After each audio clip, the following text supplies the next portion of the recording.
They argue for these people to come here over here to subordinate white people. But then the Hispanics end up aligning with the white people. So now the blacks don't like the Hispanics. They turn on Zimmerman. That should have been a fair kill. Two diverse members got into it. All's fair war. Love and war. We all in agreement with each other against white people. Should have been a fair kill, right? Nah. Well, that's right. No. Huh? Do you remember, Aaron C., how the blacks were terrorizing that neighborhood? Oh, yeah. No one ever talks about that. Poor white man like George Zimmerman or whatever he was, moved to the most affordable neighborhood he could. They couldn't afford the HOA. I mean, they couldn't afford security, if I'm not mistaken. Yeah. There's so much crime. He was trying to stop it. He thought he was security. That's right, because no one else would step up to stop the Right. crime, dude. No. He need to sit his ass. I think it would, in a community like that, it wasn't a rich community, right? It was not a rich community. They couldn't afford 24-hour security. That would just blow their HOA fees through the roof. And I think they had security, or they had an HOA or something, or they had a neighborhood security, and it disbanded. Remember that? And that's why George Zimmerman, he wasn't the guy on duty at that time anymore, because they had disbanded their neighborhood watch or whatever. I think that was the case. Am I wrong about that, Aaron C.? That much I don't know. I just know that Florida communities are very big on HOA, that kind of shit. A lot of gated community, But I think they had a neighborhood security. Do you remember one of the ladies testified she got a dog because of I think she testified she got a dog because of the crime. I think Zimmerman got a gun because of the crime. I don't think Zimmerman owned a gun until they were having break-ins and things like that. Okay. Well, I just remember how the call started out. His call when he reported was, there's been several break-ins, blah, blah, blah. And he was very soft-spoken. He sounded like a humble, soft-spoken guy, too. But this was the biggest lie, because I remember reading it. It was at the conservativetreehouse.com. And they covered this case, and they covered this woman. And they went deep into it. Like, they fabricated this woman to try to convict George Zimmerman. Look. Because, like, she was half retarded. Do you remember she couldn't read? Remember that? Yeah. Right? She couldn't read. Look. And she couldn't read. Like, that woman was, look, his video is no longer accessible. Because this video has been... This may be... I wish we could find that testimony of her. But they had a picture of her real girlfriend at one point, of his real girlfriend. But this definitely was not her. Here's the phone call they had of her. And, the phone records show y'all talked over 300, 500 this minutes, being I think, that day. And I said, his mom and daddy thought that was funny how much y'all talked. Were you aware y'all had talked that much that day? We always doing that, so I mean, y'all started, you thought it was 10. I think the phone record show it was closer to like 8 or 9 y'all started talking that morning. And then throughout the day, he calling you or you calling him? Okay. That damn girl wasn't calling nobody. Who the hell would call this ugly ass girl that many damn times? Yeah. It's insane, man. And so this is the big lie again that really opened my eyes up to a lot of these cases aren't even real. Yep. And blacks are just so desirous to take down someone that they end up protecting criminals and people that they really don't even want to live around. That's the irony of it all. But John, what's more scary is there's powers higher up that kind of orchestrate this. I mean, you can't expect a fair outcome at all with any high-profile case, man. Now, you remember they initially refused to charge Zimmerman. How should I ask you this? Did the stand your ground case come into play in the Zimmerman case? Do you know? Yeah, I believe so. I believe that was at the epicenter of it, was the Florida stand your ground law. Nope. Zimmerman never filed he never had a stand your ground hearing. It was strict self-defense. He didn't have the ability to stand his ground because he was flat on his back. There was no need for us to stand your ground. How could he stand his ground? He was flat on his back. Yeah, but John, when this originally all happened, because I remember it like it was yesterday. I remember that originally the whole thing about Zimmerman getting his ass beat and his nose broken, all screwed up, like no one even knew about that the first several months of the case. They were mainly talking about standing your ground. CNN darkened the photo. That's what happened. Damn.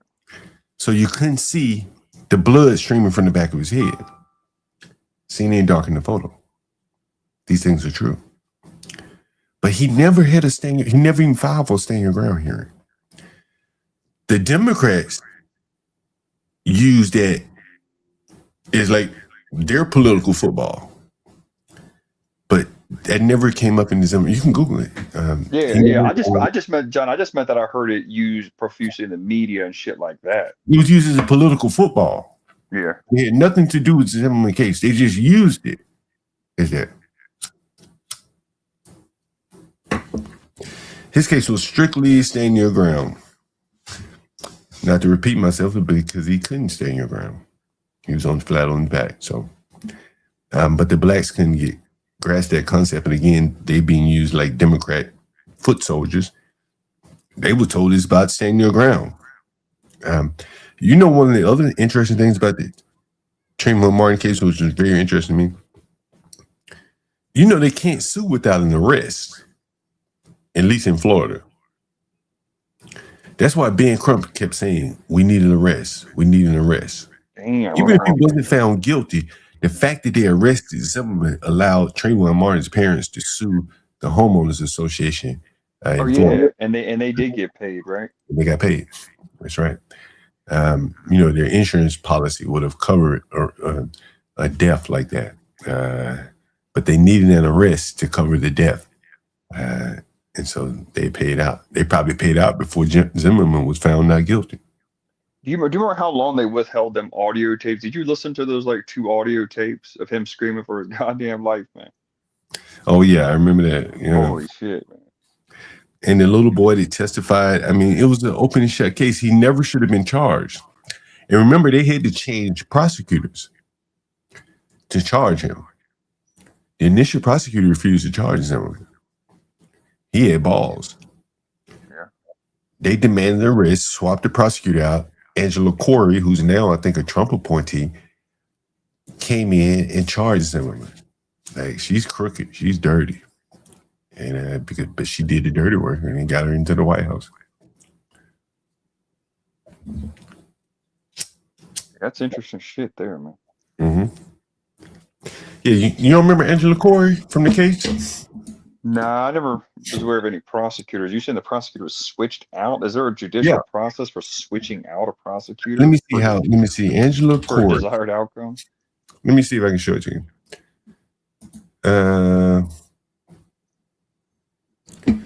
Here it is right here. Here it is right here. The brutally corrupt Jacksonville state attorney has been beaten in, she lost in the primary race.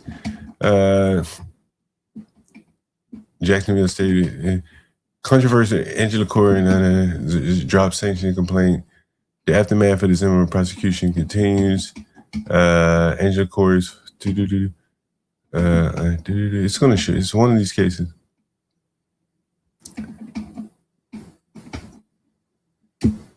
One of these articles right here. Close his head.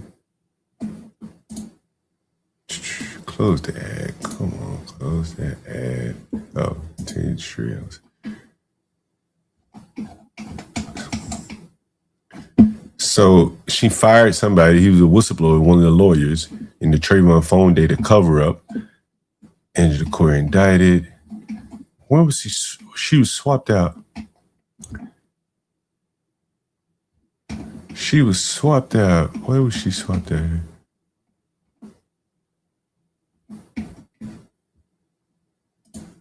Because the first guy did not prosecute. I gotta find this. I'm like pressed to find it. Why is Donald Trump? Donald Trump God damn. Anyway, yeah, she wasn't the original prosecutor. Let's see.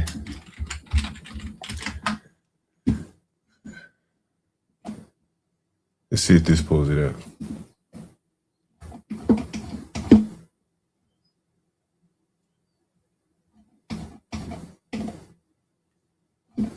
Shit. Anyway, she was swapped out. The initial prosecutor. God damn. I wanted to find it. I feel like I gotta prove it to you.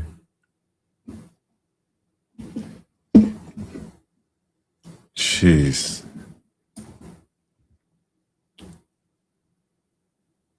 Where is it?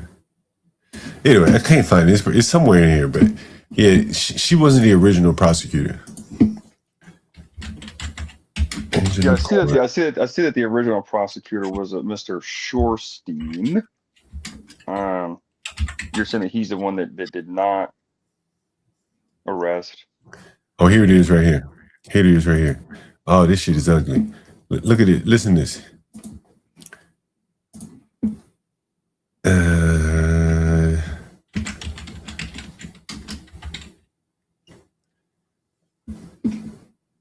She was elected. The second one, Corey was catapulted into the national spotlight when Florida governor announced that she would be the newly assigned state attorney investigating the shooting death of Trayvon Martin, replacing Norm Wolfinger. You see that? There it is right there. So Rick Scott, the Republican governor, replaced her during that trial. And she went full force to prosecute Zimmerman. Now this is interesting, John, because I'm on the Wikipedia page as well, and it says the following day, Shorstein, who was the current judge at the time, called a news conference and announced that he would retire at the end of his term. An election Shorstein supported, yeah. You're talking about the judge.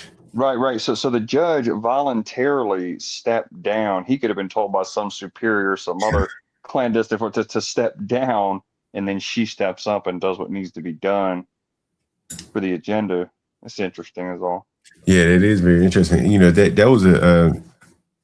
think that was the first eye opener to. I mean, I had it in my own case, but that was at such a big scale that when people complain about, you know, the unjust prosecution, the fact that it was happening to the benefit of blacks against a Hispanic man, that was very interesting there. Well, he was portrayed as white, though, because I remember they even made shirts. Some of the young bucks at the local school, they would make shirts that said pussy ass cracker on it with a picture of Zimmerman's face. So he was still, they wanted him to really pass for white. I mean, they really did. I remember. I think they referred to him as a white Hispanic. Yeah. I think they did do that, yeah. Yeah, I remember all those in order. I mean, for first it was that one, and then the next one after that, of course, would have been the Ferguson, Missouri situation. I believe that one chronologically was next. You know, Ferguson was interesting because, again, like he had just strong arm robbed the store. You can't take something and then come back and just throw some money at someone after, you know, roughing them up. That's strong arm robbery, right? That's strong arm robbery. Well, it is strong arm because remember the guy, the little Pajit in the story, tried to grab the box of L's back, and he just shoves him. Mike Brown was huge, man. He's a big guy, right? Yeah. And I mean, he's walking down the street in the middle of the day with flip flops on. Like, Jesus Christ, that's the worst imagery. And here the blacks are behind him screaming, "Hands up, don't shoot!" Like that was something else. That officer was on trial too, wasn't he? Yeah, Darren Wilson. Yeah. But he got found not guilty. Yeah, but John, you know what's really funny about that case is because remember around this time they were trying to portray like Trayvon. I remember Trayvon, they used photos of him from several years prior, smiling. Now with Mike Brown was such a cold, hard G. I don't know if you remember, they couldn't even find a picture of him smiling. They used his high school graduation portrait where he has a serious look on his face. Was it high school? Had he graduated high school already? Because he was only 18 years old. Graduating means nothing. But it's something wearing like a cap and gown. Yeah, I do remember that. Yeah, I do remember that.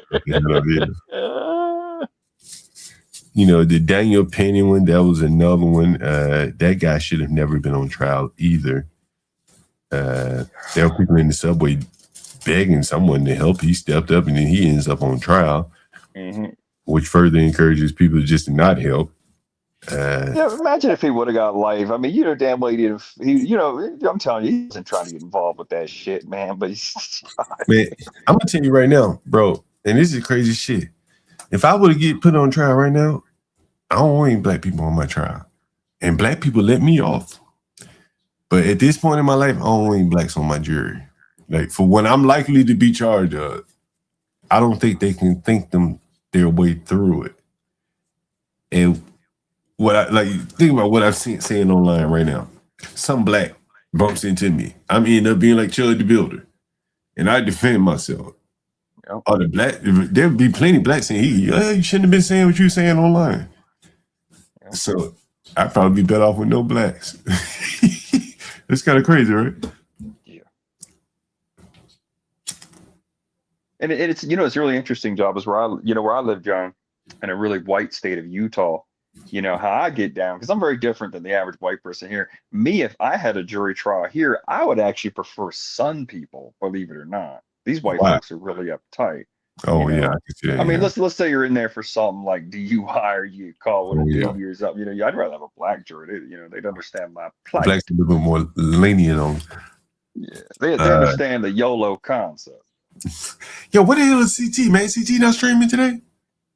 Nah, he didn't. I'm guessing he will tomorrow. I can only assume a Memorial Day topic. Yeah, he's been gone for like 4 days, man. I was wondering where the hell CT was. I haven't reached out to him to see. I think things slow down a bit, once in a while, man. It's all good.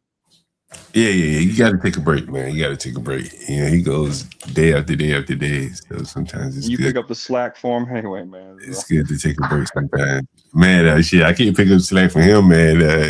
I can't do it every day like him. 2-3 days in a row. Man, I was going to do a street interview yesterday. I really wanted to highlight the DC Black Pride. Did you hear about this? Yeah, I remember y'all talking about earlier today. So DC Blacks have their own separate Pride event. So one would say, well, okay, we got your own Pride event. Why do you come to the Whitey Pride event?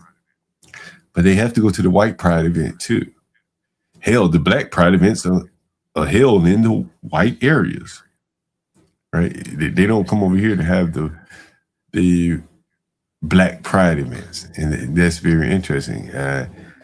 They want their own events, but they don't want to do it in their own neighborhoods. I find that very interesting. Yeah, that is. I never understood, as far as those movements, that you would think that they would always want them to be as diverse, because stuff like that's like strength in numbers type stuff. Anyone who's ever been like, I remember in San Diego, I'd just be driving throughout my day, minding my business. When that Pride Parade comes through, traffic stops, massive crowd, they really demonstrate their power and influence. Trying to just relegate it to one ethnicity is kind of bizarre. Yeah, it is. But I think honestly, it's not bizarre to me when I think about it. Like if you put blacks and whites, let's say you put 100 blacks and 100 whites in the room. Or maybe let's make it simple: 5 blacks, 5 whites. What music is going to be played? Oh, rap, without a doubt. Probably rap. Yeah. Is that what you would want to hear? And the rest of your white people? Me in my 20s. Oh yeah. I see what you're saying. Okay. Right. Is there going to be anything from your genre you're going to want to hear? Well, if it's 5 and 5, then they're gonna, I don't listen to much music. Again, you go up to the DJ and say, hey, and I'm saying I'm just saying generic white guy. You go up to the DJ, play my song. Then the black guy goes up, play my song. When they play your song, the blacks are gonna just walk off the dance floor, depending on what you ask. Then when the blacks come on and play their song, then the blacks are gonna come back on the dance floor. Yeah, but when you talk about the rainbow community, it's a little different. Remember, these are men that remember, they dream of being women. So you could even put on the black sons that swing that way. They might even be down with some Katy Perry or some other goofy pop shit. You never know. Going to be mixed with rap, heavy. Yeah, rap. There's definitely be some Cardi B and some It's gonna be heavy rap, heavy dancing. dirtier dancing. It's gonna be you could walk in there blindfolded, you know you're in a black event. Yeah. Mm-hmm. Sure. And that is the point. That's why they want their own separate event so they can go all the way black. Well, John, at first I thought you were going to say at first that they were separate, maybe doing it separate for maybe behavioral reasons. Well, the music make them behave a certain way, doesn't it? You ever seen any blacks when they start listening to that shit? Huh? Right? So it is for baby. Did you see the tweet where someone said, "Why did blacks fucking all the Latinos for gay pride, black gay pride?" Did you see that? No. Huh? So even during black gay pride, the blacks are having sex with the Latinos. George Simmons. Say what? I said they have sex with the George Simmons. Yeah. Let's see if I can find that clip.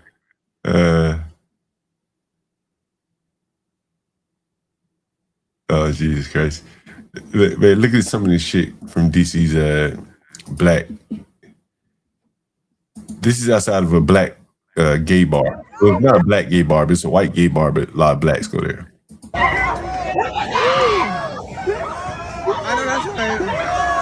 know that's right. I know that's right. I drop his head.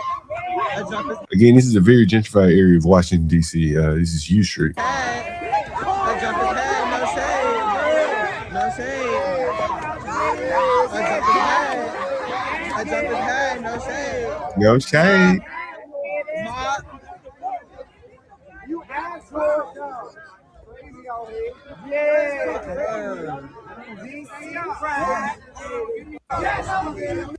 It's going on and on. I know that's right. On and on. Again, it's downtown DC after one of the parties there. This is more of the same. There's rap music playing. More rap music. More rap music. More rap music.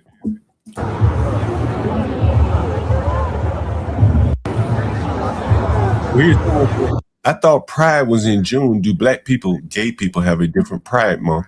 This is the Black Pride events party. Do white people do RC? Do white people do these kind of things? Can you dance like that, RC? Dance like what?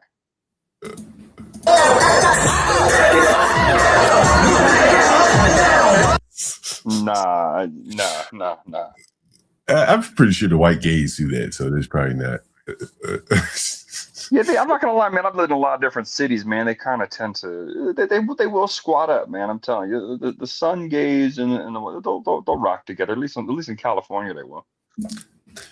I think here amongst the black gays, I don't think there's a lot of social. Like you see this, like there are no whites out here. Like you see, this is all blacks. Yeah. This is all blacks. This is all blacks. This is what black gay pride should be. Look inside the mirror, goddamn.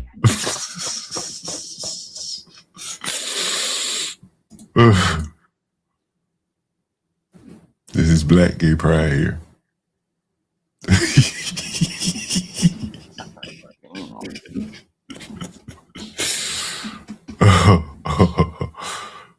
This is black gay pride. This is all black people. Like no white people came out here to this shit, man.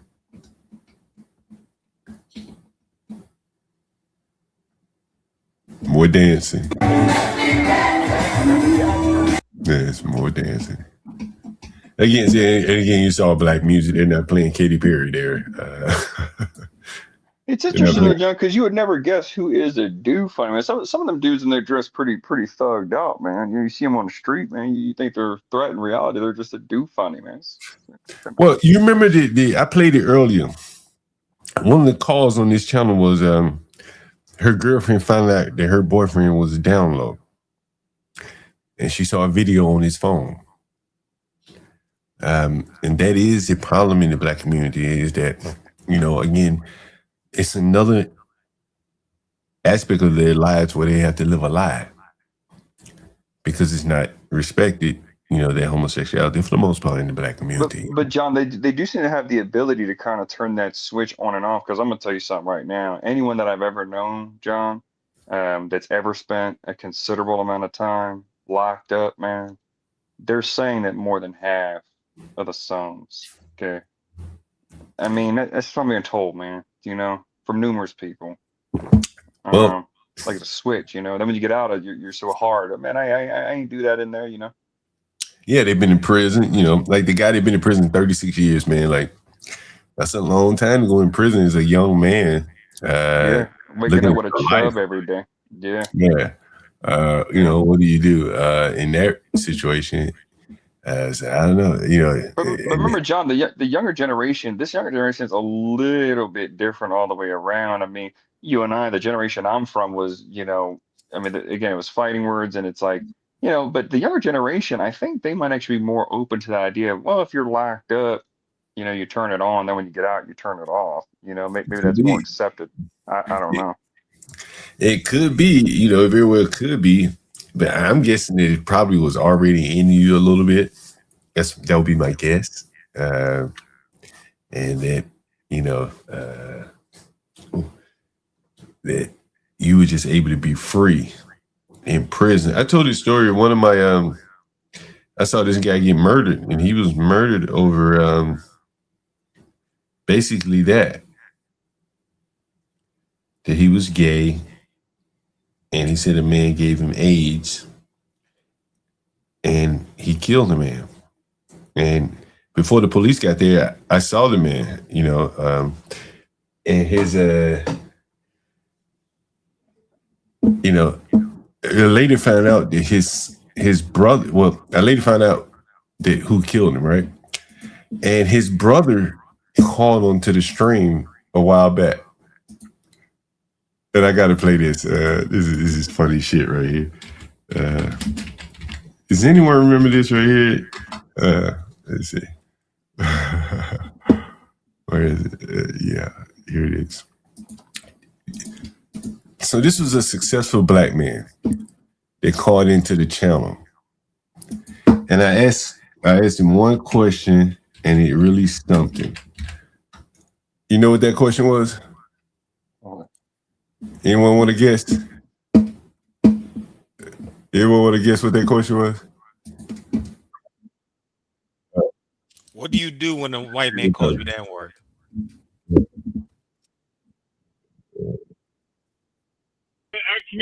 So the person that asked me about white people committing crimes more than black, that was me. That was me. Okay? That was me. I need you to Google. That was me. I need you to Google. I don't have to. I don't have to. Okay, so here we go.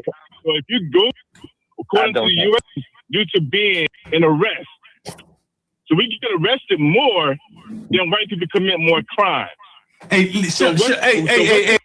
listen to this. Hey, hold on. No, for the audience, I'm gonna let you speak right now. Hold on, good. I'm glad. I'm gonna let you speak. For both of you, do you know the definition of per capita? Oh, well, yeah. Sorry.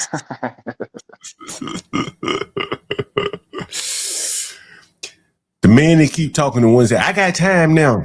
His brother was the one that killed the man that I was referring to.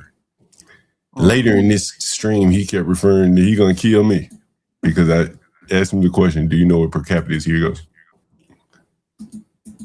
No, they just throw that word out. No, hold on.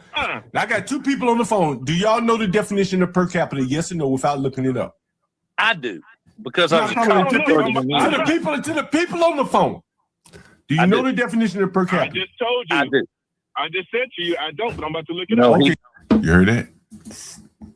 He just said to you, I don't. I'm about to look it up. That's a 50-something-year-old man who proclaims himself to be successful. He doesn't know the definition of per capita. And when you read it, if he was just like fumbling over his words, and again, these is like the fake intelligent people. You know, America has lifted so many boats that you got this dumbass low IQ person talking about he make $100,000, I make it, but bro, you're stupid. Like you think too highly of yourself.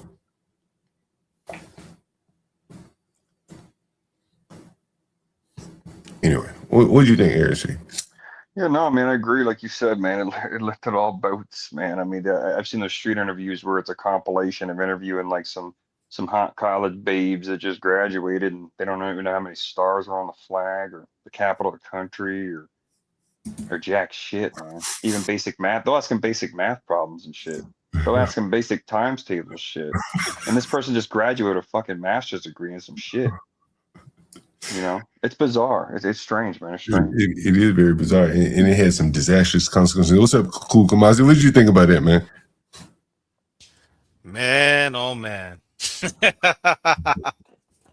I'm with ANC, man. I'm with ANC on that one.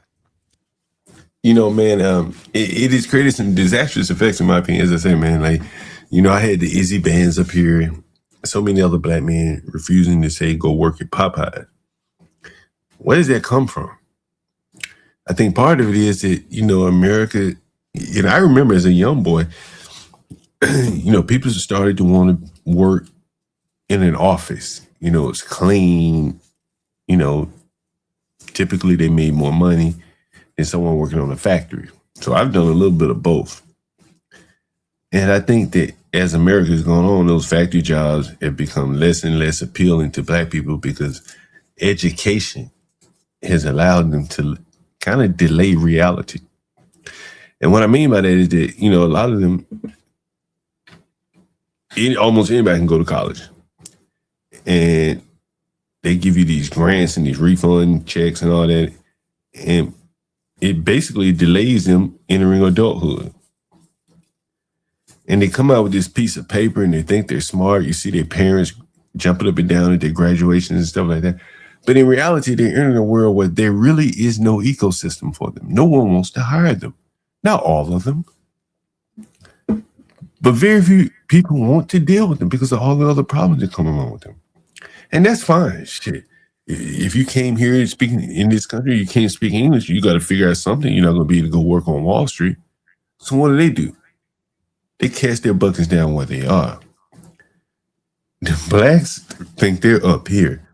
And many of them, as you can hear from this guy, doesn't even know the definition of per capita.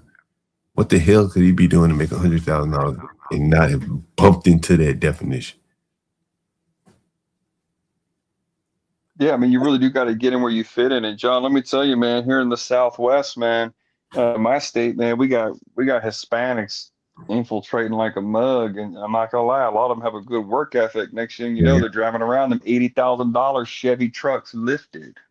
Yeah, It doesn't take long. It doesn't take long. That doesn't take very long. In America, if you're frugal, particularly in your living, you know, the Hispanics, they have, you know, done very well here, like doubling, tripling up in housing. And I've seen it up close and personal, how, you know, their direct competition, which I would say is blacks for housing. They've dominated the blacks. Dominated them. I sold, one house recently, and not one. I don't think a black person even came to look at it. Hispanics bought it. There just isn't a private sector market for blacks in much of business. And I would say real estate now and all that. A lot of the employment sectors. Nobody wants to deal with that shit. Hey John, you in DC, right? Yeah. When you go to McPherson Square, right? Yeah. You see soul food trucks, or do you see Mexican, Latino taco trucks? Man, I haven't been there in a while, but when I go to Columbia Heights, I see the Mexicans. I mean, they're cutting up fruit. Yeah, 14th, yeah. Huh? Say what? Not my bad. I said 14th Street, right? Yeah, 14th Street. Yeah. And 14th Street used to be like the dividing line for DC, where the white people didn't cross 14th Street. Now it's kind of expanded. The honeymoon chicken is on Georgia Avenue. But yeah, so I showed that Twitter photo of the black women in Southeast. Did you see that photo? Are you familiar with DC, huh? Yeah, I know what you're talking about. So you saw the black women in the corner store? Oh yeah. You had a video, like a YouTube show, right? There's just a clip of them, I think. But anyway, so these women were working a corner store on Martin Luther King. And so I was talking to Lisa and someone else, and I said, if I owned a corner store and I asked you to come work there, and you went and told your dad, I'm working in John Gall's corner store, he'd be like, after I done sent you off to college and you working in a corner store, what the hell, right? That would be the mindset. But look at these fairly attractive Ethiopian women running the store. This is late at night in a corner store in the ghetto on Martin Luther King Jr. Avenue. They come from a country where running the store is probably fairly prestigious. I would imagine, right? Yeah. Yes, sir. Right, And so running the store over here, they're not looking down upon it. Hell, they own the store, them and their husband. It's way more satisfying too. Instead of a college degree and just anticipating and dreaming of this prospective income, these people in the store, man, they're counting that cash every 5 seconds, man. Just they get to physically see it. They get to physically see all that bread just coming in every second. Hell yeah, there's something satisfying about that, bro. Hell yeah. You know what I'm saying? Like, one don't want to take a break. She can just go back there in the back room and take and look at this. This is the most interesting picture. Look at the clientele. Right? Like and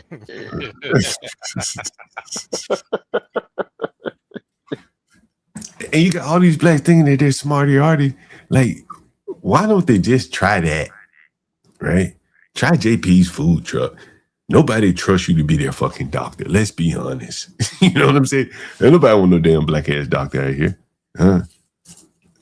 Nobody wants to, take off in no plane by some black soul plane nigga. Right?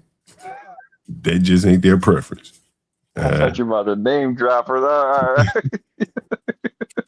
was just saying, man, like, it is what it is, bro.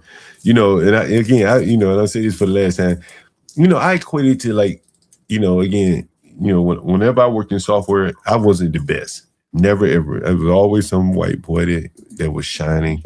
That he knew he was just better than you. You just had to accept it. Yeah, that's every job for me, John. Like, I'm mediocre at best. Right. I mean, I just accepted that, man. Right, right. You understand? But when you're black, I can see where blacks start to internalize it. Where they've been fed this lie that they are top shit. They got this education from this black college. They've been competing with other half-wits. And then they get around these whites and they mean, what the fuck? Like, this person's really advanced over me. And it's hard to deal with, in my opinion. Yeah. Once you accept it, you're fine. Because you just find your place in America like the Hispanics and everyone else. But I don't think a lot of blacks can accept that, partly because they have not been able to get into like the real corporate, like, where it's like, I would say software is, and maybe not now, but I would definitely say back then, software was a pure meritocracy. Before the Indians came, before AI and all that kind of shit. If it wasn't right, it wasn't right. Right? So you had to at least be competent. Does that make sense? Yeah. When I submit my code to the testers, you don't want them coming back and say, this shit's stupid. Everything failed. Right? So it has to work. And so, how, how thorough was your code? Well, that's a matter of degrees, and that's probably separates people, right? How forward thinking was your code? That's a matter of degrees, but it has to be right. So it's more of a pure meritocracy where, DEI just doesn't work. Does that make sense? Oh yeah. Yeah. Anyway. Hood, you still there? Cool Kamasi, before I get out of here. What's up? What's up, Cool Kamasi? Hey, are you in DC right now, Cool Kamasi? No, I'm in Maryland, man. Oh, well, I mean Maryland, in the DC, Maryland area? Yes, sir. Yeah. You in PG County? Oh, nah. Used to be, man. Wild back, man. My grandma lives in PG County, man. She's like the last white lady on her block and shit. Where's she in Bowie? Man, yeah, and she's super nice too, man. She has a bunch of like black church friends and shit. She even gave one of them. Get a load of this shit, John, get a load of this. She had an older, I think it was like a 2008 Toyota Camry Corolla. You know, them cars that goes forever or whatever. Yeah. And even something I would have loved to have, even though I got hella whips already, man. She gave that away for free to one of her black people from church. Their son needed a car. She just gave it to him. Just gave it away.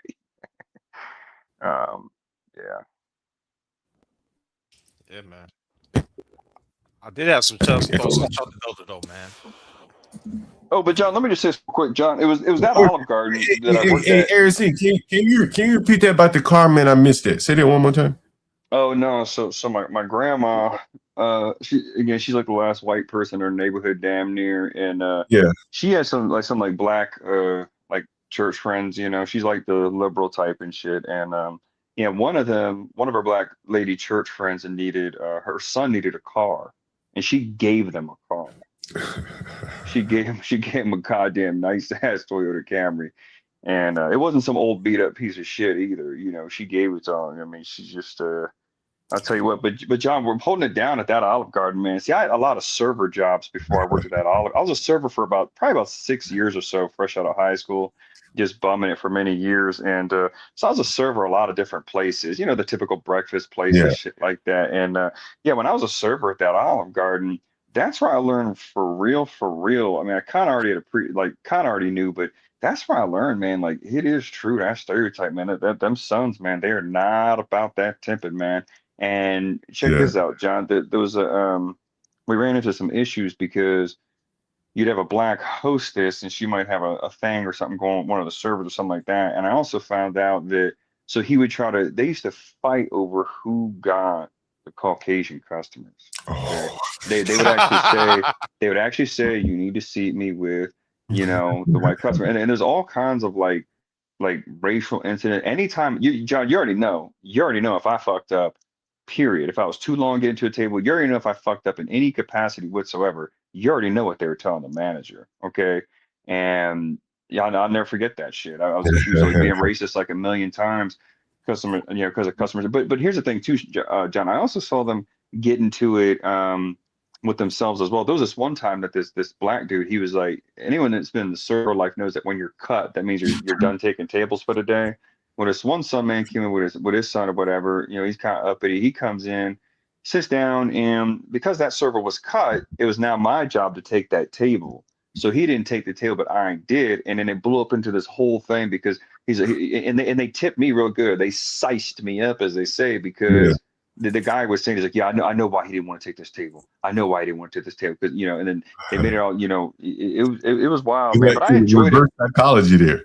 Yeah, and I got to be honest with you guys. I mean, on a more, on some real shit, you got to understand, in life, it seems bizarre, but in reality, we all really just kind of beef with our own kind for the most part. I mean, sure, I've gotten into some scuffles and shit with something, but I never had like an adversary, like a straight up nemesis enemy that was black. It's usually my own kind. And, being the only white boy in a lot of situations, one thing that I never understood, whether I was hanging, it was this clique in Annapolis I used to always chill with, and Glen Burnie and elsewhere. And I always noticed whenever I brought a new black friend around another black friend I may have already had, for some reason, man, I'm telling you, at least 7 times out of 10, they would really end up hating each other and getting into whatever. You.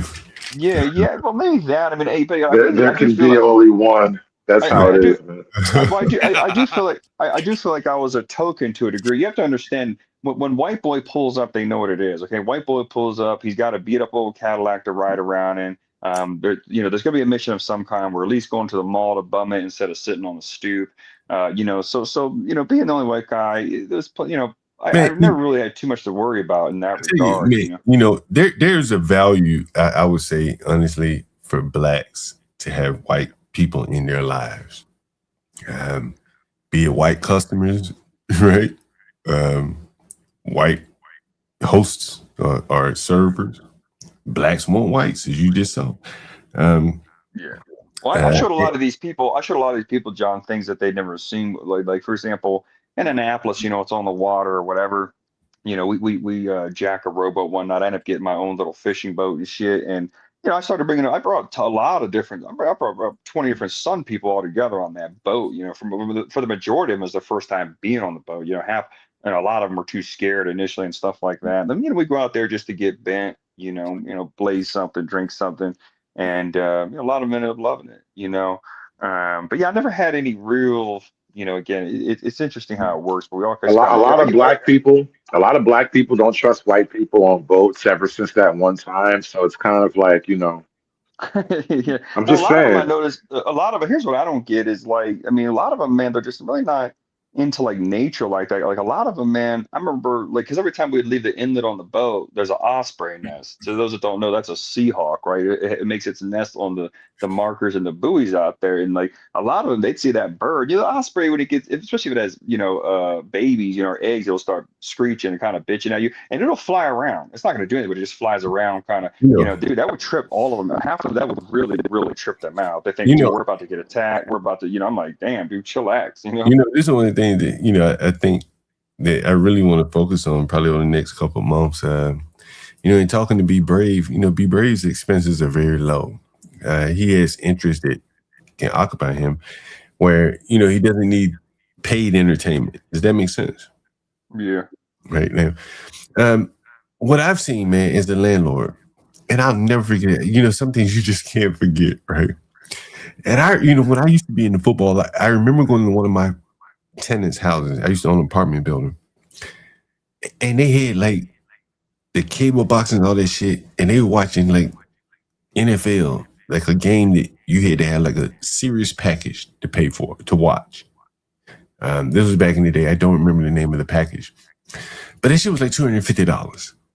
And these people living on Section 8. The lady's rent was $1. I'll never forget it. And they had a $300 cable package. And I said, well, I'll be damned. This crazy. These people couldn't afford this shit.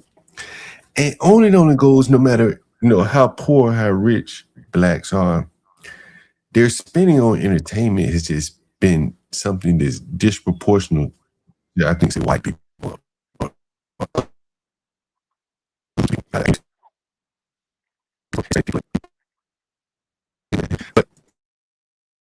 just think a disproportionate amount of money spent on entertainment. They're not really interested in anything outside of, sports and entertainment, if that makes sense. Well, yeah, John, remember Dr. Umar. Dr. Umar, remember a couple. I remember this is years ago. That's probably a decade old now. I remember Dr. Umar. He would even say in his speeches all the time. Every major lecture or speech he had, he always say, "Why is it that black people buy more than twice the number of Mercedes Benzes than white people do, despite white people making twice as much more money?" That. Yeah. Hold on. Let me see who this is. He might be. Let me see. Hello. Hey, John. Yeah. What's up, bro? What's that? Who did? Oh. Hold on. Who is this? Who is this? It's Don, man. Oh, what's going on? I just want to let you know that way tomorrow.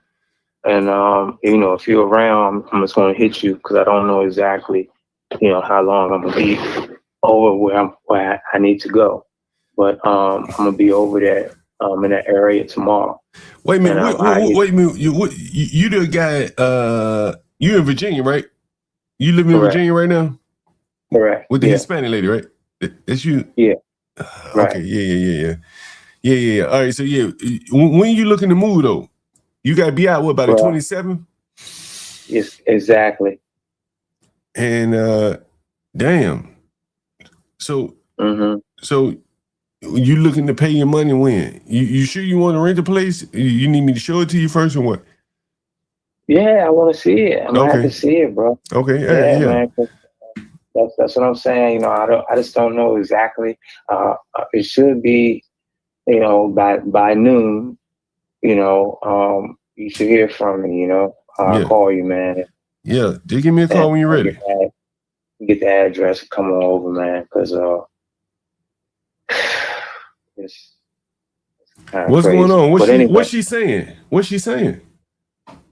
It ain't that for real. It's just that, you know, the timeline and, you know, and all that's going on right now. You know, I talked to my buddy, he got the truck, and he told me, he said, yeah, man, no problem, man. You know, just let me know. I said, okay. So I'm trying to give him, you know, heads up notice. You know, try to put him on point and whatnot, you know, at the same time. So I told him that I do have to, you know, I have to come over Southeast tomorrow. So I said, I'm gonna be not too far from you. You know, I had to check on some relatives and whatnot. So. Yeah. Just whenever you're ready, man. What room did you want to see? I can't remember. Was it twin room? Did you want that twin side bed? Because you said that they all furnished and everything. Yeah, but you had a problem going upstairs or something, didn't you? Yeah, but bruh, you know, I had to do what I gotta do, and like I said, my therapy is coming along. It's just that the timing, you know, I haven't been like really climbing stairs, but it's something that I may have to do, bro. That's all it's to it. You know, my leg is just strong. It's going to adapt. It's adapting now. So did you want to stay on the top floor or come in on the first floor? Because that depends on where I put you. You understand? Yeah. Well, God, just let me come and do it, man. Let me come and do it. I mean, but shit, I ain't gonna be going to all them different places. That's why I say I need to show you the one. You know. Okay. I said, so they in different places. So I didn't know that. Yeah. Now. And see, because you was telling me about the first floor joint, you was talking about, you know, that was a little bit more than I have, bro. Yeah. You was talking about 850 or something. Yeah. Right? Something like that. That's a little more than, you know, that I'm gonna be able to, you know, come up with, right? And especially, like I said, I'm working under 2 weeks, man. I'm working under 2 weeks, bro. What you mean, 2 weeks? Working under 2 weeks of information, or when I was informed that I had to be out of here. Right. So, you know, I ain't been able to like generate a whole lot of cash right now. Yeah. You know, and then the weather been funny because I detail cars. You know what I'm saying? So the weather been funny. You know, so I gotta, you know, you talking about the 750 room. I mean, that's where I'm at right now. That's a twin bed. It's upstairs though. I know that. You told me that. Yeah. Like I said, I might have to do that, man. All right. You know, it ain't no, you know, this ain't no sprint. This is a marathon. Right. It's right. That's the right. That's the right attitude. You know what I'm saying? You always get a bigger room later. Yeah. You sleep on the couch now. What you on a couch? No. I got my bed, bro. But I thought you were in the den. Like the living room. I am in the den. The den is big, bro. This den is it's good size. You got privacy and shit? Yeah. Like when you can close the door or something? Exactly, yeah. Oh, okay, damn. I can't believe she let you live in there with her 14-year-old dog. Did she know you before you moved in there? No. Damn, but I had a good reference. Right, the Hispanic man, but do you like? Can you even talk to her? Cause she speaks Spanish, right? Yeah, but she understands more English than she puts forth. You know what I'm saying? Because she's from New York, and it's just, you know, over time it just, you know, kind of started revealing that she, you know, she on game. She, you know, trying to, you know, get every motherfucking dime and cord out of motherfucker she possibly can. Yeah. So yeah, that's why I ain't even stressing about the money she owe me or nothing, man. You know, I'm putting that energy into me getting the fuck out of here and getting away from her. You know what I mean? Yeah. Yeah. I mean, because, you know. Go ahead. No, I was just gonna say, that's the most important thing, man. Yeah, you know, because I'm not gonna change her. It's gonna be the same way, and like the agency that I reported her to, you know, the Alexandria Housing Authority and whatnot, you know, and you know, they told me straight up. They say she knew 30 days in advance if she was given notice to evacuate. She was given 30 days in advance notice. She said, she chose to tell you less than 2 weeks. She said that's some evil doing. But if she getting evicted, ain't shit she can do about it. She can leave you there, but they're gonna evict you. Right? If she getting evicted, like she could have told you the last day. Like you still gonna get evicted. Everybody in there getting evicted. But you know, like I said, it's disappointing fact that, you know, a person would do some evil shit like that. Yeah. You know what I'm saying? Yeah. And you know, I'm one, you know, I partially grew up in Southeast, bro. Okay. You know, I done been through it. You know, I done been through all of that shit. What, in Southeast? And I used to live in Southeast, man. I live in Parkland, I live in Sales Place, I live in Chester Farms, you know. Yeah, man. Yeah, I've been there. I've been through that shit. I've been and through the crack era. Through the motherfucker most what was it like, era. man? What was it, man? I want to hear it in, man. What was it like during the crack era, man?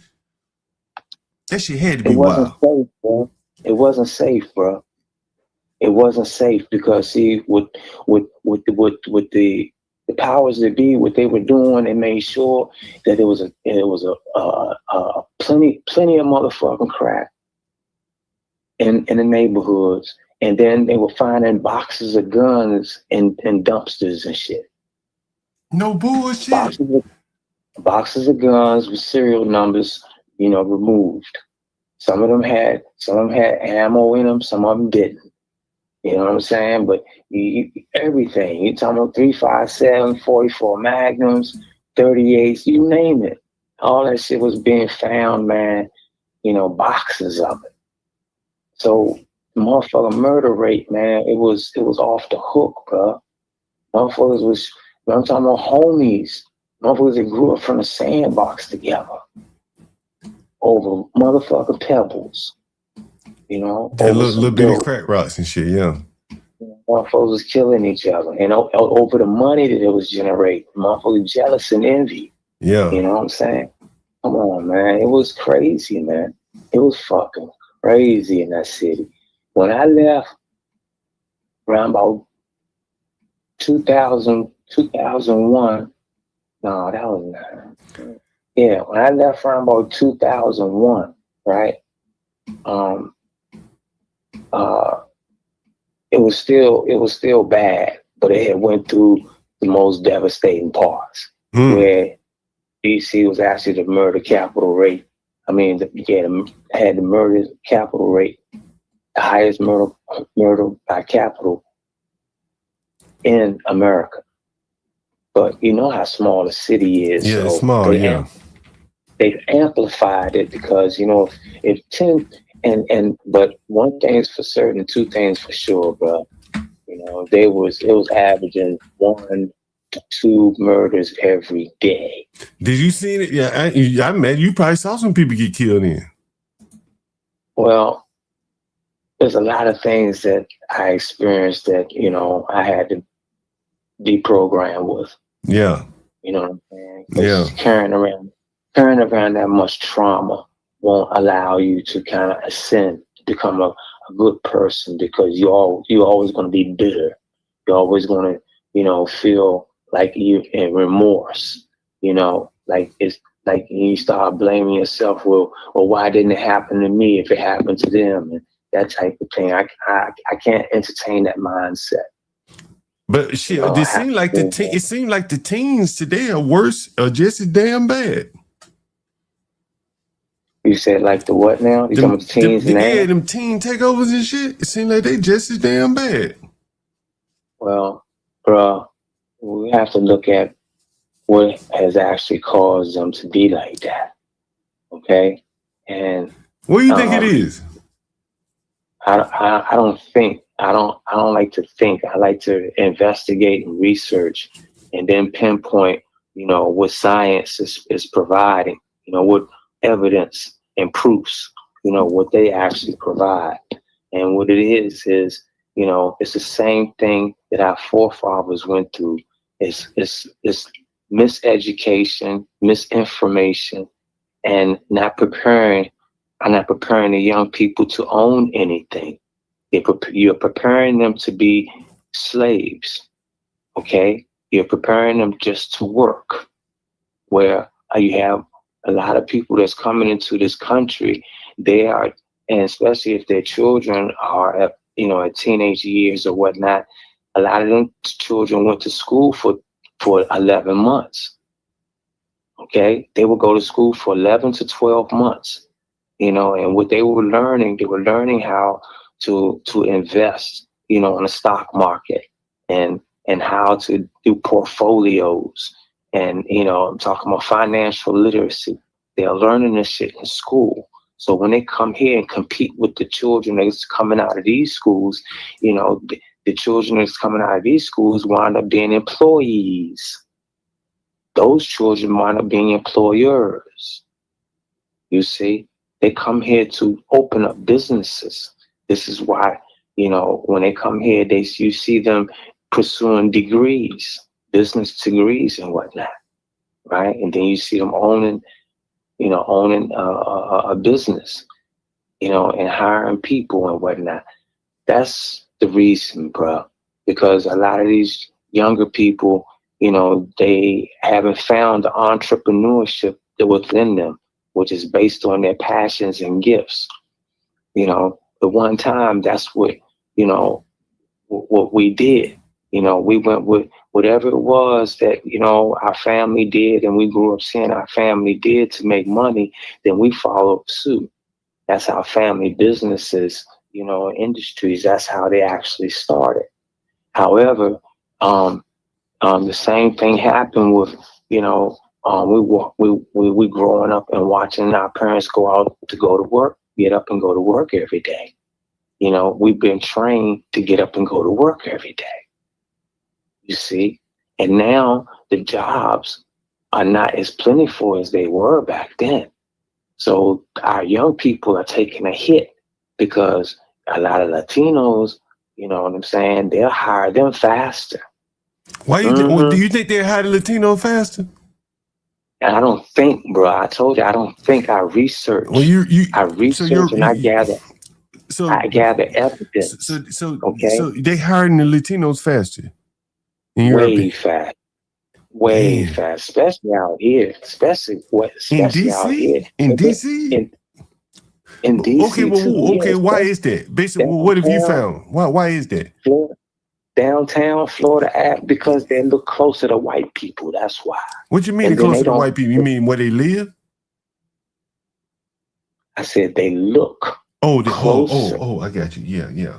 Damn, I didn't think about that shit. Only that.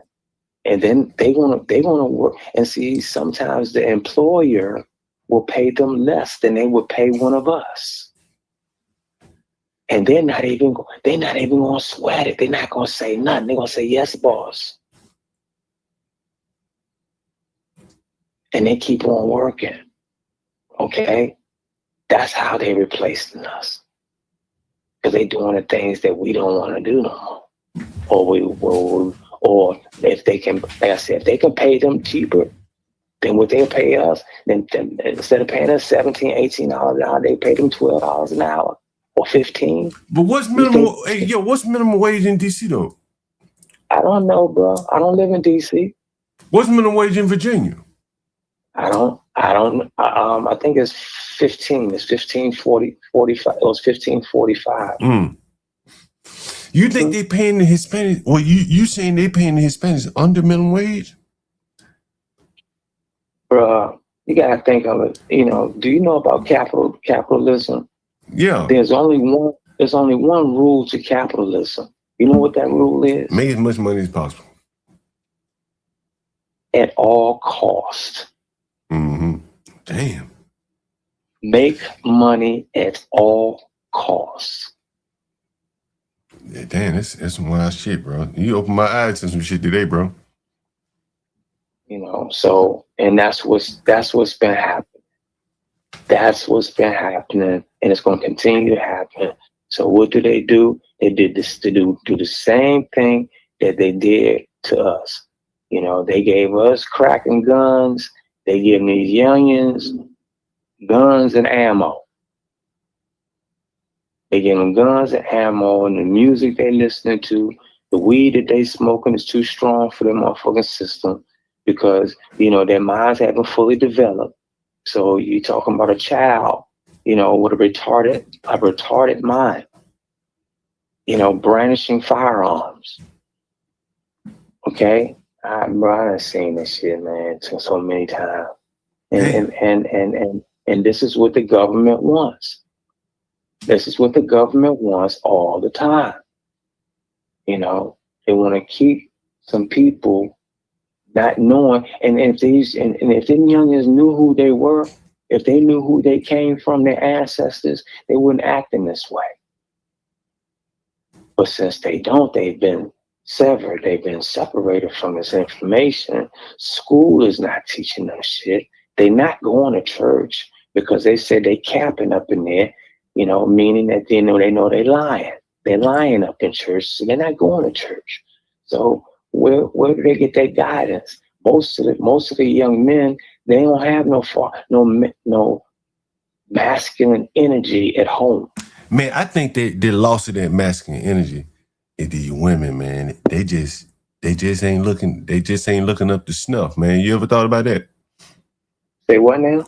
The women just ain't looking up to snuff like they used to, man. Like they fat and shit. You ever notice that? Bruh, they've taken on so much and having to raise those children, man, because there ain't no man been around. A lot of them had to take on masculine features, masculine mindsets, okay, because they had to protect the family as well. So, you know, when it comes to women, especially in the inner city, they're like bulls. They look like bulls. Listen, they're gonna all and see. I am not one that will put one of our women down. I am not one. I'm not gonna say anything negative about them because I know the struggle that they've been put through. Okay, yeah, a lot of our women, bro. And if it wasn't for them, we wouldn't be here. Not one of us. Period. And I'm saying it all the way to debunk with the story that's in the Bible talking about a woman was made from the rib of a man. Get the fuck out of here. This shit ain't never happened and it never will happen. Stupid ass shit like that. And we don't watch births after births. We ain't never seen no get the fuck out of here. You know that had to be a fake ass story. And then it was confirmed because when the Ethiopian Bible, when they translated the Ethiopian Bible to English, right? Then, you know, you got 88 books in there instead of 66.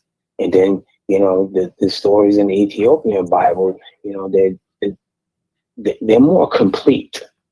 Put it that way. The writings is just more complete. You can understand the shit than that bullshit that came out of Europe. These motherfuckers took 22 books out of supposed to be a holy book. And people never ask this question. In a library as well as a bookstore, what section do you find the Holy Bible?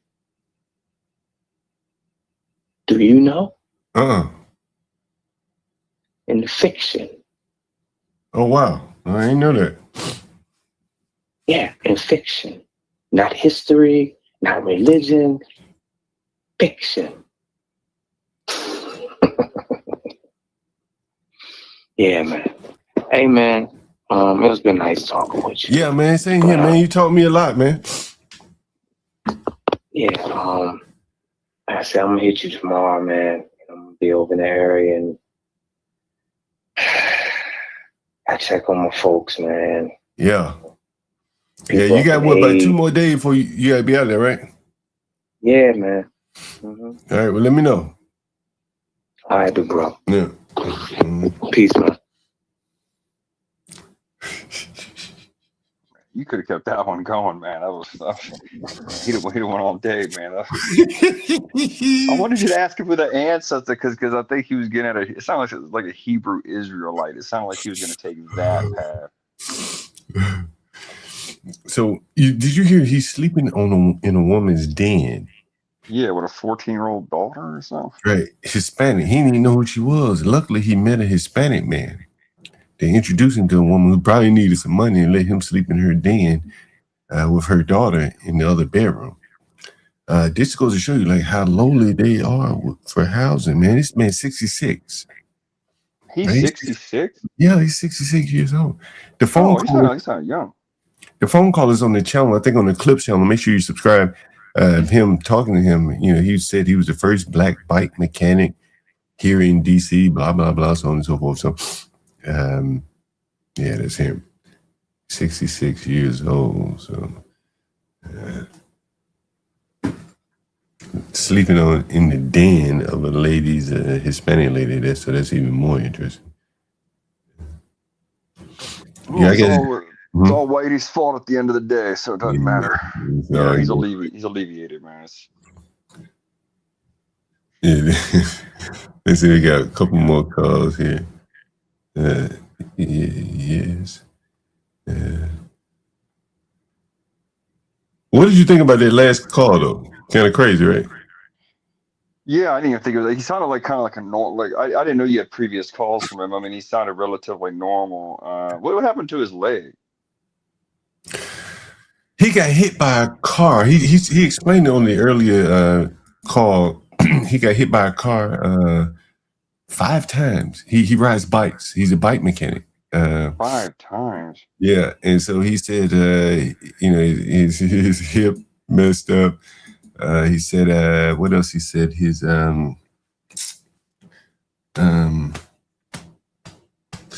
he's a bike mechanic, so he says his right hand is like needles from, I guess, using a wrench or something like that. Oh, paresthesia is what we call it. Yeah.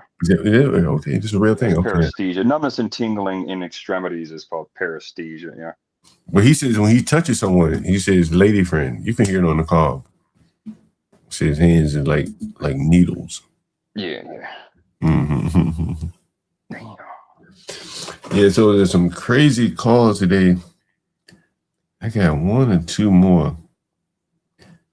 Yo, man, let me tell you. So I got this black guy.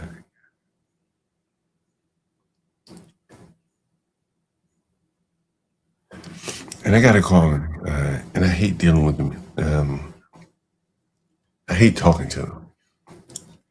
He's one of them blacks. He looks like he can be violent. I don't know if I show you a picture of him.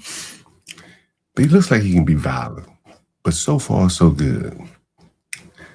And so today his rent is due. And I think it's due today. Today's the 25th. Yeah, his rent is due. So we're going to give him a call. And we're going to hear this black say, "I ain't got it, boss," and some shit like that. Let's see what he says. Yeah, this is him.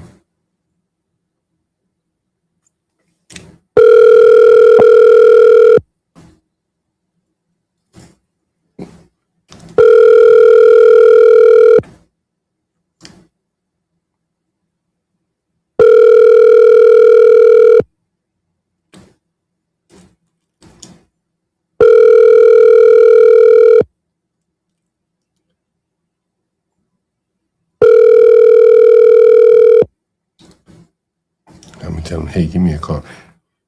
So this is the thing about blacks, right? Give me 1 second. Now, if my rent was due today, I'm going to let my landlord know, "Hey, I ain't got it, I got it." One of the two. The blacks will not take your call, and they don't even tell you if they got it or not. Then if they don't have it, they be like, "Well, shit, wait till I get it." But there's no other service that they take this approach. They don't go in the fast food restaurant, order the food, realize they don't have the money, and say, "I'll pay you back later." I'm gonna eat it later. That's because there's a penalty. They don't want that cell phone to be cut off. They don't want the cell phone to be cut off. But housing, the government, in my opinion, has created the laws to basically keep blacks from being out on the streets. If you could throw blacks out after 2 or 3 weeks or a month, you know how many blacks would be out on the street? Hell, many of them probably wouldn't get rented to. Seriously. You think they keep them housed for the betterment of the community, or? I think the laws, for whatever reason, I think now serve as kind of another welfare benefit for blacks. I think that's what it's turned into. In these inner cities, the blacks know that they do not have to pay rent. So it becomes like you basically are at the whim of their morality or their lack thereof. Yeah. If that makes sense. If a black doesn't have any morals, then, you know, again, I was in a room yesterday, cleaning up the room, the Jamaican guy, the one that couldn't find work. He was supposed to pay me, but he didn't pay me. He left. That's about the best kind of blacks you can find. So I'm looking in this room, and he has gambling receipts. I'm going to clip this. So he has gambling receipts. So I'm sitting there, I'm looking at the dates. I'm like, damn, this nigga been gambling while he owed me money. This is the same black that was asking for internet service while he's behind on his rent. This is the same black that's like, give me the internet. My birthday coming up on Sunday. This and that. I'm going through the room. You see that nappy ass hair? That's his room. Probably from him getting his hair redone. That's the hair that came out. And again, like, who would want to rent to these people with their priorities being so out of whack? Birthdays, gambling. So that's one of the reasons my people ask me all the time, why do you charge blacks differently than you charge other people? And what they mean, or what they asking me is, I don't let blacks go month to month. Not gonna do it. Do you know? Can you guess why? Oh yeah, 30 days is a long time. I mean, 30 days you can come up with a lot of excuses to tell the landlord what happened to the bread, right? Mm-hmm. I mean, you know, they don't have the future time orientation to be allotted 30 days to save up for the next 30 days. You understand where I'm going with this? Mm-hmm. On day 26, they'll be like, I'm going to take a gamble on something that might pay off. I'll double my money by rent time. And it'd be some risky ass gamble. And the gamble don't pay off. And then they come to you, hey man, I ain't got the rent. Ain't nothing you can do about it legally. Because the government has crafted rules that don't make sense. And the only thing that does make sense is that they're crafting these rules because they know that the blacks will be out on the streets in large numbers. I'm talking about working class blacks. I ain't talking about the homeless blacks. If they would have just tightened the rules just a little bit, say, if you get behind 3 months of your rent, no questions asked, you got to get out. That's reasonable. Don't you think that's reasonable? 3 months, right? 3 months. Or how about a certain threshold? $5,000, $10,000. You should have to get out of the game. You should have to get out of the house, right? Mm-hmm. These people, the blacks, have more or less set a rule where it's unlimited on the landlord side and no consequences for the tenants. And oh, by the way, I don't want you to check their credit or anything like that and use that against them. Because credit is like kryptonite to the blacks. And look at my housing, their reputation is so bad. And so, as I've been saying, Facebook is really the equalizer. It's the grand equalizer of it all. Because Facebook lets you see who the blacks really are. Does that make sense? Yeah. Like, when people, Facebook, a lot of people are looking for housing now on Facebook. and you saw how the black guy was, how the white guy was talking on Facebook. Well, the blacks better not talk like that and show their Facebook profile, because if they do, while looking for housing, no one's going to rent to them. Does that make sense? Yeah. I rented my rooms on Facebook Marketplace. Oh, did you really? Did you really? Yeah. Let me ask you this question: why didn't you use Airbnb? Well, I live in the middle of nowhere here in Utah. I mean, yeah, I don't know. I mean, Facebook Marketplace just always came through. I live in a small college town, so there's always a bunch of Mormons going to university in state. So, I like to play this game here, Aaron. See, would you rent to this person? let's see. Here's his profile.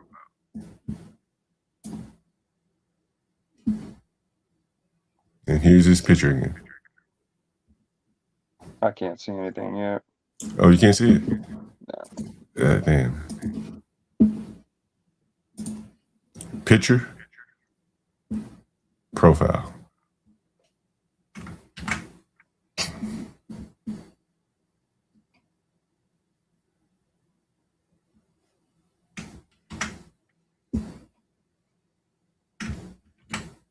Yeah, I probably would. Yeah.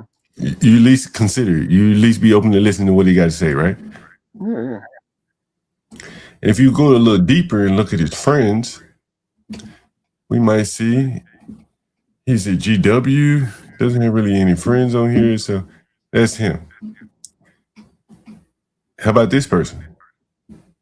Ooh, got us an interesting one here. Xanadu. How about this one, Aaron? Well, see, here's the thing, Joe. Where I live, it's predominantly, it's so heavily lily white Well, that I don't even have, black ass I don't have to take. Yeah. I'm trying to put myself in your shoes when I answer these. If they're African, they obviously get far more. I rented out a room to a South African. He was chill. He was chill as hell, John. He was like, so. I agree with you on that. I agree with you on that. I agree with you on that. On her page. No, people say no. That is no. I agree with you on the Africans. So here's who made the cut. Hold on. I agree with you on the Africans. Let's see some more. Let's see if we can find one that's good. Let's see if we can find. Okay, here's another one. But you see what's happening here, right? Like with them putting their photos and stuff like that, you're creating, a way to get around, asking what's your race and stuff like that, which wouldn't necessarily be conveyed on the application. You see what this lady's race is. You see she's married. She's looking for a new home, need 2 bed, 2 bath. She probably looks like someone you might want to rent to, right? She's not from this country. She's not going to be talking about, you got to evict me. She probably comes from a country where you pay your rent. So you see how many comments she's received? 7. Let's see how many comments the black girl get. How many did she get? Here's another lady, Tiara Hall. Black girl. Look, she only got 1 comment. You see that? Yeah. Look, Tiara. Let's see it. She got 1 comment. Let me see her profile. I don't know about a TR. Look at her. You don't like that? You don't like that? That's a nice little sister, Gail. Now, what you seeing? Look. Let me ask you if you notice what you're seeing. Photo 1. Where is she? Someplace trying to be bougie. Okay, with a little glass of champagne in her hand, right? See it, right? Photo number 2. Where is she? That's a vineyard, correct? Photo number 3. She's in Napa Valley. Photo number 4. She's graduating college. She out of the party somewhere. She out again. Out. They looking out. Now here's the thing. Look at this. Where is she? Where's Tiara? Did we lose her post? See, so many keep popping up here. But Tiara, if you were to look at what she's able to Stop see, she can't pay that much in rent.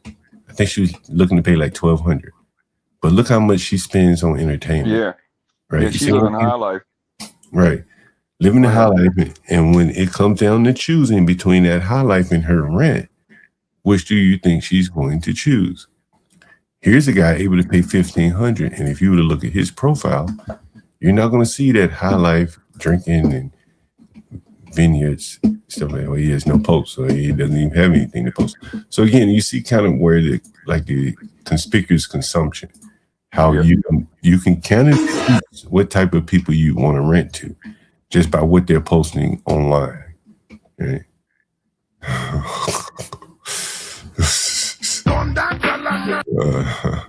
Let's see if we can find it. Hey, you got it. It's my job to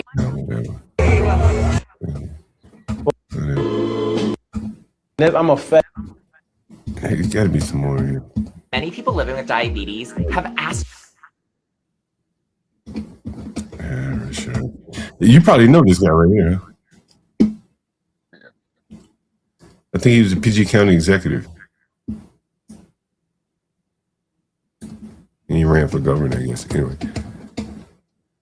Yeah, John, when it comes to social media, I deleted all mine several years ago because I learned very quickly that, they said, a ways back that employers were looking at it. It was kind of routine. When I was in the Navy at the time, I don't know if it was ever true. I never confirmed it, but there was always that rumor that a couple of those cryptologic and technicians and the IT guys, that there's one or two of them that kind of monitor all the people at the command's Facebook pages and stuff like that. I mean, it has saved me a lot of headache, John, because a lot of these people, when they message me on Facebook Marketplace, it's like, don't you know I can see your profile, I can see what your whole life's about. And the main thing that I'm looking for, I mean, you're right there, you're looking for the wild spending. But me, I'm looking for those posts that kind of show that they're kind of, if they're struggling, if they've been struggling, they kind of always have an excuse type thing. Just can't catch a lucky break. You know what I'm saying? Yeah. Those, that's kind of somewhat my market. People trying to get on their feet. Like you heard this guy says, life is a marathon. Yeah. The problem with the blacks is that very few of them want to start out at a twin bed because they want to try to have sex with some woman. So they need a full size bed. Even though the women aren't even worth getting a full size bed for, that's what they're going to do. And so that begins kind of their journey of making bad decisions, trying to attract women. And on it goes. On it goes. Oh man, 66. That's a long time to be on this earth, man. 66. I mean, that's yeah. 66. He said, Ponder wants to come up. He said he like I said, he said he was a bike mechanic. He's on disability, Social Security, something like that. Having a hard time walking. He said he went to Squat University. You can hear all of the call there. So it's very interesting. Yeah. 66 years old, man. And for those of you that are spending your money frivolously today, you don't want to be like him, living on the couch of a Hispanic woman. Huh? Yeah, I mean, you gonna live like that, huh? I mean, it's different strokes for. I mean, like that last chick whose thing you're looking at, with the vineyard, and all that. I mean, that kind of shit doesn't even do it for me. Every once in a while, a bitch will talk me into going out to eat, John. And once I see the bill and the food was mediocre, I always regret it. I'm just different than most, man. I guess I don't. Well, I mean, I think from my point of view, from what I've seen in the black dating market, it's a lot of that. Very superficial, short of. Just take me out to eat, do this, do that, so that's where you see them end up spending a lot of money on entertainment, stuff like that. So I think some of these rents though are crazy. Look at this shit. What's up, Ponder? Man, y'all's rent is so much. Your area is so expensive, dude. Out here in this little town I live, you can rent a room. You can rent a room for like $400, man. Yeah, it ain't bad right there. Like a big ass room, yeah. And in a town where there's virtually no crime at all. I mean, You know, like if you can you guys see this? I want to show you something. Can you read this? So all these people, probably 2 new ones. Okay. All these people really want to live in Northwest. GW Northwest, $12.50 a month. She's not open to Southeast, or he's not open to Southeast. Northwest, Arlington. See, this person only wants to live in Arlington or the nice parts of DC. This is a woman. She's looking to pay $2,000 per month or under with parking. And on it goes. Here's another one. Coming to DC for law school. $1,800. That's a lot of money. That's not nothing. You know. This is a 2-bedroom. They're going to be paying a lot of money. And then you see this lady. This is 2-bedroom right here.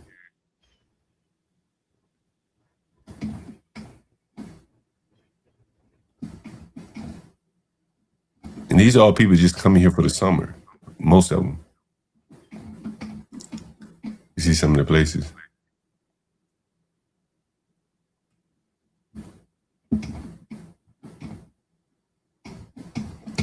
See if I can find another one. Look at 24 per month. 1 bedroom, 1 bath. That's very expensive. That's very, very expensive right there. $1,850. Like this is out of all these prices. Once you get above like $1,200, you pretty much priced out damn near 75% of the black people in DC. They're not paying that kind of money, even if they can afford it. The majority of them are not going to pay that kind of money. You know, it'd be y'all just so lucky being next. Y'all are just swimming in that government cheese over there, man. Yeah, that's what it boils down to. Yeah, man. That's what it boils down to. What's up, Ponder?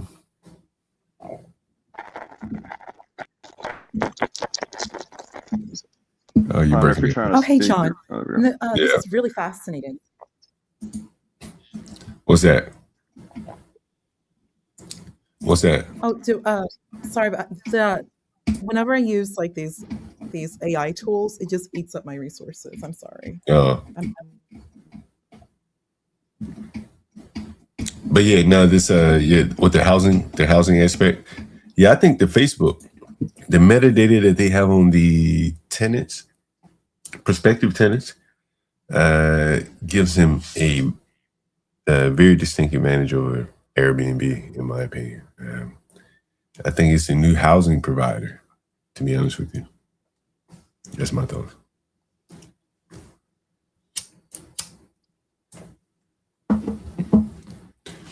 Yo, I gotta call this guy. Should I call him again?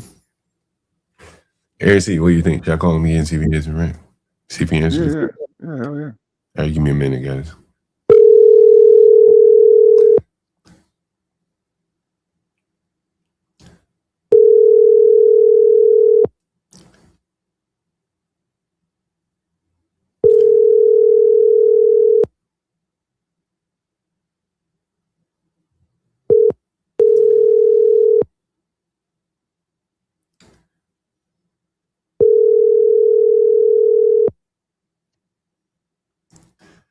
Your call has been forwarded.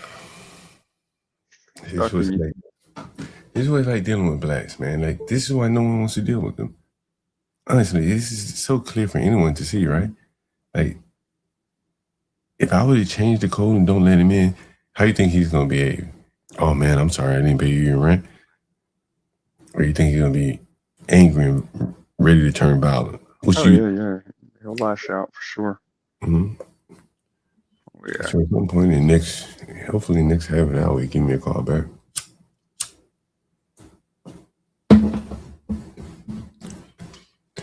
You got your house off Craigslist. You rent. Do you use Craigslist at all, Aaron C?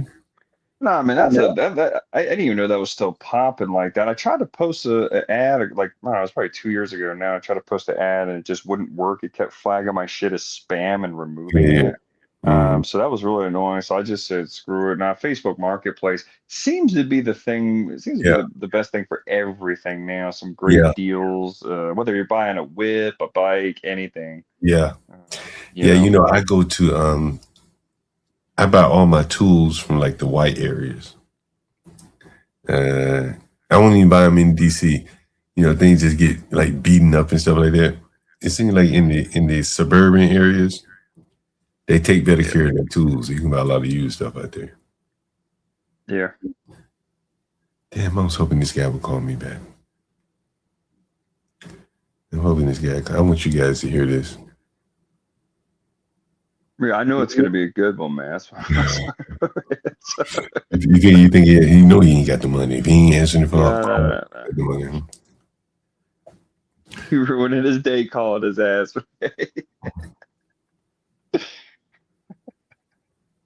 I'm gonna text him.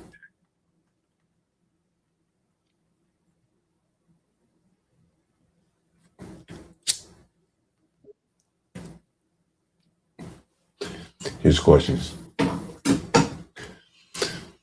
I'll be right back. Give me 1 second.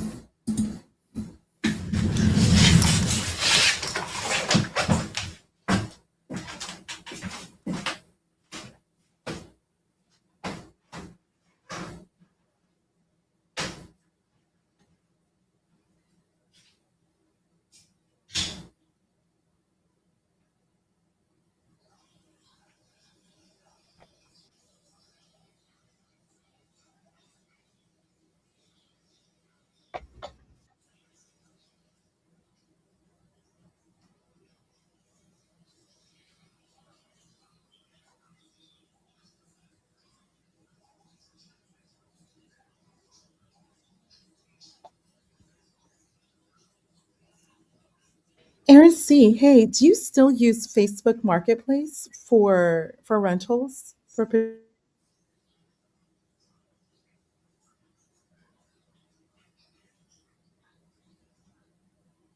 potential renters in your home?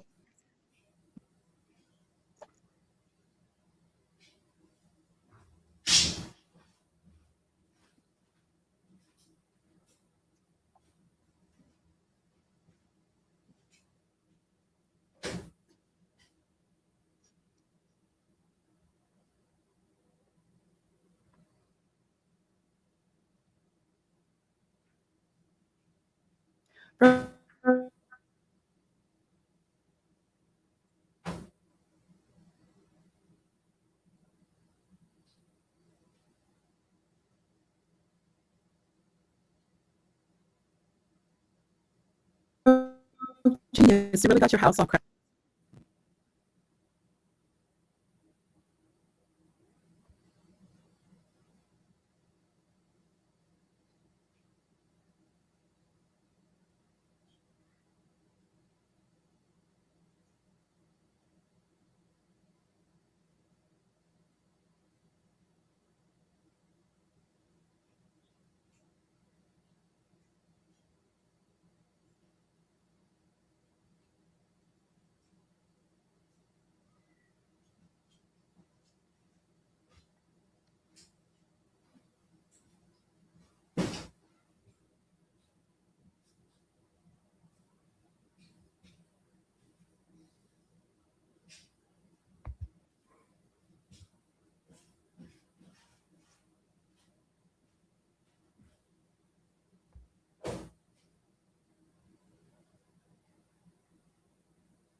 Everyone be quiet here.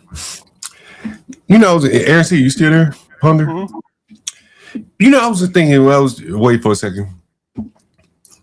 Is there any black behavior that whites might find as offensive as blacks find the N-word?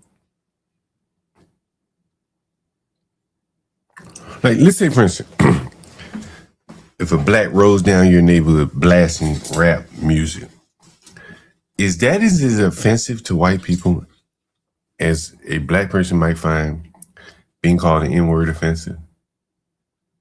Like, there has to be something that as bad as blacks are behaving, like blacks, how about teen takeovers? Is that just as offensive to white people as the N-word is to blacks? What do you think?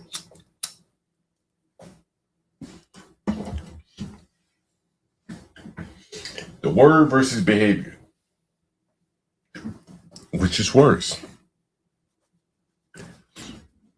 You know, and that's why I think, you know, Shaw. See, walking in front of the middle of the night.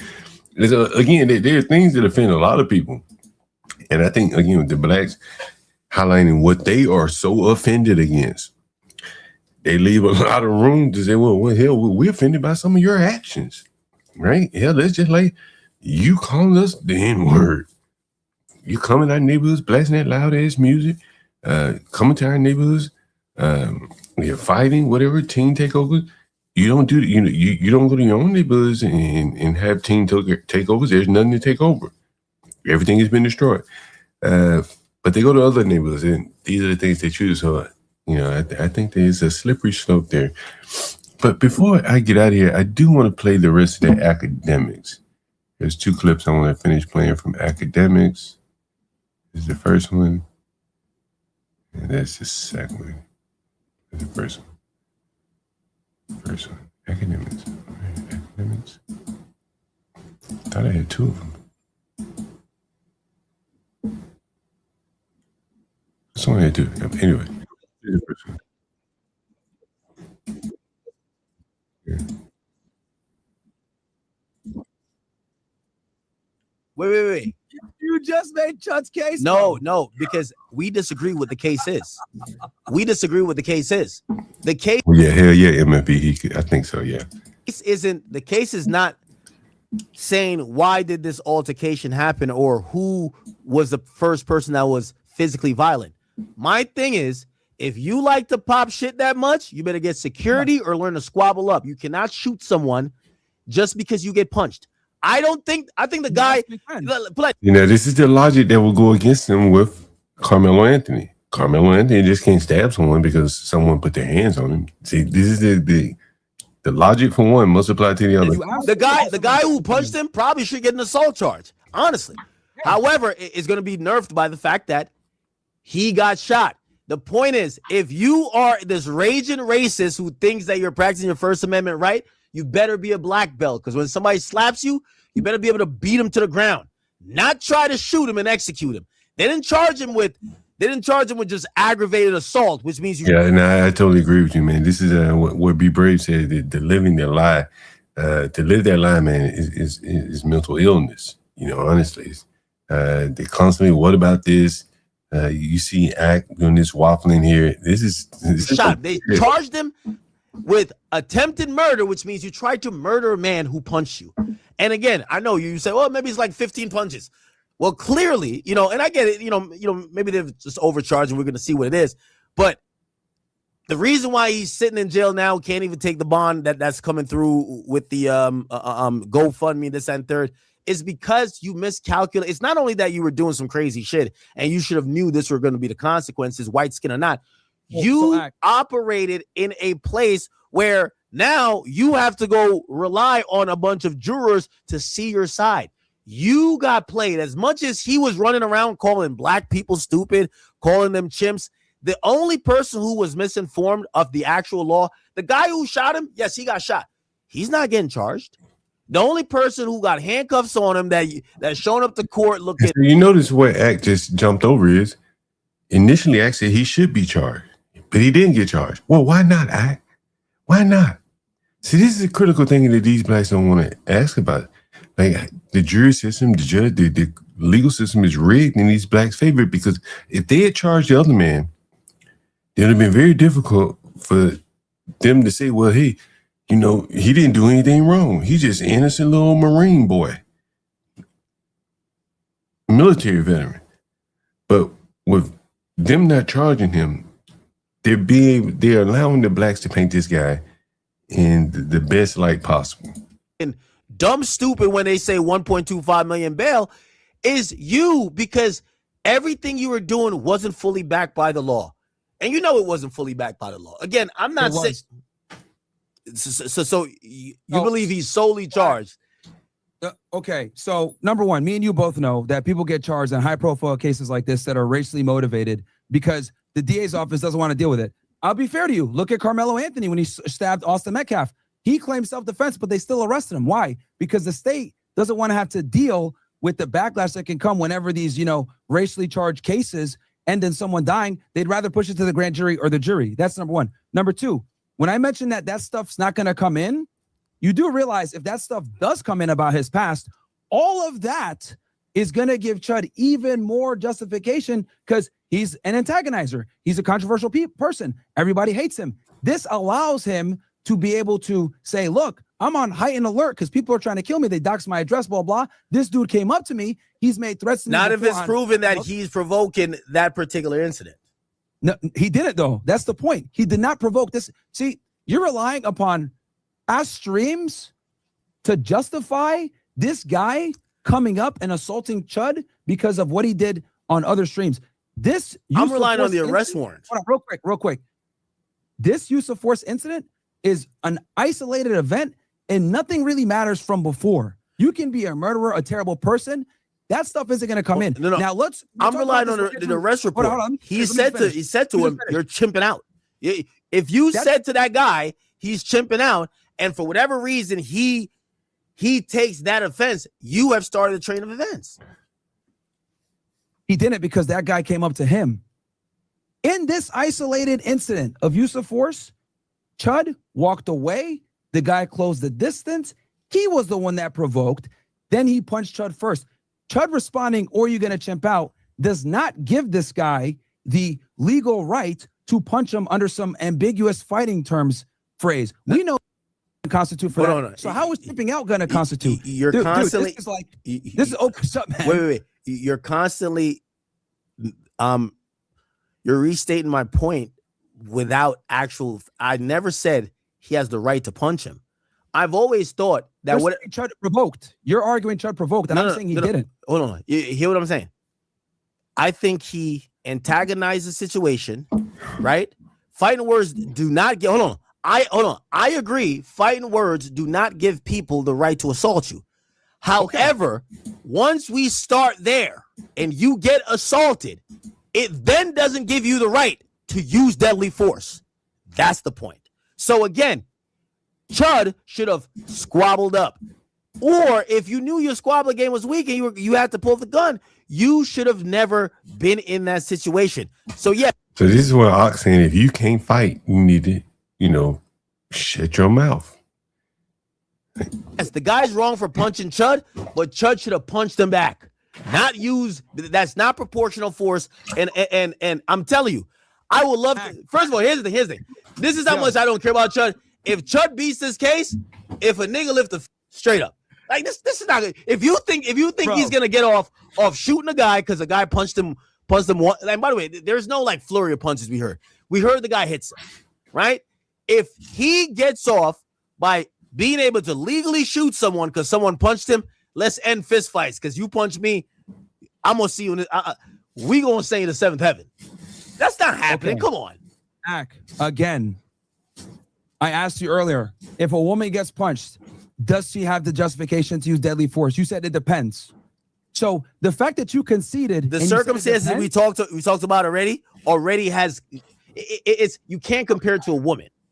You can't compare it to a woman. That's not my point.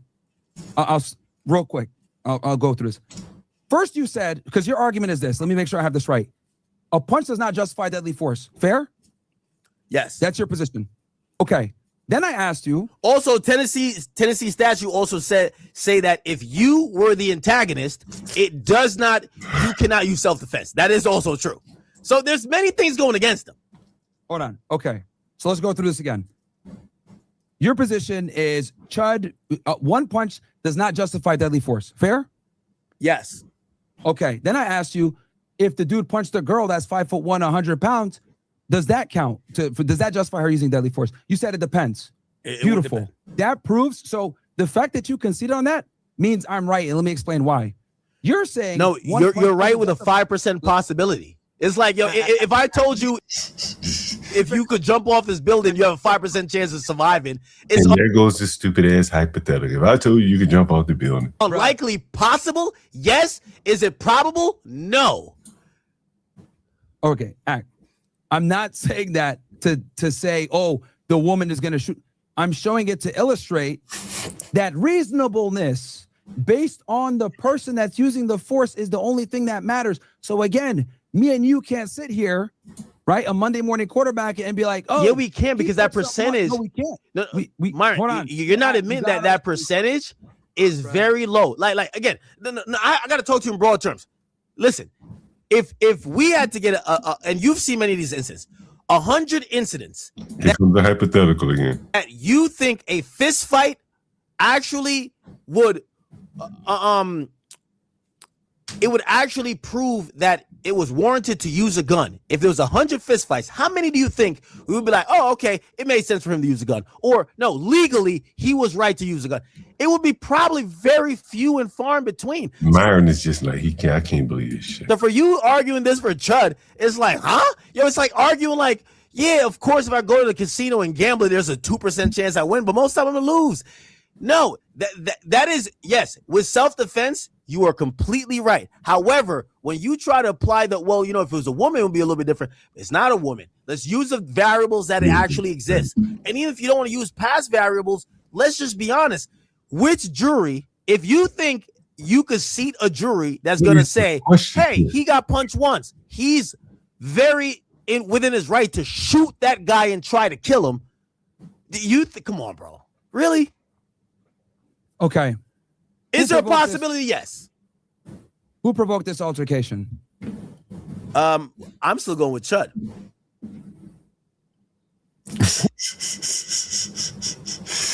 He just can't let it Who go. goes the distance? If that's what you want to call the provocation, I think it was provoked the moment he approached the guys. They don't want to talk to him. They didn't approach him. They're not like, you know, hey, they're minding their business, even if they're laughing at you. You try to have a conversation with them that they're not willing to do. Hey, we don't want to talk to you. I'm good. We're good. Okay. Then he disengaged, right?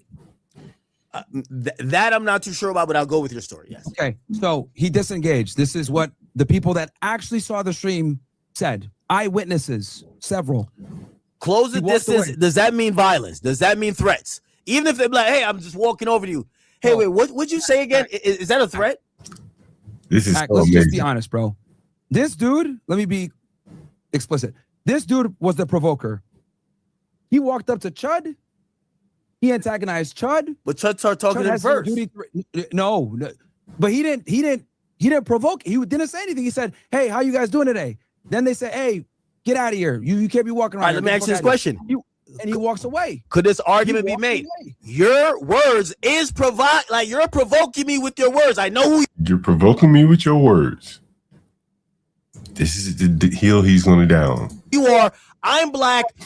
The mere fact you even initiate this conversation. Again, remember, we're also talking self-defense here. How can we objectively find out what's provoking? Is provoking walking up to? Is provoking talking to?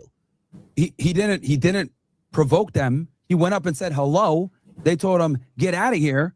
He walked away. Okay, don't you think they might have found that provoking if they're saying, as soon as they say, he says hello, yo, leave, please, stop. So saying hello is provoking. I mean, this is an incredible reaching here. Get away from us. No. Because why not? Saying hello to someone is not provoking, and then you... Pondo, what do you think about what you're seeing here? This is really amazing. This is a millionaire black trying to justify going up punching someone. This is well, from what I'm saying, Chud unleashed a weapon outside a courthouse. Yeah. Shot a man multiple times. Oh, wow. Well, it doesn't really matter where he shot him, honestly, Ponder. Self-defense doesn't end in the courthouse steps or even in the courthouse. If you attack someone in the courthouse and they have a fingernail file in their purse and they stab you with it and kill you, it doesn't matter if they were in the courthouse. It could have been in the back alley. John, he unleashed a weapon.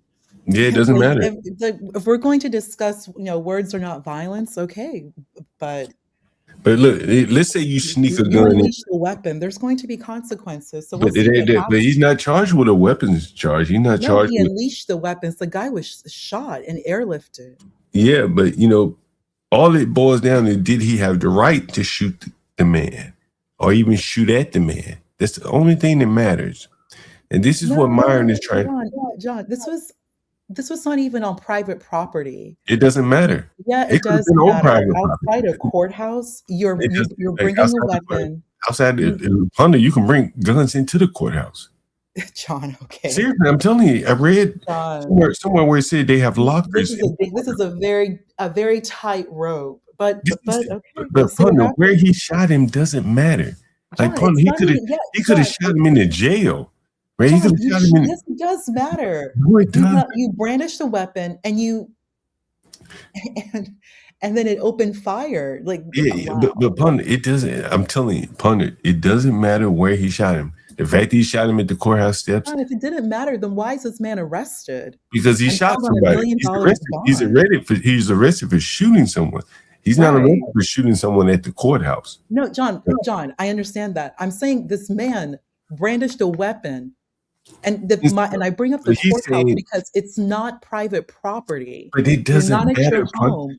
You're not even outside like a business. Ponder, people have the right to carry guns on public property, which gives them the right, presumably. People do not have the right to carry. No one, no. Where is that written? What do you think have the right to carry a gun on public property? What do you think a CPL is? John. What do you think? This is very dangerous, but what do you think a CPL is? Like when you go apply to get a license to carry a weapon, where are you carrying it? You don't get a license to carry a gun around your house or at home. This guy, let's just say hypothetically, I have this right. Okay, whomever is enforcing this right, who knows? But he unleashed the weapon. He unleashed the weapon, brandished the weapon, and it unloaded. So there's going to be consequences. There's just going to be consequences for his actions. If he's guilty, I'm not even debating like morality. I'm just saying that there's going to be consequences. Okay, let me ask you this question. Let me ask you this question. If he's the guy with the weapon was unleashed, like the weapon unloaded. All right, let me ask you this question.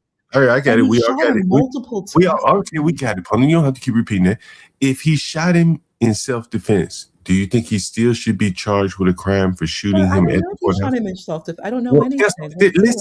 Listen, Ponder. Can you listen, Ponder? If it is found that he shot him in self-defense, do you think he should be punished for shooting him at the courthouse? John, I don't know. Something like this. I don't want to do a hypothetical. This is Jesus Christ. Like this is the law, but this is the law. See, Ponder, you got to stop. Ponder, you have to stop. You have to be able to answer this question because it's a logical question. If he shot him at the courthouse and he's found to be innocent under self-defense, should he still be punished because he shot him at the courthouse? John, I don't know. I don't know the story. I don't know how this guy got a gun. It's just okay. But look, can you? So he went to his car and retrieved the gun. Ponder. Stop. That doesn't matter. At this point, all that matters, and I'm asking you is because it doesn't matter when he got his gun and all that. That's probably not going to matter. More than likely, what's going to boil down is did he have the right to shoot him? So I'm asking you. If he is found not guilty of shooting him in self-defense, do you think he should face some charges for shooting him at the courthouse? John, I can't answer a question like Okay, that. why You're can't you? stating rights. He has the right. Like, where does he have this right? What do you Like, mean, I'm right? asking a What, serious question. what, This okay, right, okay, what okay, right? okay. If you're asking a question, what question are you asking? What right are you referring to? You mentioned rights. I don't even know where this right is coming from. Don't you do you have a right to defend yourself? Yes or no? John, I would assume, John, I don't, at It's a this yes or no point, question. I don't know. It's a, John, if I you don't know. seriously don't know. John, the If laws are somebody so attacks you, vague. if someone attacks you, do you think that you have the right? You could be wrong, but what do you think? Do you think you have the right to defend yourself? Yes or no? John, I don't know. I've done that You before, don't know. and I've Okay. had to actually get an attorney because I thought that that not only the right to defend myself, to call the police to help All right. enforce All this right. I right. got it. But you telling me a personal story, John, Punda. when I've dealt with bull mammies But in I'm the saying you're telling police, me a personal story, but Punda, yes, I am. That's why I can't even judge but something I'm like saying, this. Punda, A most weapon people think, was unloaded. look, Punda, I can't do that. Punda, most people think that they have the right to defend themselves. I know Right? they do. Now, maybe you don't think so. Maybe you're in a small minority, but most people, if attacked, feel like they have the right to defend themselves. You would agree to that, right? I guess so. John, I don't You know. don't know. Okay, well, John, we can't get any farther cannot from even here make this if you don't assumption. know. I mean, we have self-defense cases every day in this country where people assert self-defense. So you have to assume, if you don't know, that most people assume that they have a right to self-defense. It's human nature. If someone attacks you, you don't just lie down and say, I can't defend myself. You fight back. Really? Aren't there consequences for fighting back, though? I'm asking a serious question. There are consequences for fighting back. There are consequences for even defending yourself in your own home. You could actually shoot an intruder and you could actually be charged. We all know that has happened. Like, this is just wow. We'll see what happens. Dude, But he again, went to his car and he got the gun. see, partner, again, like, it doesn't matter if he went to his car, if he went to the moon and got it. John, As long as he shot a guy. He shot a guy. He shot a guy that attacked him. Why do you leave that part off? He shot a guy that attacked him. Try saying that. See, next time you say he shot a guy, add the part of he shot a guy that. But listen, try saying that. Let me hear you say that. He shot a guy that attacked him. John, the number of like stories I've experienced and other people that I know a guy, his neighbor shot the intruder, someone that was repeatedly robbing his home. This was in Fort Worth, Texas. He was arrested. Like, try to stick to this topic right here. I am sticking to this topic. No, you're not, because you're telling me about someone in Texas. You're asking me about hypotheticals. I'm not going to respond to a hypothetical about a guy who shot another human being. Okay. All right. Leaving court. So you're not even on private property like that. This is just okay. Okay. Let me ask you this question. Was Carmelo on private property when he shot? No, I'm not even going to get into that. Since the status of the property matters, like I haven't heard. John, I'm not even getting. Is the school private or public property though? Which one is that? Private or public? At a school? John, Yeah. I'm not going to respond to that situation with those teenagers. I don't even know the full story. But where did he? John, I don't know the full story. I really don't know where he stabbed him, right? You know he stabbed him on private property. He brought a weapon to school. Right. Okay. Unbelievable. He brought a weapon to school. That's already a massive red flag right there. In Frisco, of all places, that's a massive red flag. John, goodness gracious. One brings a weapon to school, which is messed up. This other one brings a gun to a courthouse. And both are using self-defense. New evidence from yesterday. The state's main witness admitted that the shots were fired as they were falling to the ground. Chud has valid self-defense. But see, you already knew that because Chud didn't shoot the man from a distance. See, the blacks, if they could just infer anything, If he had shot the man from a distance, the ballistics would have shown he shot him from 6 feet. Someone wants you to drop the link, John. The bullet would have entered him in the head or in the stomach. Chud wouldn't have shot himself. The fact that Chud shot himself should tell the blacks something. But they so damn stupid and desirous of the man being found guilty because he's white that they're overlooking key facts that anyone with common sense should be able to deduce. Hey, man, you don't shoot yourself if you're shooting someone from a distance. So how did that man shot 7 times? See, the thing is, partner, you don't even shot 7 times. No, the gun was shot 7 times. But see, the partner, what we don't know is, as they were falling to the ground, we don't know if the guy pulled the trigger himself. Talking about Joshua Fox, you don't know. We don't know the circumstances, but what we do know is that when the guy brandished his gun, if you want to call it that, or showed his gun, Joshua Fox closed the ground and hit the man. And at that point, the man went for his gun, or at some point, and then they're fighting over the gun, adding to the fact he closed the distance. It looks bad. It was avoidable on his part. Just as much as you might want to criticize Chud for going to get the gun, Joshua Fox could have kept his distance. He wouldn't be in the hospital today. Anyway, what's up, Big Time? Yeah, what's going on, John?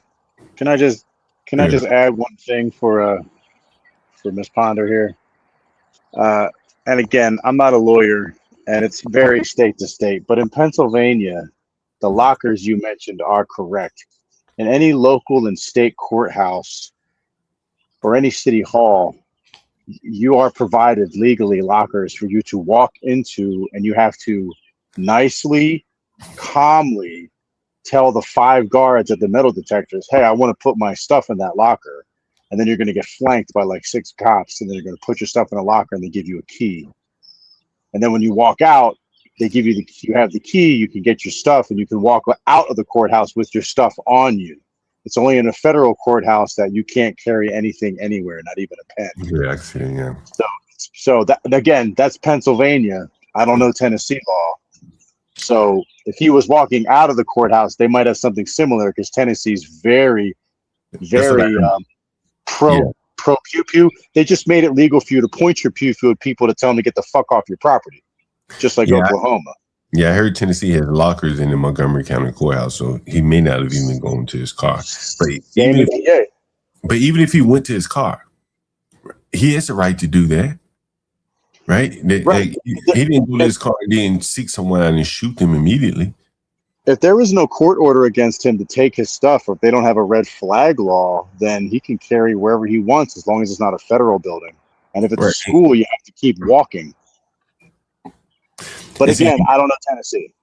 But he doesn't have a gun charge. Well, can I read Manos? If someone tries to bum rush you in a threatening demeanor, that's already enough reason for self-defense. Right. See, Manos, that actually happened to me, and I hate a bull mammy. A bull mammy actually did that to me, lunged at me. Literally happened to me. And I'm not going to fight anyone. I'm not going to fight anyone.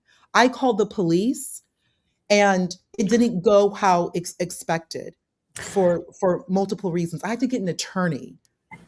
But the sheriff's office against the difference in your case is, I would assume that there's self-defense, especially when I'm not even defending myself. I'm running away from the situation, and she's still coming at me. But if the police are not going to do anything, and then you don't know the biasness of how police officers are, it's just it could just create a whole can of worms, a whole Pandora's box. But the difference that's why I am apprehensive about these whole situations, because you would assume self-defense, but then you're depending, that's what I'm saying, what right? Ponder. Got it. I got it. Right. But look, if I got a gun, I tell you, hey man, back the hell up off me. If you proceed to close the distance on me, I go to pull my gun, and then you proceed to continue to struggle with me.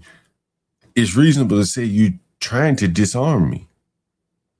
You punching on me, you could knock me out and take my gun and shoot me with it. That was the Rittenhouse defense. Right. That was he ran the Rosenbaum, the kitty diddler, ran up to Rittenhouse, and the only reason he didn't get the rifle is because Rittenhouse had one of those slings that goes over your back. So the guy grabbed it right. The video, he like 2 inches away, and Rittenhouse blasted him 4 times. And to go to Ponder's case, there are times when unarmed people have been unalived, like the Chicken Shack in Chicago, when that guy's on video and he starts attacking that woman, and she called for her son, her 14-year-old, to come into the place, and he unalived that dude who was hitting his mom. Now, they were arrested, and then they were released later, and she sued the police department. Well, in that case, he's attacking a woman. He's a child. The standards are different. Right? Well, it's also that the woman was against the wall, and I think I don't know. I think Illinois is a no duty to retreat. So she literally was stuck in the corner. Where was she going to go? Right? Right. She can't retreat. But again, I think the black people are so hung up on he had the gun. He shot it outside the courthouse. He could have let off 1,000 rounds if that was what he needed to get that boy off of him. And if it's deemed as self-defense, how many rounds he let off, where he let them off, doesn't matter. Right? Those are the facts. Like Time and John, when I'm not disagreeing with any of you, and I'm reading the live chat. Like, I understand what all of you are stating, because that's what I thought. I assumed that if, like, reasonable fear, someone lunging at you, someone coming at you, like charging at you, like that there is a cause for self-defense, that you genuinely feel, that you genuinely fear bodily injury. Therefore, there is a cause for self-defense. But what I'm stating is that it just appears to be on a case-by-case basis, because like you would assume you have this quote unquote right, but then it all comes down to the police, the police, sheriff, and the court. We're all of you are making assumptions that I myself would assume, but then when you're actually in the situation, when you have one of these people lunging at you, I'm all the language that you all are stating, like Manos. Yeah, Was there a gun involved? No, John. There wasn't a gun involved. Was there a knife involved? Right. So, but here's the thing: I don't know that. If a bull mammy is lunging at me, like I'm minding my business, bull mammy's lunging at me, I feel the gravity of bull mamminess come at me. And that is part of the why. What if I here's a question: what would I do? And I'm genuinely asking. Well, that's one of the reasons why I led this stream off, is because honestly, I believe that the black women are really skirting the line where someone could say, "Hey, man, I had to shoot her." John, I'm being serious. And people will look at it, but she's just a woman. Yeah, but she's 200 pounds. I'm 150. John, I'm so glad you're saying this, because this has happened to me on 3 separate occasions. But I'm talking about engaging in bull mammy behavior, where they will physically lunge at you. I'm talking about a man. Okay. But I'm talking about a man where, like, you look at some of the fights that we showed. That's some pretty strong level of fighting. That's man-like fighting. And let's say if you're a 70-year-old man, you be brave, and a woman like that jumps on you, you can't fight her off for 30 seconds, 40 seconds, a minute. She's able to fight like that. Can he shoot this woman, this 20-year-old girl? This becomes an issue as these women are more or less becoming like fighters. They are fighting, John. They are fighting. Yeah. They will physically charge at you. They will identify. They will take, John, I was at the Xfinity store. I was just in Marietta, Georgia. I was working there for a short while. I was speaking to one of the workers. Everything was fine. I guess she was a manager. This woman lunged at me, and she almost hit me with like the credit card machine. Like, it went right underneath my chin. I was so scared. And this was like already a 3rd altercation with these types of women. They will physically come at you. So like that's my question. So if I like, you know, You need a non-lethal Ponder. What? Yeah, no. I'm not. Look, it sounds like where you said you're in Georgia. No, I'm just saying I was working in Georgia on 3 separate occasions at a Whole Foods, at a racetrack, at Xfinity store, physically assaulted by bull mammy Avengers. They will physically assault you. Yes. I'm sorry that happened to you. And look, I lived in Philly for 27 years. I understand the YN problem. So I mean, I have to carry, like, I actually carry pepper gel, and it's next to my whatever pew pew I'm carrying that day. If you're not going to carry a pew pew, you need to carry something that's going to get them away from you so you can get away. See, I would recommend. But big time, like notice, like these are in like businesses, a Whole Foods, like I can't just unleash even pepper spray, like it's inside a business. If you're not going to protect, look, fuck everyone else. It's you. No one else is going to step forward to help you. Fuck that. The fact that you've been attacked 3 times and you're still out carrying something tells me it's not that serious. Yeah, because I carry a knife. A knife will back their ass up.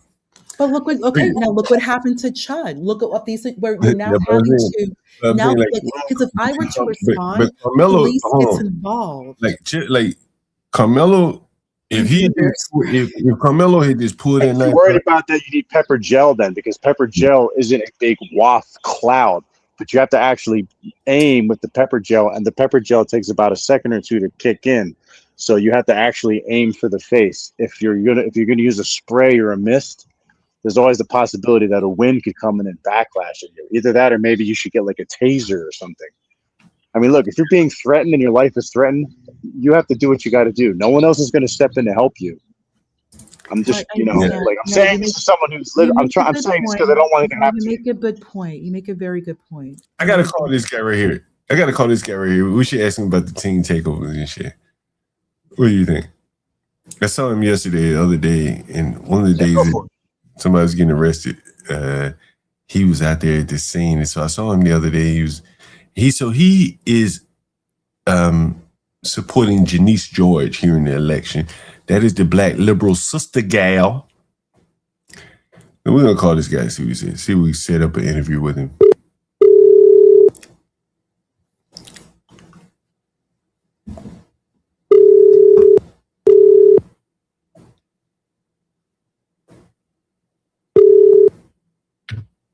Evening. What's going on, man? What's up? Yeah, I saw you at the subway the other day. You know what you talking about, right? Talking to you, right? I saw you at the subway the other day. Oh, Andre? No, John. Remember I said I'm gonna get you on my channel. Oh, yes. How you never say what? I call you back 4 minutes. Yeah. Give me a call back. Okay. All right. I'm gonna ask him about the team takeovers and everything. What do you think about that? So he's an ANC commissioner. That's like I guess he's in, represents this area. He's a dedicated tenant organizer, community advocate, and elected commissioner of advisory neighborhood HC. That's my area right here. You probably can find him all over the internet here. Here he is. Here's a video of him. Week, do you see data show? See that day basis, and there are some things that I will still want to see on the ground in terms of what MPD does right here in my community. We still see officers that sit in their cars oftentimes when things are happening, and I understand that they got to be able to be mobile and move at a moment's notice, but we still want to see some more community engagement on the ground with police officers, and I would assume that direction would come from the top. Do you trust the data that we just shared? Not necessarily. I have to see. Now, this is very interesting. You see the headline here said violent crime trending down. We've already covered that these people were hiding the statistics to lower crime. If you listen to the National Guard people that I interviewed, the videos on the channel, he says they'll catch young blacks in the middle of committing crime, call the police come and just let them go. Don't even report the crime. All of what this investigation pulls. I know sometimes that investigations could be launched in spaces where there aren't necessarily any issues. It's just a matter of, politics being played. but like I said, they get alerts about it and never make a police report. And so I can't necessarily say I police report. And so I can't never make there are a lot of incidents that never make a police report. And so he's admitted to, so he knows that there was an issue there. And so maybe we asked him about that if he calls us back. It's very interesting. What do you think about that, Big Time Ponder? They're not going to tell the truth about the violent nature of these people. They never will. They will never explain anything. It is so frustrating because now it appears that you cannot even defend yourself. Like you really cannot defend yourself in any way, shape, nor form. They're always going to be the victim. And it comes down, and everything comes down to whether or not the sheriff's office is going to get involved, or if you're going to be charged by a DA. Like they don't do anything to these people. Like that, and I'm not even going. I see what everyone is saying. You know, words are not violence. I understand that. Okay, fine. But it's still not taking away from the fact that you have people who will physically assault, or as many of you have mentioned in the live chat, like bodily harm, someone coming at you where a reasonable person would suspect there's a possibility of bodily harm. This person can physically harm me. Therefore, I had to react. It's like there's no, what I'm saying is that there's no innate right. There's no right, because once the police and the prosecutor gets involved, it's basically like a he said, she said back and forth. Well, I think that's why you have to be judicious in your use of force. That's where the guy, Chud the Builder, he didn't shoot the guy from a distance. So at least he gives himself, a reasonable argument. I would probably argue that Chud may not even have to take the stand. The evidence could show for him. He shot himself. He didn't shoot himself. Not deliberately.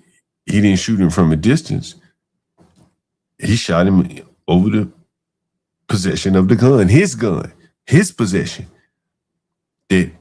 Which is reasonable to say if he had lost that battle, then the guy would have taken the gun and used it on him. Like, this is a very different situation. The black man should be charged, and the reason why they can't charge the black man is because it would damn near absolve Chud. So this is one of the examples that you got to look away at the black crime just so you can get the white man.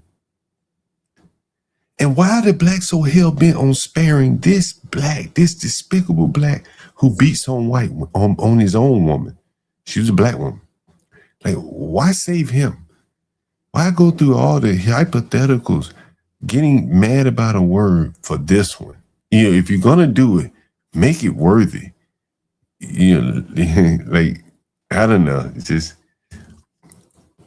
you would think that the blacks would at least try to cut it down the middle and say, hey, man, this is a bad guy. He was stupid. He was violent. How did Chud know he had PTSD? He told him. Why did he tell him that? Because it's like a veiled threat. Like, think about that. Big Time, did you know he told Chud that he had PTSD? Well, the guy has a record too. He's got a he didn't tell Chud about his record, but he told him he had PTSD. Well, that's a veiled threat, as in I could freak out and go nuts. I'm crazy. Yeah, that's a threat. Right, I'm crazy. Right? Right. This is what he's saying. I won't be streaming. The guy that's on DJ Wish Talk, he says same shit. Hey man, I got PTSD. I'll do anything. I'm crazy. What about the live stream? What about the live stream where on Black Twitter where they all got together and said, "Yo, this is where Chud is," and they were raising money to go get him? Is that going to come into court? I don't think so. No, unless they paid this guy. I don't. It's not relevant to the case. Unless Chud knew about it, which is possible. That if he would have testified, that would go to his state of mind. This would be one of the people that may have been paid to come down here to attack me. The behavior is very erratic. Again, most people, when they encounter a man with a gun, they back up. Unless they arm themselves and then they just pull out their gun and start shooting. They don't get closer. And so, that's why I think that they're not going to put the guy on the stand. That's why I don't think they're going to charge the Joshua Fox guy. And I think just like in the, was it the Trayvon Martin case? Where someone pled the fifth. They wouldn't testify. So I think Joshua Fox will probably plead the fifth, will not testify.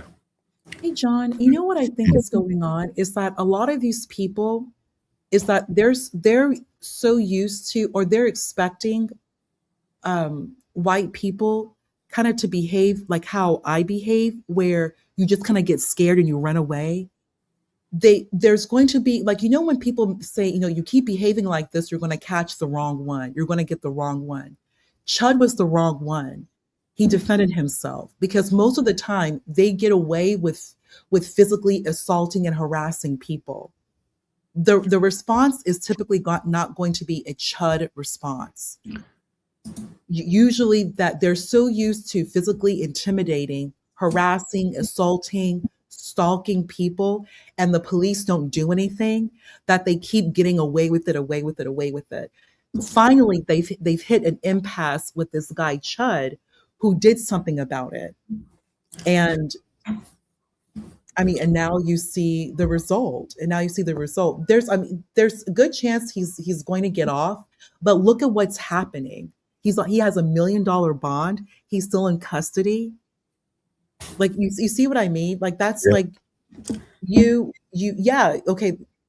Whether or not he has a right, he still did it. We could say he defended himself, but look at the consequence though.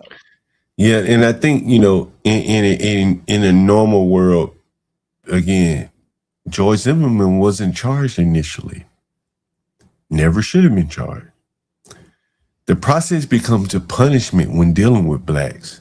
If the blacks can't rig the jury to punish your ass, then the process itself becomes a punishment. And that's why Chud is probably, and it's so hypocritical. These same people were rooting for Carmelo's bail to be lowered. He killed someone. But they want Chud's bail to be $5 million. But at the same time, these were the same people that were arguing for no bail. They didn't want any bails, but they want bail for Chud. See, it's just too damn hypocritical for me. Well, it's tribal. Say what? It's tribal. Yeah, it's just tribal. Here's another Chud the builder here. Take a look. I don't know. Can you hear this? Can you see this? Yeah, we can see it. It should be see how they behave? Like, John, I'm telling you, like they will go into businesses and they will fight, harass people. Hold on. Don't be too quick to judge here. This white man is supposedly called a black man the N-word. And here's the black man responding. But there's something interesting. I want you to take a look, see if you catch it. Listen. Damn, why is the volume keep? Let me do it again. I don't know why the volume keeps going out. Anyway.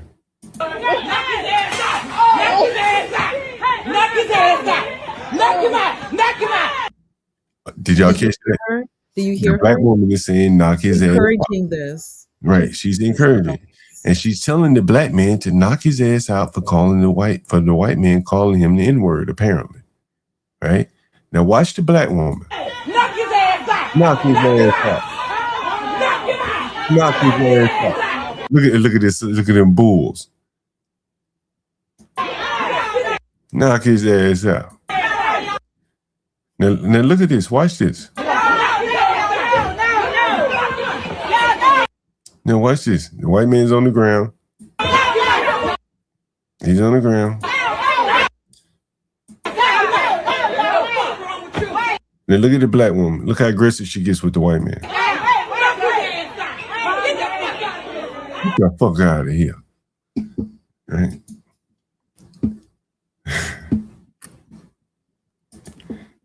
So anyway, I found it to be very interesting. If the black people are going to keep responding like this, it's not going away. There are going to be more and more people antagonizing them to invoke reactions out of them. This is my thought. you gotta take the power out of it. You know, if you're not that, then why are you responding? Anyway, just my thoughts here. I do agree with Ponder that there are certain places where they're just allowed to do anything. I mean, John, did you cover the Wendy's that was in Chicago where it doesn't even have a sit-in dining room now? It's just the entire place is the kitchen. Did you see that? Yeah, maybe 2 weeks ago. So that's the new direction, I guess, of all fast food joints in Chicago. They built a Wendy's, and there is no in dining. There's no in. You can't sit down inside it. They just had some tables outside. Yeah, the whole store is the kitchen. And you know, as soon as a fight happens, those tables are going to be gone. Yeah, listen. Yesterday, I was on 14th Street, Northwest DC. You know, it's kind of a bougie area, and there's a place called Wonder. Anyone ever heard of Wonder? It's like a lunch place. Anyone ever heard of Wonder? No, what is it? I'll see if I can Google it for you. But anyway, so Wonder is like this. I remember seeing it when I used to live in New York. I think I've been there a couple of times. Wonder DC, 14th Street. Check this out. This is Wonder DC, 14th Street. I'll see if hopefully they have pictures of it. Hopefully they have pictures. Shit. Do they have pictures? Let me share my screen. This is Wonder DC. 20 award-winning restaurant partners. Explore our restaurant. Mix and match as many restaurants as you like. 0 delivery fees always. The best restaurants from around the country all in one place. And so what this is that this is like one big communal kitchen with a shared like ordering system. I would imagine that. Okay, Bobby Flay. That's okay, cool. Right. So I'm riding past there yesterday, and there's all these e-bikes outside, and they're waiting to pick up the orders to take it to people. And again, it's like one big communal kitchen, right? These aren't a bunch of different restaurants. This is probably one big staff cooking whatever comes in one big kitchen. No, there's no seating. There isn't no place to sit down at all. You order your food from this communal kitchen of varied restaurants, and then the Uber driver delivers it to you. That's a step beyond Wendy's, because Wendy's has a location that's dedicated to itself, correct? But in this case, all these restaurants are combined into one storefront that no customer ever walks into the door. Isn't that interesting? John, this is the new way things are going to be moving, especially when bringing in new technology, AI. A lot of people are going to lose their jobs. You're not going to need as many workers to facilitate between serving the food and the customers. So think about the number of people, especially entry level service industry people. They're slowly but surely, but not anytime soon, going to become obsolete. Yeah, that is. Yeah, and I'm Red Illusion. I've been reading your comments. You've been making some really good points. What's occurring right now is that the society is, because of their behavior, because of this bull behavior. And I also want to say something. I think Aaron C is still in the chat. Let's not be confused. These people have no issues with these white people saying the N-word. Like, don't think, oh, he said the N-word, words are violence. It has nothing to do with saying the N-word. They're just violent. They're just violent. They're using the N-word as an excuse. John, they would have behaved like that if you just ignored them. That's when they really become violent.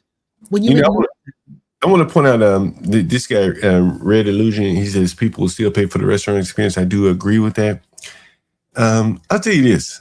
I used to go to a lot of fancy restaurants. A lot of fancy ones. He has some of the best too. And I tell you what I don't do anymore. I don't go to any middle tier, just basic restaurants. it's got to be. They got to do something special.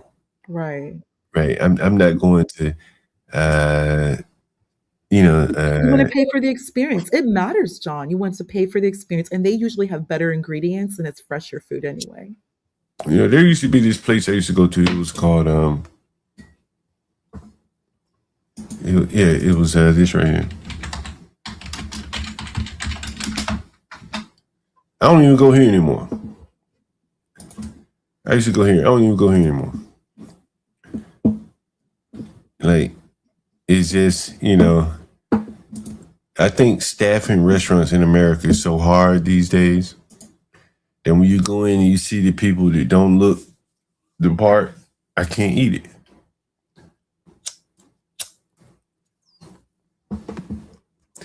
And, I showed you the fried chicken place earlier. If you go to a high-end restaurant, like, they're selling you the experience. And part of that experience does not include some big, fat, tatted up, wig-wearing woman. Right. You just, when you walk in the door, you see that and you lose your appetite. And so that's kind of when I go out. If I go out, it's got to be that. It's got to have something special. They expect their tip, like they're expecting 17 to 25% tip, and I tip post-tax, so I tip well. I want the experience because they're. This is why I think that they, looks are mattering even more in the restaurant industry because they all share tips, right? The hostess gets part of those tips. And the cook. Yeah, me too. I rather cook at home. The bar back and the bartender. Right. All these people. So everyone is kind of codependent. And so if I had a big fat bull mammy hostess and I'm back there bar backing and the tips ain't looking right, I'm like, get rid of her and get somebody who's going to bring in the tips. Facts. Right. So that's where I think it becomes a lot of pressure on the black women, in the industry like that. They just can't get in the door. And if they do get in the door, the business suffered, which is bad for everyone at that point. So anyway, very interesting. I guess we should do 12 hours. Hey, we got 2.5 hours left. Now, why not? Why quit now when you're at 2.5 hours? I'm sure we can figure out something to talk about. Still waiting on the back. Chick-fil-A, up until recently, used to be majority all white. Oh yeah, they suck now. Yeah, majority all white, and you know that I forgot which denomination, which not Mormons, but someone else, because they're not open on Sunday. The service was exceptional. Like the Chick-fil-A service, remember back in the day, John? It used to be so exceptional. Yeah. Yeah. Go ahead. No, go ahead. I don't know if it's DEI or whatever. You see what they've been letting in. And then one all-black Chick-fil-A, they went on social media acting a whole damn fool. And like the mammy cooks were like titty hopping. Like they were jumping up and down, like flying there. It was so gross. You know what I think it is, Ponder? I think there's a myriad of things, but, imagine your Chick-fil-A, right? And I've discussed this. And you're competing with Popeyes and other fast food. You're all kind of competing for the same people for the same dollars, right? Well, Popeyes gets their employees damn near for free. Their welfare benefits, government pass down benefits for if you hire such. Well, Chick-fil-A has a higher standard. They can't hire those same people and get them free. They're not hiring formal welfare, coming off welfare people. Or if they do, this is where they are now. No. But to compete with the Popeyes, the McDonald's, where it's not quality first, where Chick-fil-A was quality first, they couldn't compete with them anymore. Not in the cities, where the minimum wage is high and the tax law give you advantages to hiring them, the welfare people. That's a business model that works for McDonald's, but it doesn't work for Chick-fil-A, in my opinion. No. And I think that's what Chick-fil-A has had to compete with. And now they probably lowered their standards to hire some of these people to benefit from their free labor, and their restaurants are declining. Well, it depends on where the Chick-fil-A is. Like, depending where you are. I mean, I've worked in Georgia. Like Georgia's like two worlds: North Georgia, and then like inside Cobb County or Fulton County, just two different worlds. And if you go upwards in North Georgia, closer to the mountains, the Chick-fil-A is primarily all white. And a lot of them are like, college students, high school students. The local Chick-fil-A supports the high school. They even do like the little graduation ceremony for their workers. Really. Yes, I said they were titty hopping. Yes, Ryan. That Chick-fil-A, John, it's so busy. I'm talking like from beginning to end. They have like they even created like a traffic, and they take the orders outside. Do they have Very two? well. Do they have a double drive-through? Yeah, like they don't have a drive-through. It's just the kids outside and like those little point of sale machines. Yeah, And I yeah. do They, think and they they have, pay them and they like have the 20, heat lamps. 25 an hour. Let me show you something. Again, it kind of focuses on what I've been talking about. Oh, remember I tell you about John, Facebook? Yeah, go ahead. Yeah, Blue Ridge. regards- I have Andrea. Blue Ridge is nice. In regards to Chick-fil-A, maybe do you remember when the CEO washed the shoes of the former Christian rapper Lecrae? I do remember that shit. Who was it? It was the CEO of Chick-fil-A in his church. And he was washing Lecrae's shoes, and he said, "Is that better?" And Lecrae said, "How about some stock?" You remember that? Wait a minute, who was Lecrae? I don't remember Lecrae. I remember him watching. He used to be a Christian rapper, and then around Floyd, he realized that he could make more money hating white people. So he gave up Jesus and became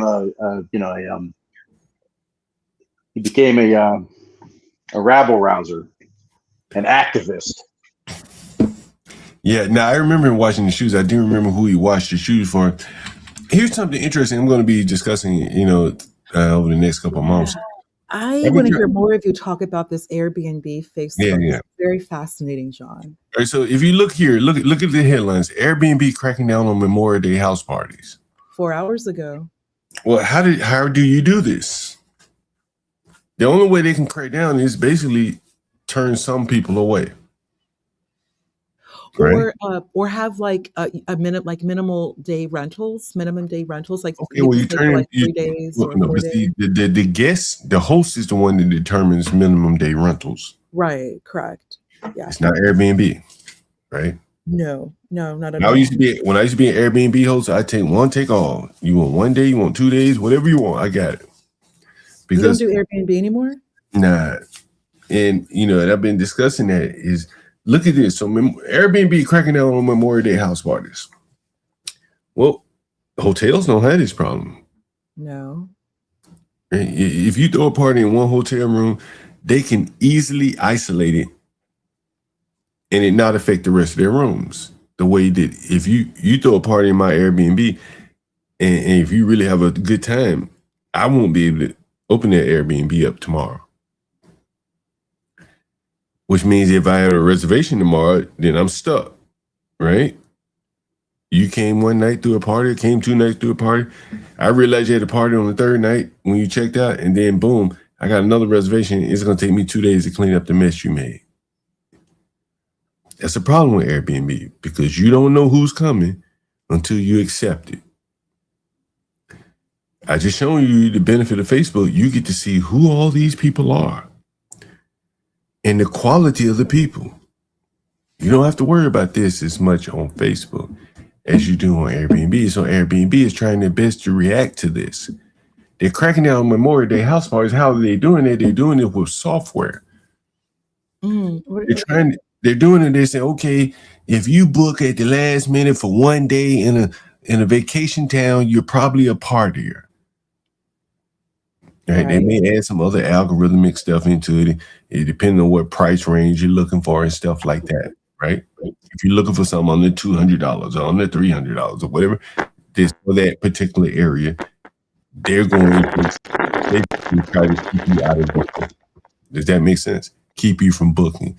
Because Airbnb, although they squeeze the hosts, they're dependent on the host for revenue. Without the host, they just got demand.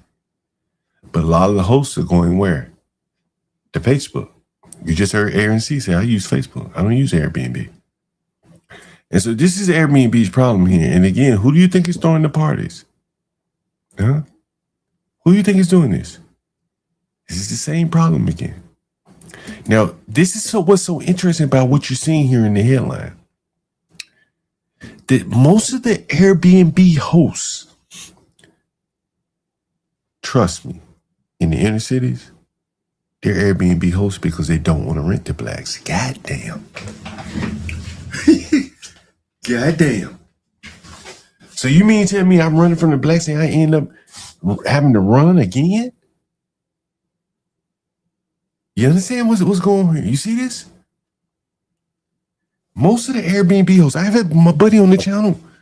The only reason he does Airbnb because he gets to weed out the blacks, and he's not subjected to the law as it relates to the blacks if they decide not to move out. He can call the police on them. But they throw parties in your shit. So now he does 3 and 4 day limits to try to minimize the blacks. Well, what does that do? That limits his revenue as well. Because not everybody needs 4 or 5 days. Some people just want 2 days and they're legitimate people. They're coming in town for a conference or something. He can't take those people because he's so afraid of the parties. He's so afraid. And so you see here's more questions here. Airbnb cracking down on Memorial Day parties. This is Green Bay, Wisconsin. Cracking down on parties. Memorial Day parties. On and on it goes. And then you think about there are things like this. Airbnb, refund scams. Here's this. Refund scams. I was going in circles how one woman got caught in a year-long struggle to get her money back. Images altered in false $12,000 damage claim. On and on and on it goes. And that the lower class of people are taking advantage of software loopholes in Airbnb. And as I've said earlier, I would say a large component, if you were to look at, are you familiar with like the components of value or something like that? Maybe that's the right word. Is that the right word? Yeah. Something like this. The element of value typically refers to one or two concepts depending on your field. Maybe this is not it. But basically, the bulk of Airbnb's value, is its algorithm, a black box that prevents customers and guests and hosts from speaking with each other before they pay Airbnb. So before a guest can make a reservation, they got to pay Airbnb to speak to the host before a guest can speak to the host. Right. Well, you've seen that Facebook allows me to speak to the guest directly. I can write them a message. Hey, you want to rent my room? Right. Yeah, sure. Okay, cool. No problem. Let's do it. Meet me here.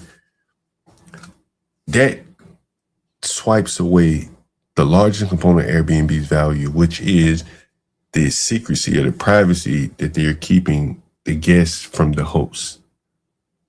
Facebook takes that all away, that value away from Airbnb, because now you get to dig a little deeper into who's coming into your home. And Airbnb has no way to really prevent that. They are stuck under the fair housing. I can't discriminate on Airbnb. But you can't, but in a way you can on Facebook. But you can on Facebook. And you it's can on Facebook. How do you even know I discriminated? Exactly. Right. And See, also, Airbnb, that's not the business model for Facebook. Airbnb's business model is housing. Right. Whatever else they do. Facebook is just, hey, it's just social. I mean, it's just like broad social media. It's matching, buyers and sellers. They have a marketplace. That's it. Point blank. There you go, right there, John. It's matching buyers and sellers. It doesn't specify the domain. It keeps it so high level that you can't even get into fair housing with Facebook. Yeah. Because that's not their business model. It's exactly what you just said, matching, which is Facebook Marketplace, matching buyers and sellers. That's it, point blank. Yeah. Whether it be a car part, or maybe even a gallon of milk, or you're selling clothes. Yeah. Or you're renting a room.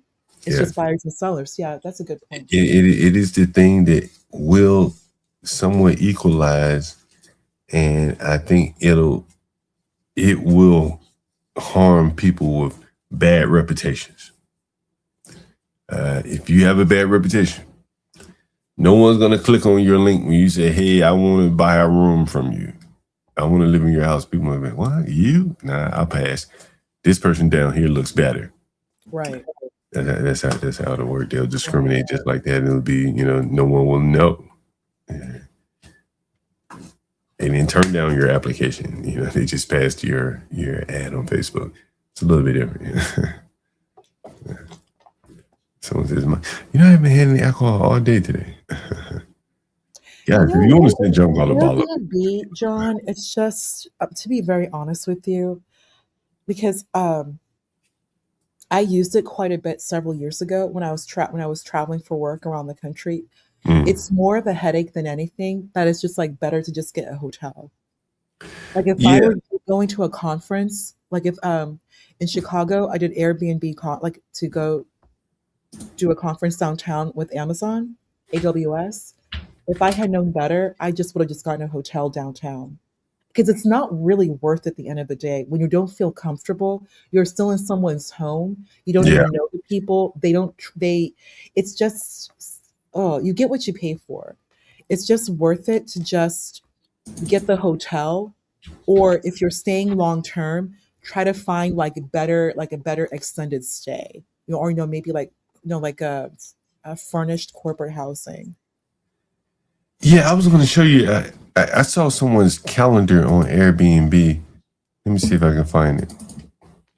Yeah, whoever said that in the live chat, to be honest, it is better to just kind of stay in a hotel. Just like, stay in a hotel and put it on your credit card and just get like the hotel points and just get the benefits off the credit card than doing Airbnb. That is one of the downsides of Airbnb. You mentioned Ponder. Can anyone see my screen? Not yet. Hi, Panelverse. Hey, Panelverse. Good seeing you again. Hi, Panelverse. If you can see my screen here. Okay, that's your Airbnb calendar. Now, this is not my Airbnb calendar. But as you can see here, and this is what I talk about with Airbnb, what I think the problem is as you can see, this calendar is pretty booked. Yeah, yes, it is. But there's a lot of turnover that needs to take place. You see this? Yeah, for cleaning? Or is that what you... Right. Yeah. So on the 20th, on the 21st, Joseph checks in. This is the guy right here. He checks in. But someone checks out on the same day. Yeah, that's... Ooh, how are they cleaning? Gross. Right. Well, what happens if this person throws a party last night? Yeah. And now you got to walk in here, you got to clean this place up and have it ready for Joseph the next day. Yeah. And Right. Joseph's supposed to check in about 4 p.m.? Right. Or whatever And time. then, Right. yeah, whatever time. And then the other person is usually, I've noticed it's like hotel hours, check out by like 10 or 11, check Right. in by 4. Right. And here's the thing. Each one of these bookings require a cost. So when Connor checks out on the 16th, you got to send the cleaners in again. Look at all these checkouts here. Here's a 1-day stay on the 8th. Ooh. That means on this week, right here at the top, they had to have the cleaners in once, twice, 3 times, 4 times. Yeah. In 2 weeks, 5 times. 5 times, 6 times. That's a lot of cleaning. Yeah. And if you make a mistake and miss anything in any one of those cleanings, not only can you get a bad review, these people can ask for their money back. That's a game changer. This doesn't work like this on Facebook. Oh, yeah, I saw a hair up on the bed. Okay. What do you want me to do? Come pick it up? Hey, you're on Facebook. This is not Airbnb. The other thing is, on Facebook, not many people are looking to book for just 1 or 2 days. So there's less cleaning.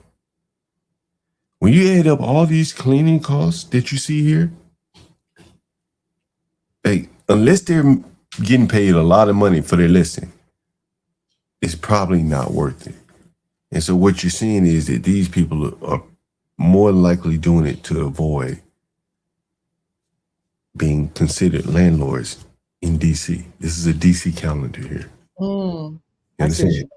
Right? They don't want to be considered a landlord. Keep it tight so they don't come into like you're a resident after what, 30 days or 60 They days? don't want that 30 days. That's what they fear. And so since they fear that, they're willing to go through this. But what this does is it makes the housing more expensive for everyone else, because this could be a regular apartment for someone to be living in. That if the rental laws were a little bit more in favor of landlords, they probably would rent the place. They probably would make more money renting the place. When you factor in all of the cleaning and all of the rigmarole you have to go through with Airbnb. But this is what people resort to. So here's the other big flaw in this. If someone is looking to book this place for a long period of time, let's say they want to come on the 11th, the date in red, and they need 3 weeks, they can't get it. And that's probably a pretty decent person. That's probably someone that's not throwing a party. And on Facebook, that's probably someone that's going to pay you up front. But they can't get it from this person because their calendar is booked. And they probably can't cancel the reservation. It'll be worth their while to say, you know what? I'm just going to cancel these reservations and take the long-term booking. But Airbnb wants the money. So if they cancel a reservation, Airbnb just punishes them. And so that's how this works. That's why I think Airbnb is very flawed. Facebook doesn't give you those kind of obstacles there.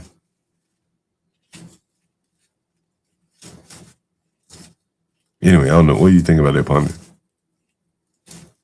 There's some risks with Facebook, but I really do see where you're coming from, because that other day when you said short Airbnb, I mean, that's going to be a possibility. There's less protections, though, I mean, as opposed to Airbnb, but Airbnb just isn't the greatest. Nah. Discrimination. Did you read that, Herman? Discrimination equals value. Listen, I want to do, damn, should I do it now, Ponder? You should I do it? I want to review my buddy's Airbnb. Should I do it? Should I do it? I'm curious to know what you think about it, what the audience thinks about it. This is not to be critical. His Airbnb, kind of the same class as mine. Oh, do you mind dropping the link for Aaron C? Yeah, I just dropped it. Yeah. Okay, cool. Let me see if I can show you my buddy's Airbnb. Let me see what you guys think about it. Because John, it's at a point, like you really don't want to. You think you're saving money, but you're not really saving money. You're dealing with a lot of stress, because saving money when it comes to, I mean, really anything, you're going to deal with, those people, and those people cause so much trouble. It's better to just pay for the quality and save your time, your money, and your sanity. Because I guess like either you pay the quote unquote black tax, or you pay like the quote unquote, white tax, whatever. But dealing with them and how they behave and how they engage in business, it's just not worth it. All right, we about to do an Airbnb review here. Airbnb review. Make sure I spell it right. Hey, John, before you... Yeah, go ahead. Yeah, go ahead. No, I was just gonna ask you. I noticed. I just took a pretty big excursion to the East Coast from Maryland all the way down to Florida and whatnot. And I did notice. I did entertain Airbnb for 2 nights. I noticed that their prices have dramatically dropped. Is that to compete most likely with Facebook Marketplace, like you're saying? Well, I think that again, I think that there are probably a lot of hosts who have shifted from Airbnb to Facebook. I would imagine some of them are playing both sides of the field. I don't know. I don't follow the prices as much. Have you ever done an Airbnb yourself on any of your units? Yeah, I used to Airbnb shit all of them. Oh, okay, because I thought about it, man. Because like I told you before, remember I called you like way back, man. I actually had one question. I can't remember what it was, but like, I just ran out a couple rooms in the townhouse, and yeah, I really flirted with the idea of Airbnb because we're in the middle of like 5 national parks here, and so Yeah. like, and one of them is the second most visited national park in the country. And so a lot of people, like worldwide, like my ex had an Airbnb. She had people coming in from India, Japan, China, I mean, you name it. And it seemed like it was pretty profitable. It seemed like it was like super profitable. But now that you just mentioned it, I never noticed it, John. Like when you do that cleaning, when that Airbnb does the cleaning, I guess Yeah. it does have to be damn near flawless, doesn't it? Yeah. I mean, the Right. slightest complaint, because all the motels I stayed in on this trip, they were all shitty. They were all ghetto. They were all shitty. Well, One even had like, gunshots in the glass at the main window where you check in Jacksonville. So like just like turbo ghetto, and they don't give a shit about my review. It doesn't matter. right. And again, if the sink is stopped up in your hotel room, they can easily put you in another hotel room, right? Yeah. Not a big deal. You can't necessarily do that with an Airbnb where someone may only have one. See, I was able to kind of overlay the hotel model on Airbnb because all my rooms are look-alike. They're very close in location. You could book one. So even if my calendar looked like this, if you book a unit and, I could put you in the unit across the hall. It may be technically booked on Airbnb, but someone checked out late at the other unit, and because the units were interchangeable like a hotel, right? You don't know which room you're getting in a hotel before you check in, unless you're in a specialty room. Yeah. But short of that, right? If someone throws up in the hotel the morning of your checking in, they just put you in a room next door. Airbnb can't really do that model because the hosts don't have interchangeable units oftentimes. Yeah, a lot of times the hosts they're not as like responsive as they need to be too. So the last Airbnb I stayed at, I decided to walk 9 miles. So I do a lot of walking, so I walked a little bit, and I get there like really late at night. It's like 2 a.m. and the code that I'm given for the instructions is not working. Right. I start messaging the person. Luckily, like a half hour later, once I thought I was screwed, right about before I got an Uber to get up out of there, he's like, "Oh, here's another code. Try this or whatever." But I noticed in the past too, when I'm traveling through, I'm trying to book things. I'm not gonna lie, I'm a last minute type of guy, And I'll try to do like an hour or two before I call it a night, especially in Vegas and stuff. And I noticed that they're just always kind of like sometimes they just won't respond at all. Like I can't ever like reserve it or check in at all. And it's just like Airbnb. I thought it was created for it to help out the little guy at first, but then it's just all these apps that these billionaires just sit back and get paid on, Well, I mean, their business model, is ultimately dependent on the customers booking their place. Well, they can't squeeze the customers and make the prices go higher, so they squeeze the landlords, the hosts, and say, "We're just going to take a little bit more of your money." And if the guest complains about this, we don't want to lose them as a customer, so we'll punish you more. And in some ways, they know that you don't want to go to the private sector because you're afraid of the landlord-tenant laws. So they figure most of these people are a captive audience. Does that make sense? Like this guy right here. You see this Airbnb right here? This Airbnb we're going to take a look at it. In my opinion, and I know this guy, it's not Airbnb quality. Not to say it's not, livable or anything, but with the rules of Airbnb, you can easily just scam this guy. Easily. I could book his Airbnb, wake up in the morning. I could book his Airbnb for one night stay. Let's say, okay, he got a 3-night minimum. I say, okay, I'll book it for one night. Wake up in the morning, call Airbnb, say, "Ooh, I hate living here. This place is disgusting." And get up out of there and get my money back. I only needed one night anyway. You can really get a refund that easy? Just Hell yeah. Because again, they're not trying to lose any customers. You understand? So they're beholden to their guests. And so the guests are looking at looking for perfection. They're measuring up people. They're measuring up Airbnb hosts against hotels, even though they only have $30 or $40 fucking dollars, $50, $60 a night. They can't stay at a hotel. See, his clientele can't afford hotels. You understand? My clientele, when I was on Airbnb, they can't afford hotels. They were the Waynishas of the world. Remember Waynisha? She just booked with me the other night.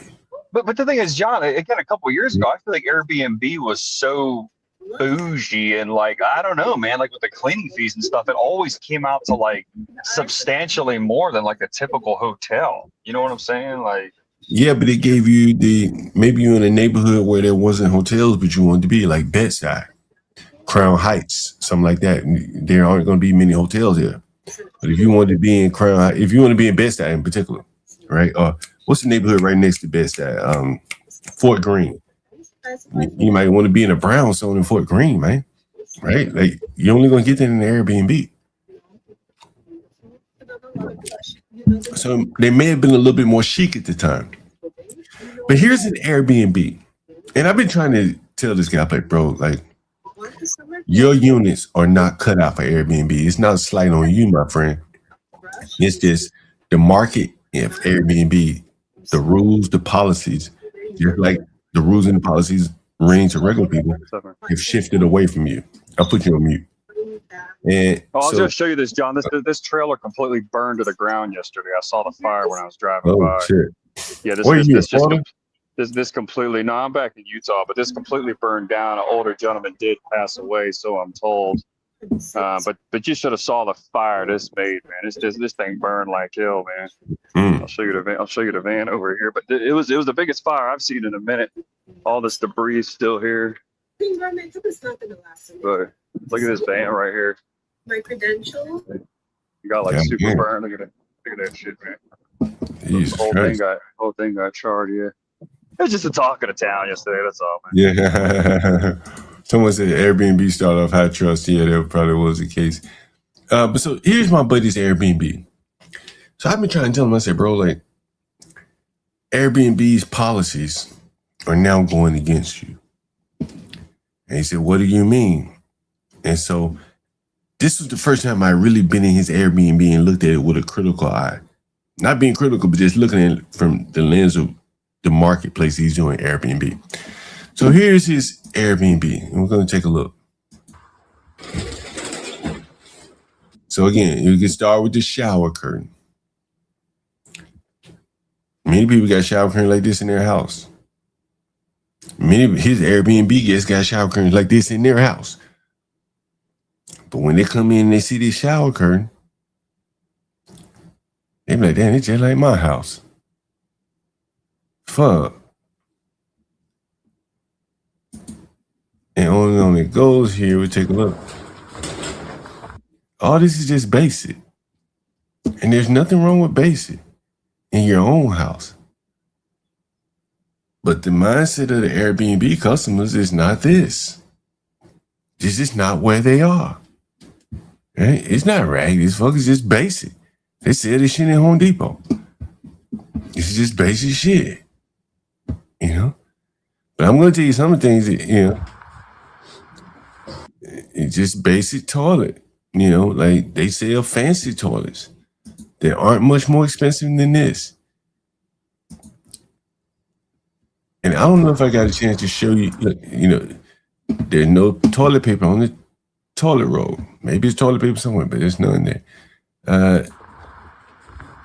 The sink, the cabinet. I don't know if you can see this again. There's nothing wrong with it.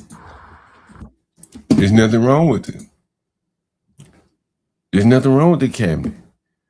But from the mindset of the Airbnb guests, they come in like, what the fuck? This shit just like my house.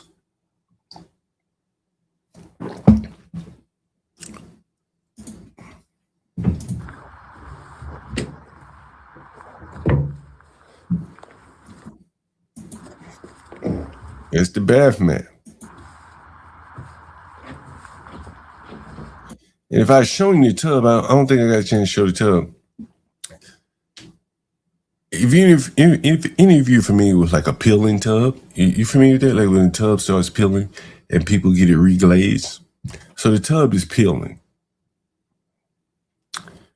You can't have that in an Airbnb. They'll take a picture of that and demand a refund after staying there the whole night. Trust me on that. There was also, you know how your grout lines, you have the little black you have the white grout and you have the black little grout, you know, the dirt in the grout. There was little black dirt lines. You can send a picture of that to Airbnb and get at least a partial refund. And this is what I'm saying. Like, if you rented it to a regular person, they'd be happy to have the place. Renting on Airbnb is prime for at least, at minimum, at best, a 4-star review. So what you notice here is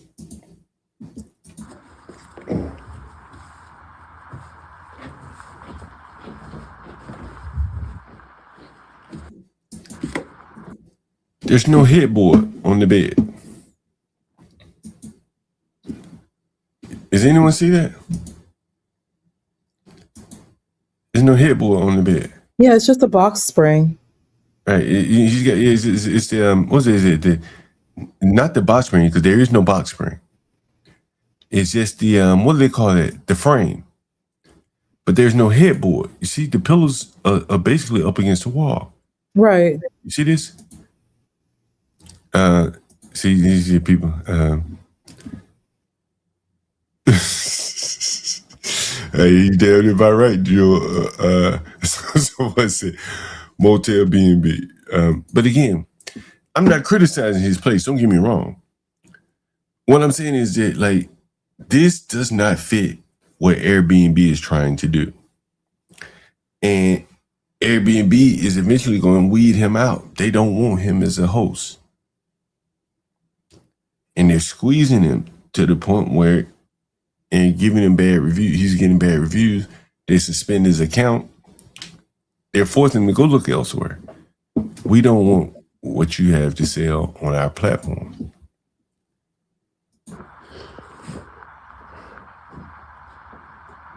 Another thing I want to point out, that's carpet on the floor. That's carpet on the floor. I don't have carpet in any of my Airbnbs. No, you have hardwood. I don't have any carpet. None. Because you can't clean that shit. Carpet's gross. Carpet's gross, John. Right? Like, carpet's gross. Your guests are gonna come in and they're gonna know that someone's shoes been on this carpet. For real. Yes. Right? They're gonna know it. They're gonna feel it. Damn, somebody's shoes been on the carpet.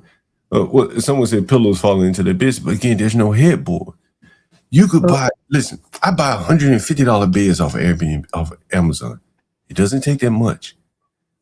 But you gotta have a headboard. Like, you just gotta have it.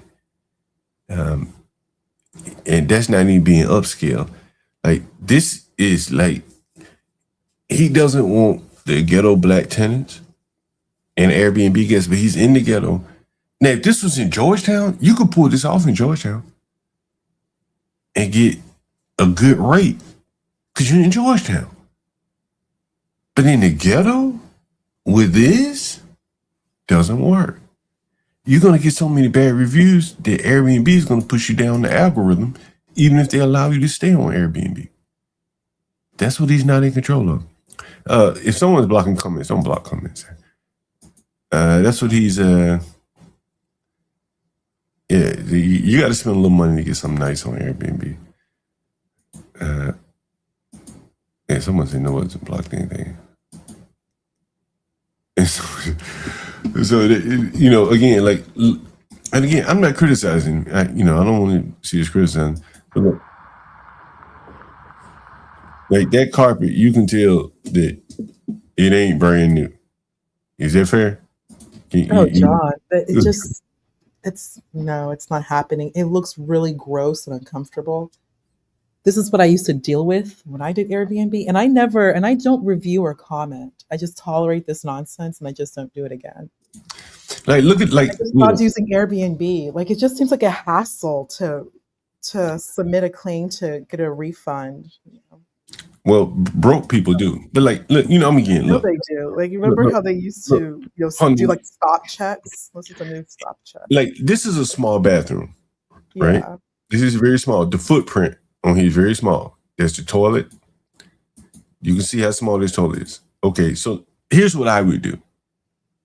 If it were me, if I had the money, if I didn't have a lot of money, I would at least do the tile on the floor.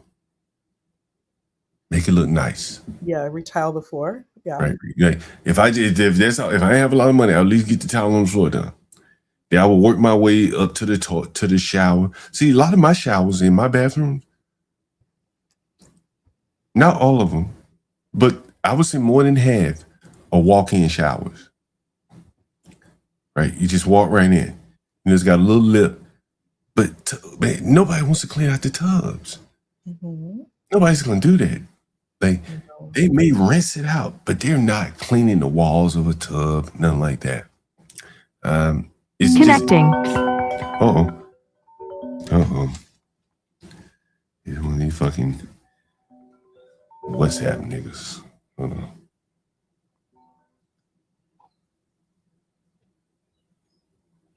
Hello? Who is this? Who is this? Say what? Brought this caller. Oh, we're reviewing your Airbnb right now. Caller. We're reviewing your Airbnb right now. Yeah, I know. Oh, yeah. Bro, I kind of appreciate it if you did do that. You know, okay, you don't want to do it. Anyway, check your text message, bro. I just text message, bro. Like, kind of what you doing, bro. Oh, you know. No, yeah, you know I wouldn't dox you, bro. Yeah, I wouldn't dox you, bro. Well, I mean, ain't nobody know what this is. I wouldn't show the outside of the building and no shit like that. No, but look up, right? You might make a mistake, yada yada. No, I ain't gonna do that. Hey, you want to do it on the channel with me? You want to do the review? You want to hear some feedback?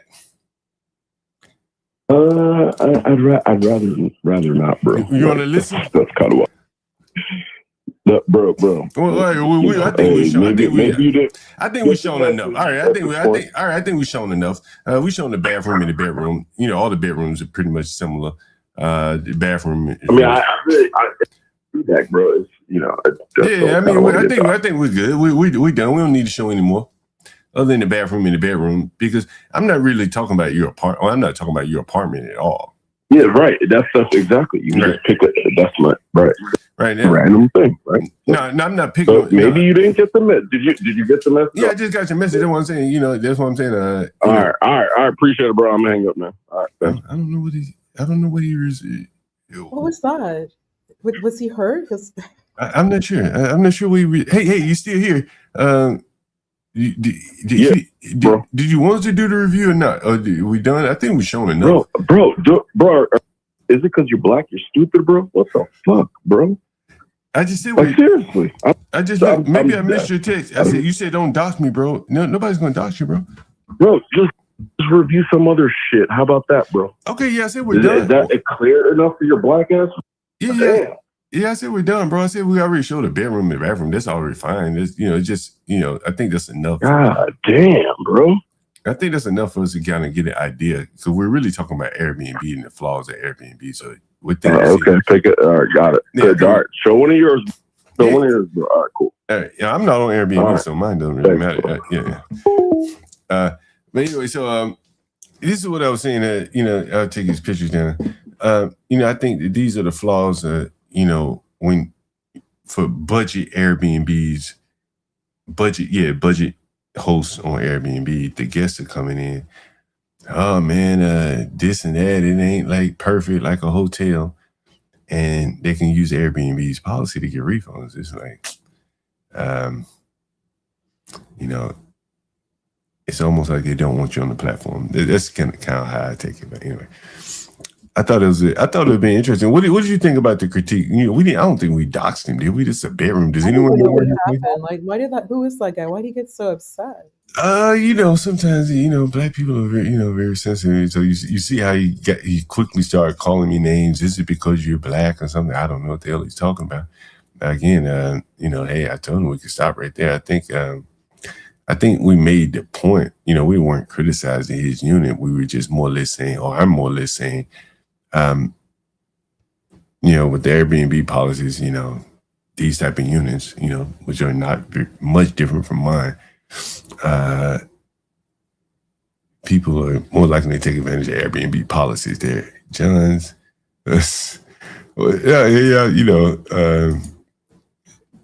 some hotels about $500, yeah, but a lot of them aren't. And again, a lot of these people are booking last minute stuff like that. So why do you think he got so angry about that? Like that's a good question. Maybe because I don't know, being critical, on just it looked lackluster. No shade, no offense, but just saying, it's not personal. I've shown my places on here. I'm not on Airbnb anymore. Have you thought Verbo? Have you heard of Verbo? Yeah. Verbo doesn't have the demand, but I will show one of my Airbnbs, and just kind of to contrast that. And I was giving him some advice. I said, man, like, damn, I can't switch. But I was giving him some advice. I said, one of the things that I think hurts you, or any Airbnb, yours, in this case, is that white paint is a no-go. It's a no-go. People are going to be bumping it all day. It looks dingy.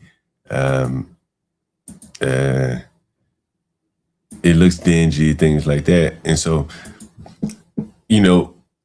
that's why you see very little white paint. Hell, you don't even see any white paint in here. Because it just gets dingy too quickly, and it looks badly, and particularly flat white paint. If you put the flat white paint on your walls, you're gonna have problems. And so that's one of my suggestions, But the semi-gloss paint, or maybe some kind of latex, I don't know what you put on the walls. Semi-gloss is what you probably could put on the walls. That is probably a little bit more expensive than a cheap flat paint. So those are the type of things that landlord tips. Don't put white on the walls. Right. Anyway, what else did you think, Ponder?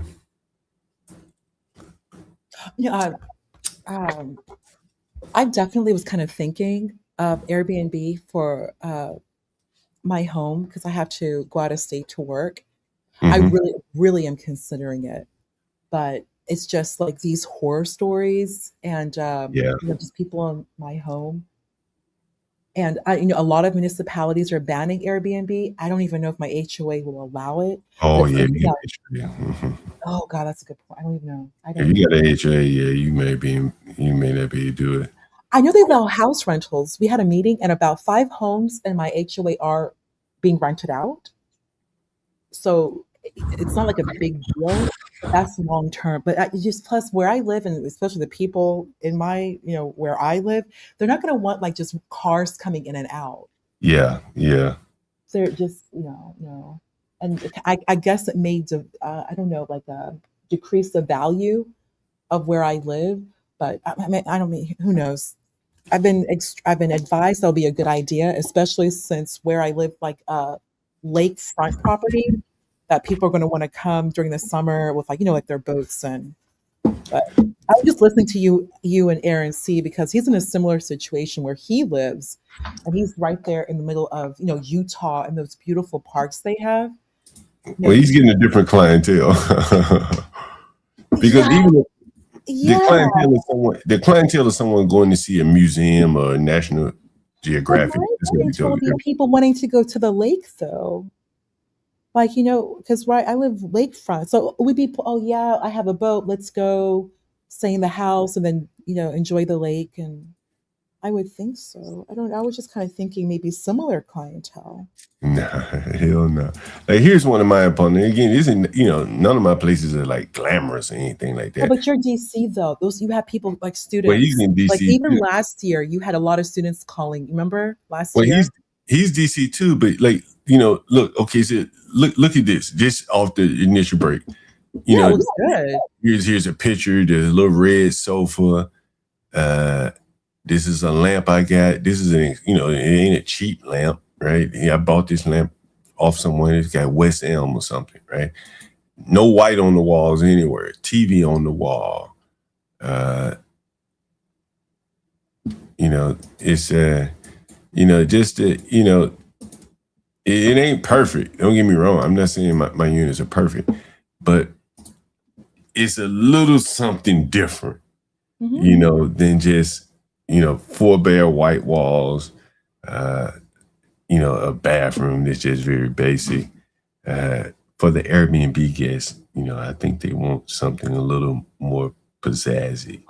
John, when you said that Airbnb is really cracking down, I'm just so surprised. I had a very different experience several years ago, going all over the country. It was just a shit show. Okay, it just turned me off Airbnb completely. Yeah, Like and I think what you and Aaron C are saying, that it's really no. Like just hearing you like that they are expecting cleanliness. It has to be clean. I even remember because I did do Airbnb my first 2 nights in Utah. It did have like hair, like red hair, which of course would not come from me. I mean, I told them, but it was kind of like, ugh. Like there's always something like hair, bleh, like gross. Then I just went ahead and did a hotel in Utah in Salt Lake. And so. Here's another one of my units. I'll let you see this one. yeah, like that's cool. Looks good. But again, Like no if white on someone's the traveling walls. for work from DC, they're gonna honestly feel pretty comfortable. No Like white if on the walls, right? And is your bed comfy though? People like comfortable beds. it's pretty comfortable. And you can't see this, but Red Illusion, shut up. Right here is a let me see if I can show you a picture. Again, this is the creativity that I think, this guy is African, right? Yeah. That's not a slight on him. But let me show you something. So you see the room right there. Right. Right? Yes. Here's how it looks from the other side of the bed. Okay. Let me do this.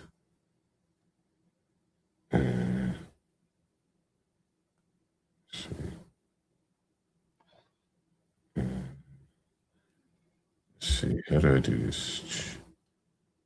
See if I can do this. Give me 1 second. What? All right, let me just do it like this. All right. Now take a look at this. So this is from the other side.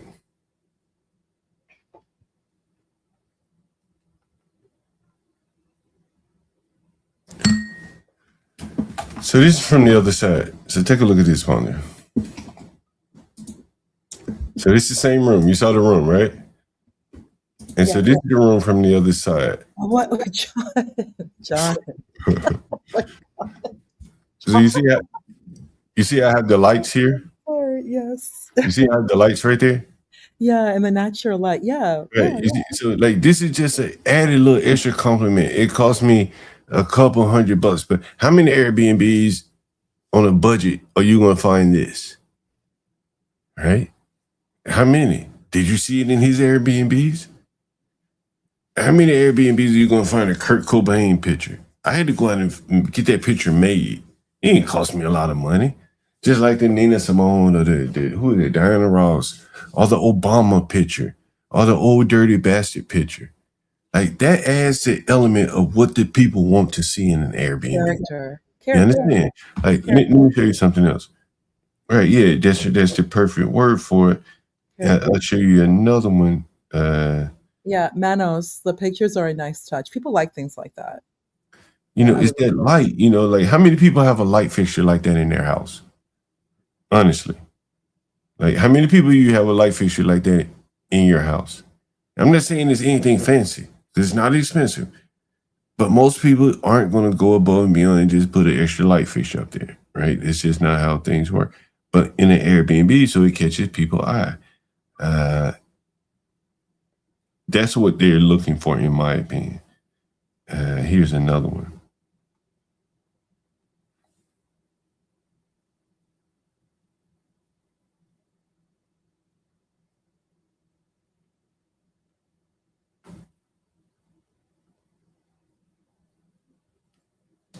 That's not it. I just had it. Let's see. Here, okay. Here it is. All right, I'm gonna play this. I'm gonna upload a picture.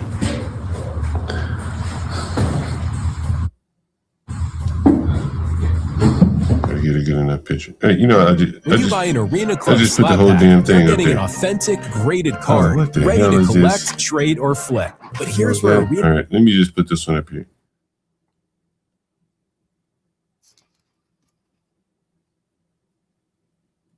All right.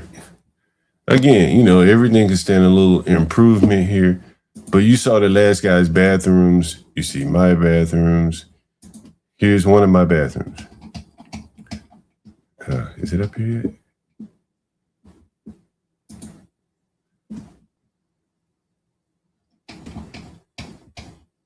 Damn, did I not put it up here?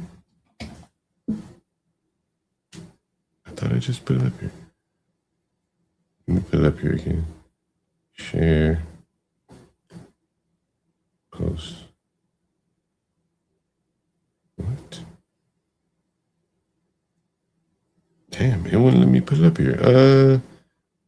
Let me do it like this. I know I do it. All right. Share. Copy link.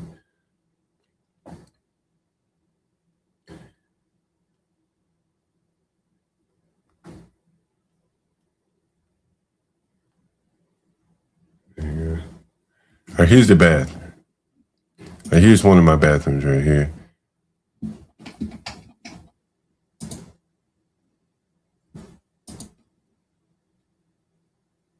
So you see the shower with the doors. You see this? You see this, Ponder? Yeah, it looks so good. You see, I got I forget what they call this, like an inset in the shower, right? You see this? You see the toilet is like the square toilet. You see the shower head is like an L shape. You see this? L, come down, big heavy piece. It's got a little wand that you can shower on yourself. It's got a bench. You can sit down in the shower. Square toilet. This is a Swiss Madison, I think. You know, nothing grand, but it just doesn't look like something you're gonna find at home. Even the mirror. Look, the mirror, big light up mirror. You know, pedestal sink. You know, again, it's not perfect, but it looks a lot better than, you know, what the other guy showed. And for Airbnb, you got to get closer to that than what the guy has, because the people on Airbnb are going to beat you up for that, to be honest with you. You know, I designed most of those things. And, you know, while I'm showing you this, I'll show you this one. If I have this one up here.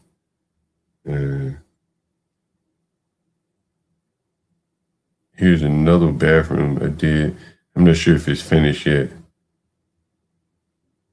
If it was finished at the time. And here's another one. If you're gonna do Airbnbs, and if you're gonna redo the bath, I wouldn't even put it in tubs. Forget about a tub. Here's another one here.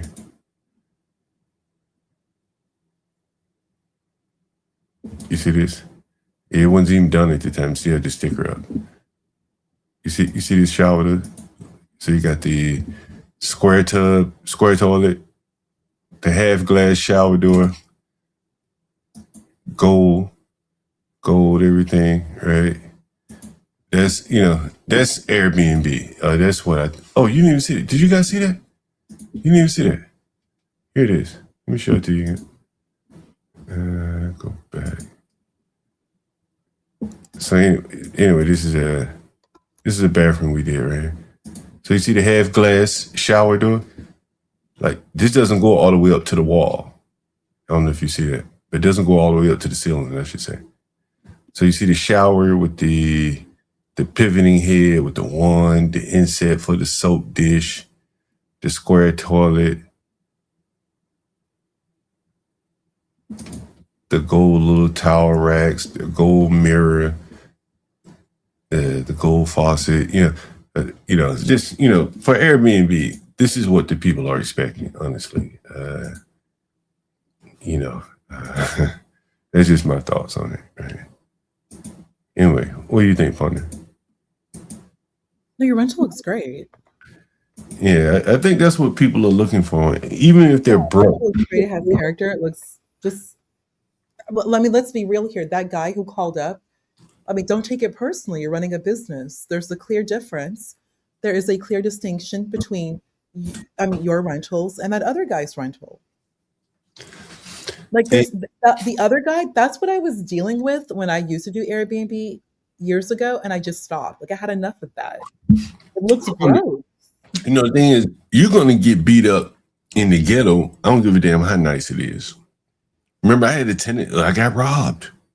Oh, the woman? Yeah, that was very sad. Like, I don't give a damn how nice it was. If you get robbed at your Airbnb, bad review. I got robbed. Don't stay there, right? Somebody's going to write there. So again, if you're leading in with something that looked like his reviews, when these people already have expectations above what you're offering them, and you're in a bad neighborhood, they're already off put as soon as they get off the train. As soon as they get out the Uber, they're like, this neighborhood ain't what I want. No coffee shops and shit around here. Then they go inside, it's just, it's basic. It ain't bad. Hell, their house probably look just the same. But when they get their Airbnb, they got hotel standards. And this is kind of the game you have to play on Airbnb, to be honest with you. Because short-term thinking. They're going to be there for a few days, right? Someone said you never get your money back unless there's something damaged when you go in the room. No, listen, my buddy, the guy who was just on the phone, he'll tell you, like the people that come in, they found something like a hair in the bathroom. I want my money back. They found a crumb or something in the microwave. I want my money back. It can go on and on with the complaints, and Airbnb is going to bend over backwards to satisfy these people. That's what you're saying. Auto changing to a different room. And see, that's the thing. I used to book Airbnb rooms, and they'd be rooms maybe right next door to each other. They look slightly different, but in some cases, it'd be an upgrade. If that person was dishonest, they could write you Airbnb a message and say, this is not the room I booked. I want my money back. After staying there 2 days. Airbnb, and they send pictures and say, this does not look like the room I booked, even though it may be better. They can still get a refund. And then Airbnb can punish you for giving people a room that they did not book. See, hotels don't have that kind of punishment.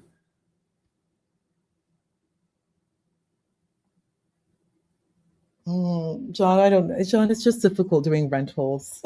It's just really hard. Being a host and then being a guest, I really don't know how you do this. It's basically like it's your full-time job income, but it's just so difficult. Yeah, you're constantly working around these people and the government at the same time, coming up with schemes. Oh no, I gotta send this guy to Wi-Fi. And the most trouble I've ever had is dealing with that group, dealing with them. Anywhere I've ever stayed, number one, is just them. And by them, I really mean the bull mammies. It's so funny you put a word to them, but that's the word. That is what they are. Every single problem, I'm not exaggerating, John. Every single issue, every single problem in real life goes right back to them. Not even Black men, and they have enough issues how they behave. But it's like for myself, I don't know, because they know I'm not going to say anything. I'm quiet. I'm very, very quiet. They, whatever their jealousy, their insecurities, they always find like an easy target to pick on that they know nothing is going to happen to them. So this guy said normally they don't give you your money back. I don't know what My they dad do. who asked for money was one of them. But I mean, like, I've had them ask for, credits and days, and Airbnb would do this and take some of my money and stuff. I don't remember the exact policy, but I know that they can complain about anything and get some money back. And I'm guessing they're getting their money back. Maybe they're getting credits. I'm not sure. Yeah, I'm not.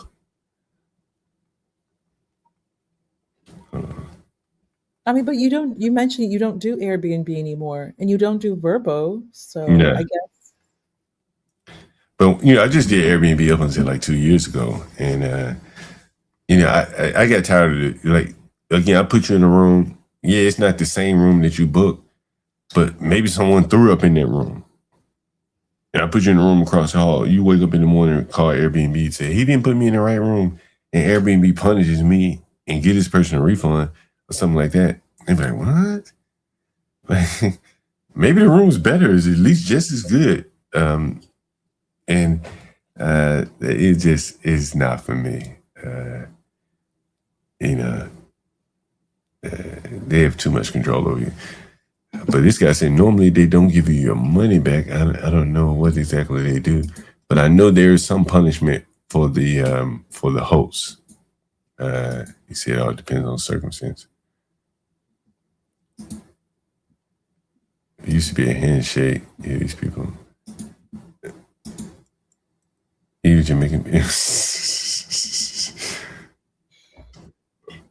Jewel, black women hate you, Jewel. Jewel, that's impossible. I'm so sorry. Like, how could, like, oh my gosh, you're screwed. Oh, John. Yeah, and this is true. And a hotel is just easier. It's standardized. Yeah, it's standardized. Yeah, they're professionals. They know what they're doing. they're in the business of like a hotel, like hotel. What is it? Hotelier? What is it called? Yeah, hospitality. Hospitality. Yeah, They're in the business of hospitality. Yeah, that's what that is the case there. So that's very interesting. I think we should. They just do it better. Like hotels, it's just done better.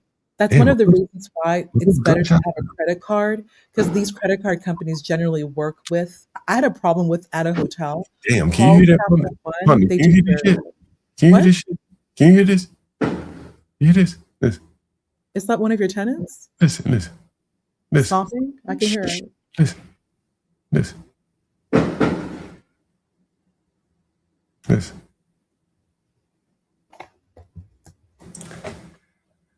Now, these are the blacks behind me that steal bikes. Again, I talk to you about how blacks spend money frivolously. They're just shooting money up in the air.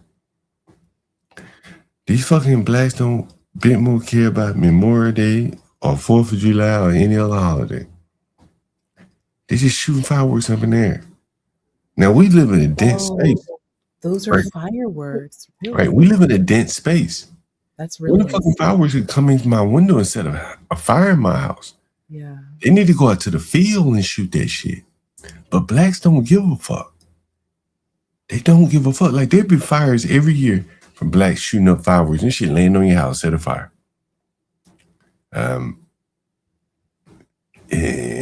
do you think they give a fuck about this holiday? They don't care. And look what time they're shooting. 9 o'clock at night. It is amazing.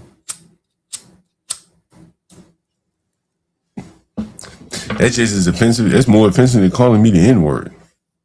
Shooting a damn firework near my house. Huh? You can set my fucking house on fire. Call me what you want, but don't set my fucking house on fire while you out here having fun playing with pyrotechnics.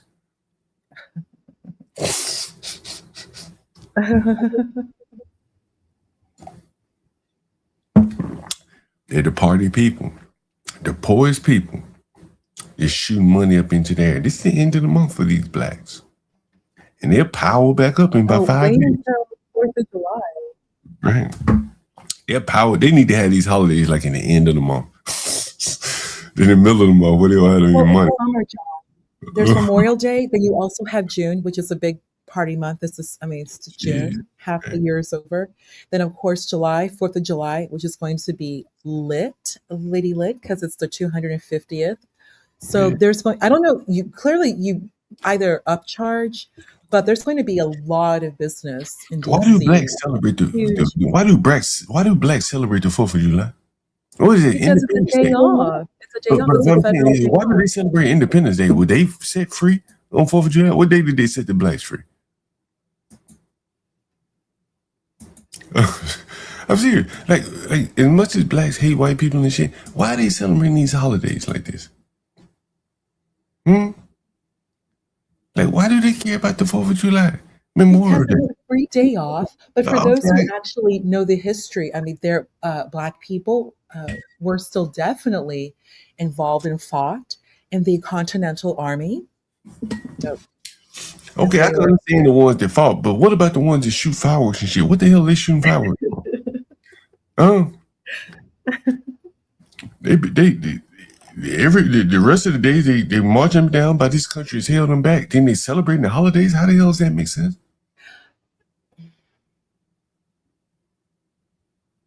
Oh yeah. Next month is Juneteenth. It's a federal holiday, Juneteenth. Is that a federal holiday now? Yeah, Biden made it a holiday. Fucking Everyone gets the day off. You get a day off of that shit, really? For Juneteenth.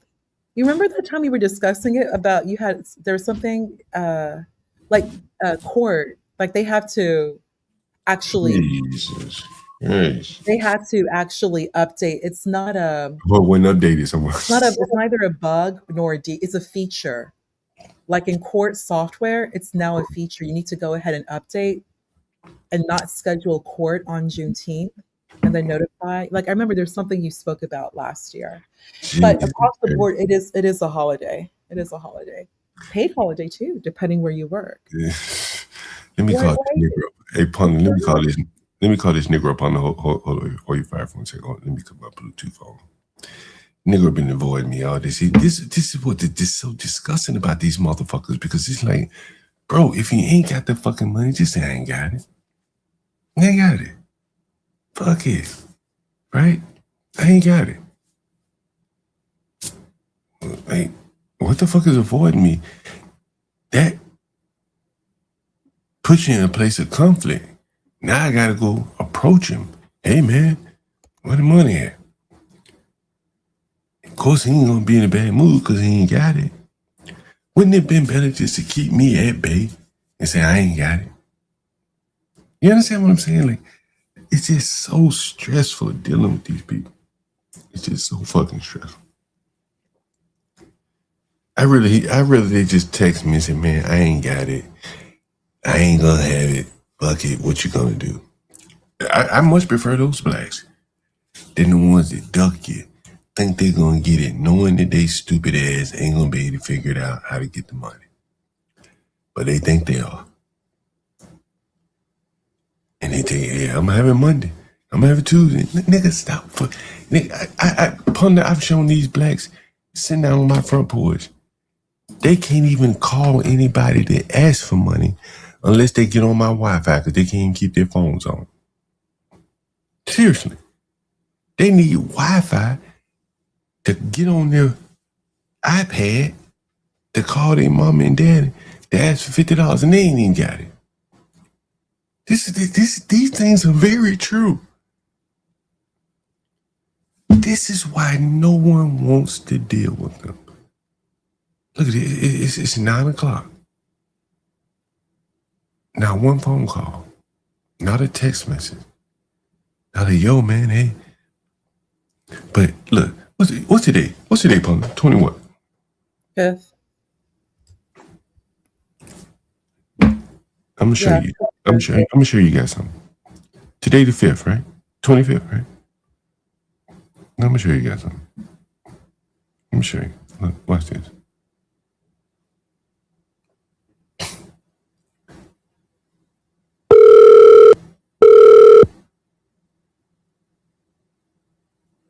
Hello? Hey, Omar, you mind bringing the rent up for me? I wasn't at work, man. Oh, you at work? I Oh, didn't shit. What's work. today? Thursday? What's today? Yeah, yesterday we don't open it today. Yesterday I wasn't working. I don't work Sunday. What's today? What's today? Monday? Yeah, today is Monday. Oh, shit. I ain't know that. Hey, what? Hey, don't check out that big, is it that gay pride, DC pride shit? I don't even care about no open Mondays at all. Oh, y'all not open? No, hell no. Oh, you at the house then? Sir. Yeah, just bring the rent up. Can you bring the rent up for me? Yeah, sure. I'm coming. Hey.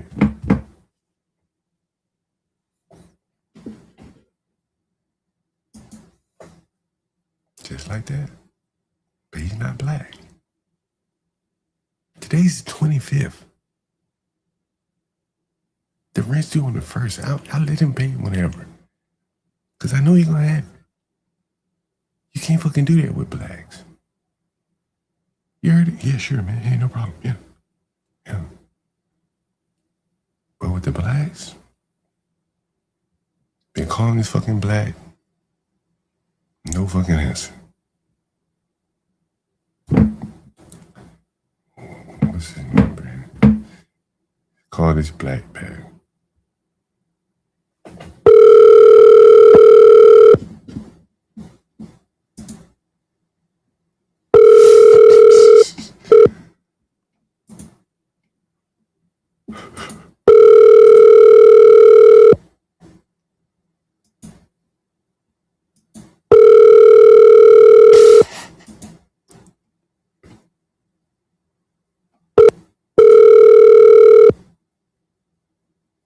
You're forwarded to voicemail.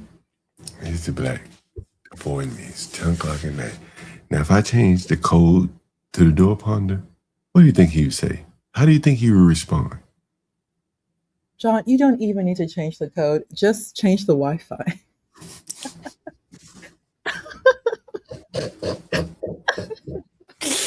How do you think he would respond ponder if I change the Wi-Fi? He's going to blow up your phone. John, he's going to blow up your phone. He may even call the police.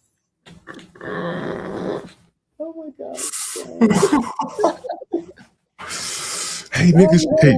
But you know they cannot deal without their Wi-Fi, John. Should I change the Wi-Fi on that nigga? No. Oh my God. John, he's going to start banging on your door.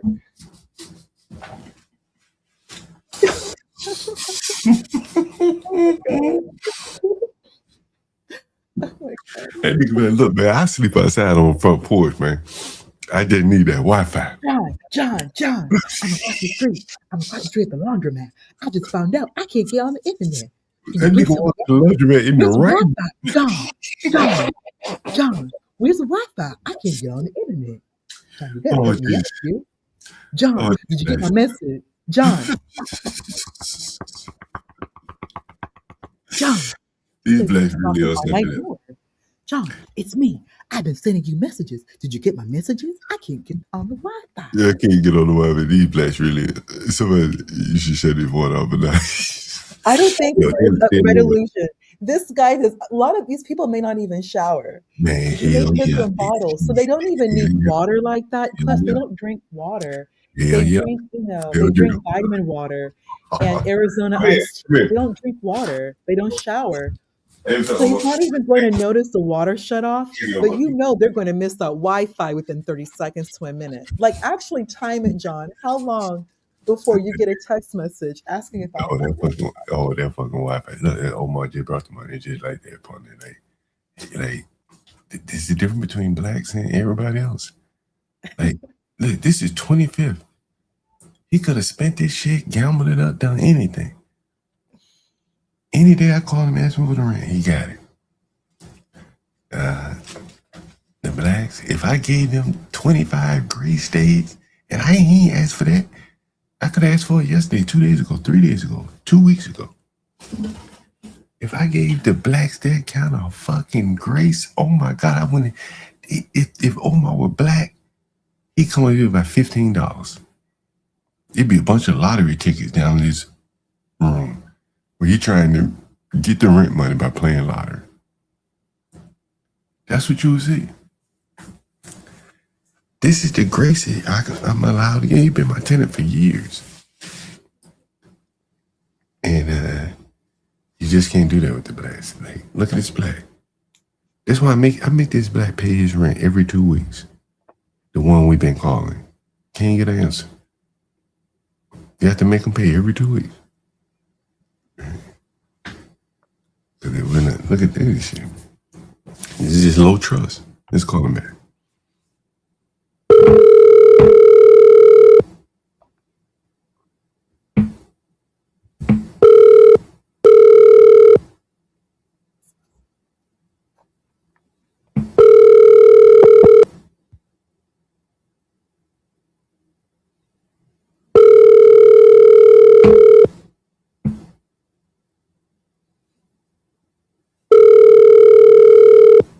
Your call has to voicemail. The person you're trying to reach. You know, it's interesting. Usually I don't do this on the channel. A lot of times I'm caught up in the stream. But shout out to is it Goddess C and Kukumasi and a couple of people I forgot to shout out from the other day. The Black Latina, a couple other people. If I forget your name, don't hold it against me. But thank you for everyone's support the channel the last few days. I really appreciate that. You see this guy just would not answer the phone. And you know the craziest thing, partner, like I can check his code access to see when he comes and goes. See, it's not like the old days when it was keys and shit. It's data coming across. Do you use the Schlag or Schlag? What do you use for your keys? Oh, I use Sifly. So I'm gonna definitely reach out to you about that. I use Sifly, and I prefer this lock, but it doesn't. They're a little bit more expensive, and I have some of them. I have one of them behind me, but I use Sifly, however you pronounce it. You can see that here. Excuse me, you can see that here. This is the app. It's pretty good. I will say. I'll definitely. Sifely, Logs, Shop. So these are locks. They look kind of slick, you know. Yeah, these are pretty good. So these are like a little bridge for the gateway. They have card readers, fingerprint. So these are a little fingerprint. But most importantly, you know who's coming and going and when they're coming and going. So, you know, you can see a pattern of when they're coming and going. More importantly, you know, they can't run from that. So which makes it easy to track them. So you know when they're at home because they went in their room, or you know they locked their door to leave the room and stuff like that. So anyway, yeah, this is what we use. I also use these locks right here. Not as much, only for exterior locks. These locks right here, Yale. I use Yale connector. I think it's a Google. Maybe Google has some kind of ownership with this company. But Yale locks are pretty good. Yale is sure. I think these are the locks that I use right here. I like these locks right here. You see this? It's real slick. So this is how it looks. See, it's just like a little pad. You see that? Pop up. But you see how it's just like a little pad on the door? There's something I'm definitely going to look. Yeah. Yeah. What you prefer this over the Schlag? Am I pronouncing that correctly? I don't know how you pronounce it. Schlag or Schlag? I don't know how you pronounce it. You know, I have. You know what I'm talking about, though. Yeah. I have one. I just don't know how to pronounce it. I have one of those. It works fine. It's on the garage. But we just started using this Sifly, so we just standardize on those locks. So I can just open up one app and see all of the locks, all the activity, the batteries, stuff like that. What is this? Hang on. What the hell is this? Who the hell is this guy? What the hell this guy is, partner? Yeah, people would lose their mind. Oh yeah. Oh yeah. Shut down the. It's impossible now. There's no going back. There's yeah. You think this guy will call before we end the stream here, Pun? We have 1 hour left. He'll You think, probably less than an hour, but the rest of them, yeah, he'll call back. you think he'll call back? You think we give him an hour? You think he's going to call? That's what you're saying, Pun? I think so. I may be wrong. I think so. Galaxy said good show. I'll send that to you, Ponder. He's complimenting both of us here. It said, hey, you got the StreamYard link? Oh, sorry. Yeah, cool, Kamasi. Yeah. Well, he's been up here, so it's cool. Let me put the link in the chat again if someone wants to come up. You know, I wonder why Galaxy never comes up. He's a contributor to the show. Yeah, he's I wonder why he never comes up there. He and Nate, they're really busy. Yeah, anyways, he never comes up. Because they're working. Richard could come up and talk software. He never comes up. Richard is working. Richard's awesome.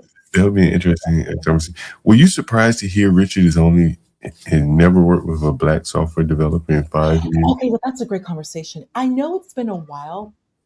I'll be honest with you. I think Richard is. I know Richard is very familiar with AWS. So I'm guessing Richard has never worked with an admin, a black admin. Well, he says software. We're talking about software developers, though. Right? But he does AWS though. He has such a great background with AWS. So, but an admin wouldn't be a software developer. Exactly. Correct. We're talking about software developers. But the thing is, though, I'm just trying to. I'm assuming. Let's just take what Richard said. Richard said at face value. So Richard has never worked with a black software dev.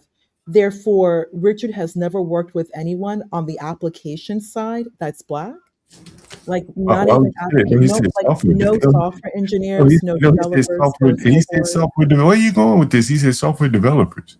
That's what I'm saying. That's the application side. Well, but there's testers, there's QA, but he's just saying no software developers. There's project managers, but he's saying no software developers. That's what I'm saying, though. If he's never worked with a black software developer, then he's basically never been around anyone black who's on the there could be black project managers. No, I mean on the application side. Like the business application side. That's what I'm referencing. Well, there could be network engineers. They're kind of on that.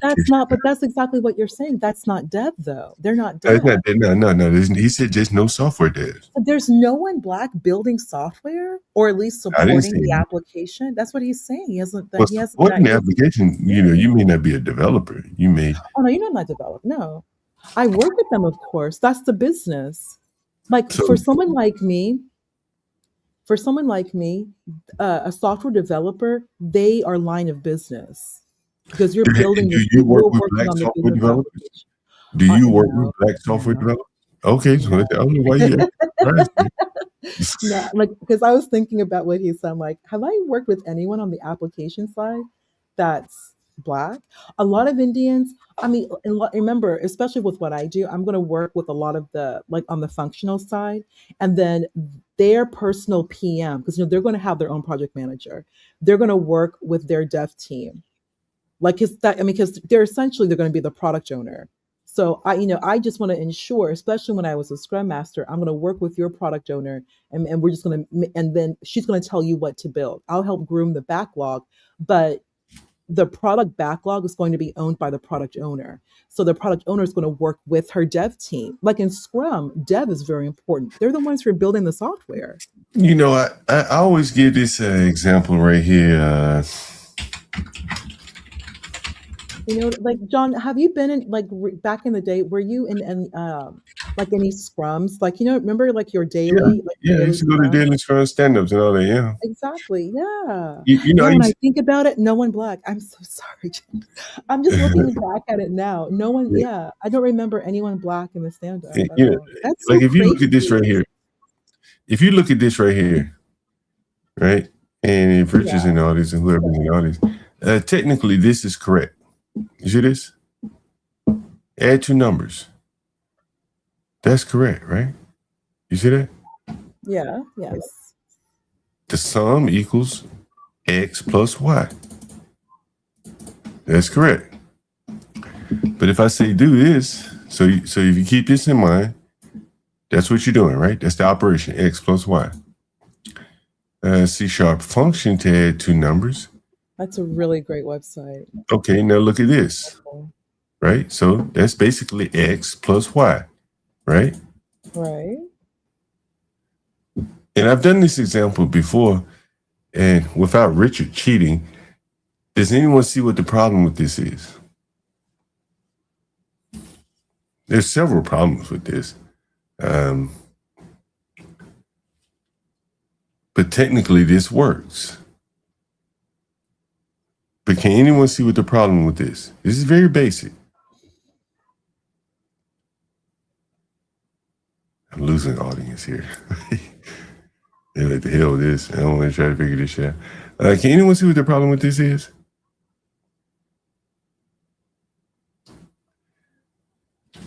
I'm losing audience very quickly. The brain cells are leaving us pondering. Anyway, I'll show you what the problem is. I got to roll up a joint, then I'll show you.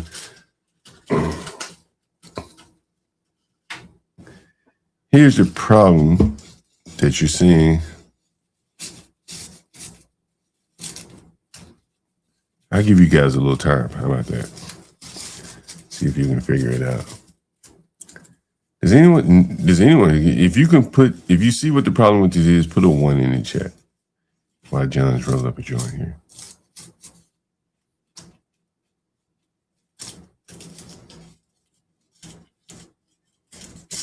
I guess no one sees the problem. All right, fair enough. We're losing audience too. I better hurry up and get the inside of here, ponder before. John, most people aren't going to learn C# unless they're building mobile apps. They're gonna go to DJ Wishdog. They'll be like, "Look, this is John over here making us add two numbers and shit." John's making the us fuck Wishdog think I John's going? making us do homework. All right. So anyway, so look, you see this? Add two numbers. This is the formula. Then if we go back to here, add two numbers. It'll allow you to try it for yourself. Share this tab. And so you see it says 11, right? And can I pass in a number? Let's see if I can pass in a number. Will it allow me to do it? Maybe it won't allow me to pass in any numbers here. Let me see. Can I pass in the parameters? Oh, okay. I can do this. Look. Now I'm going to run it. See that? What happened? What happened? What happened there? I don't know. I don't know. See the error there? Does anyone see the error there? I'm saying there's an error when you went through the compiler. There's an error. All right. Look, I'll show you again. Look, I'll show you again. No error, right? No error. Error. Oh, that's not what you defined Y to be, though.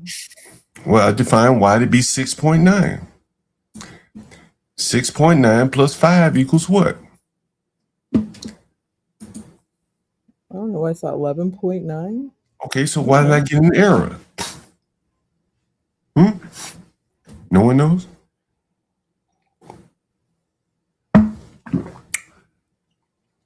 No one knows? No. Why? Why is that? No, seriously, what is it? All right, I'm going to see if I can give you a tip. Let me see if this will run. Still fail.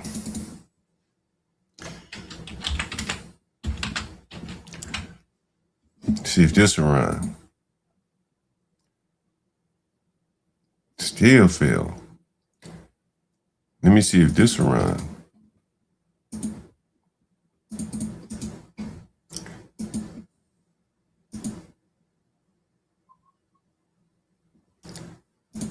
see this one. I forget, what did I do here wrong? So basically, what's happening here? Let me undo this. Let's see, what is it? Integer. Right? So 6.9 is not an integer. You see this? Right. Yes. So, but it's declared as an integer. So when I change this to 6, it runs, right? Correct. But if I change it to 6.9, it doesn't run. Because this is not an integer, right? This is not an integer. So I'd have to, as you can see here, it says you cannot implicitly convert type double to integer. So I think that's what it is. Sorry, I had it wrong. It'll be like this. Double.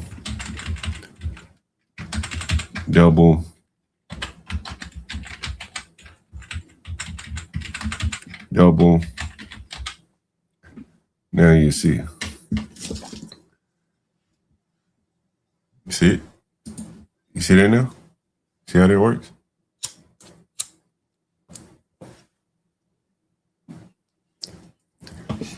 That's the difference in a rocket crashing or something like that. That's precision. That matters if you're building something or manufacturing something.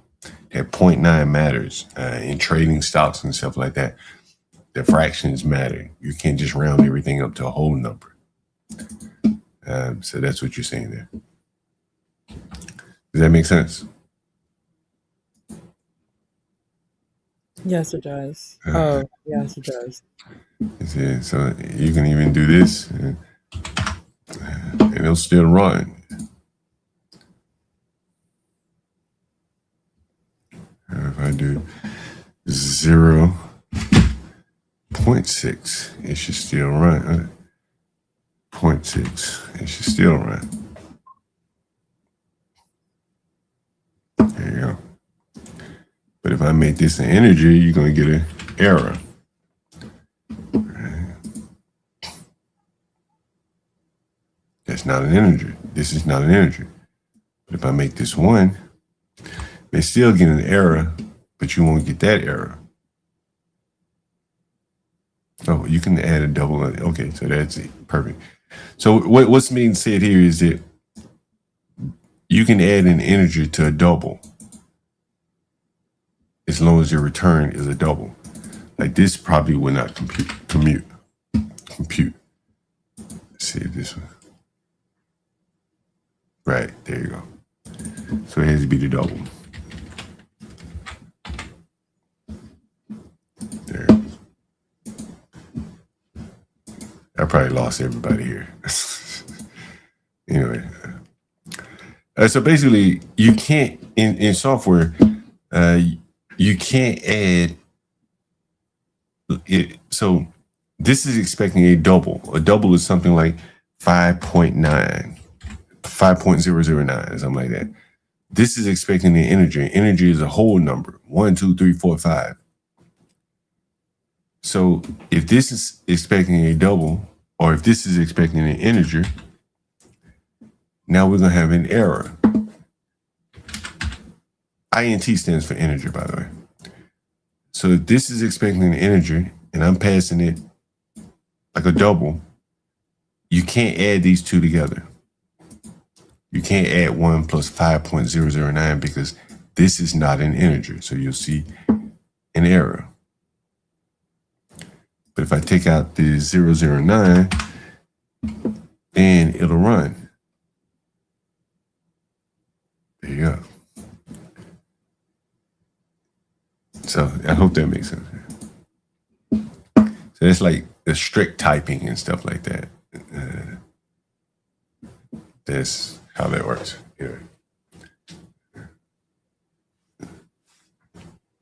Anyway, partner. I probably bored the hell out of people with that. But see, that's something very, very basic. And you have to understand typing. And so when someone says, hey, create a function to add 2 numbers, are they talking about whole numbers, integers? Those are the things that you have to figure out. So you could write this function again to add two numbers, and technically it would be correct. But then when someone wants to pass two whole numbers to the function, or two integers, to double in this case to the function, with decimal places, this function is going to crash. It's not going to pass QA. Or maybe it'll pass QA until they need some additional functionality. Then it doesn't pass QA. See, someone who was thinking would say, hey, well, what if you want to pass decimals to this, whole numbers, integers? So you could write this function to account for integers or decimals. That's the smart software developer. The software developer doesn't really know what he's doing, would write this. And then as soon as someone passes a decimal to it, it all bombs out. Even if you do this, it's probably going to bomb. Yeah.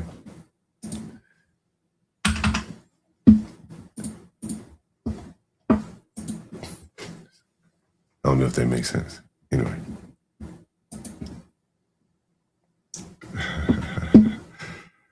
1.68 is the golden mean. You have to tell me what you mean by that, Joe. Guys, we are 11 hours in. I was going to do a street interview the other day, and I got all set up, and I realized that my Rode video caster, which is what I really wanted to do the live stream from, the Wi-Fi needed to be able to connect to the Wi-Fi that place, whatever, blah, blah, blah. Anyway, next time, Rodecaster video, the switching, I think you really like the switching aspect of it. It's actually pretty slick once you get up and running. Ponder, it's like the news. When I'm interviewing people, when the guests talk, the camera would directly switch to them. When I talk, the camera can switch back to me or switch to both of us. And then when they talking in, we can make it switch back and forth. It's pretty slick to play with. Yeah, very slick. So I can't wait to do street interviews. The only bad thing is you can't share your screen. You can't show videos or you can't show YouTube videos or anything like that. So it's only good really for street interviews.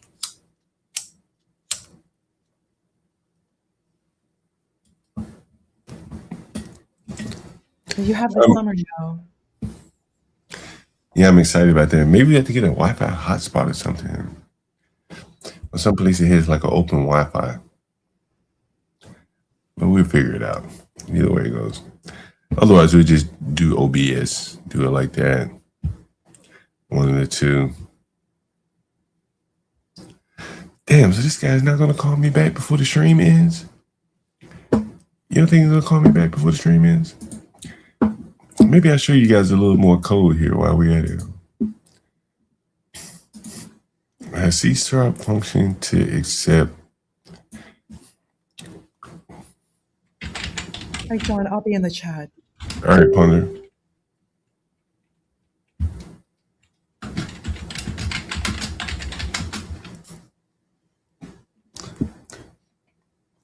And so here's a function to accept of any type. I wonder if they have an example. I can show it to you. Where I can run it. Maybe we do it right here. Damn.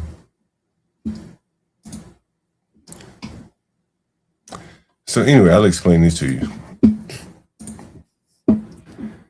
So basically, I put in a question to show me a C# function to accept two numbers of any type. And so the code that they sent back was a function named add numbers of any type, type A, type B, where T is of interface number T, where it implements this interface. And so if you were to look at this, this would be, if you're curious about what this means this right here. I wonder, could we run this? Anyway, so this would be here,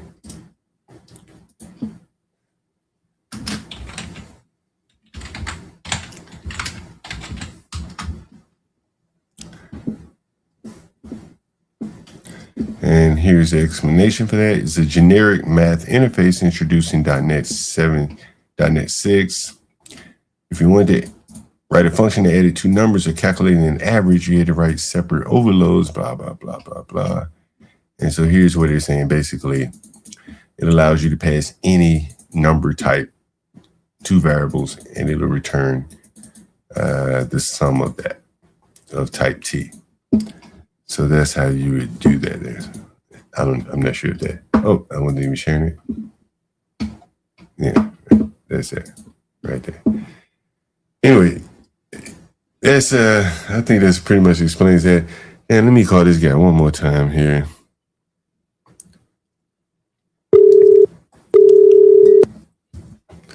This guy's not gonna answer the phone.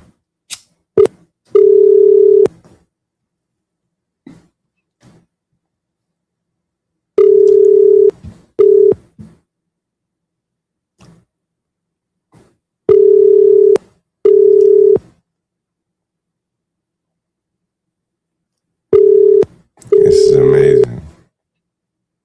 Call has been for voicemail. The person. It's amazing. What do we do here? All the blacks. Every day, these people. And you know, let me see. What is his rent here? Let's see, calculator.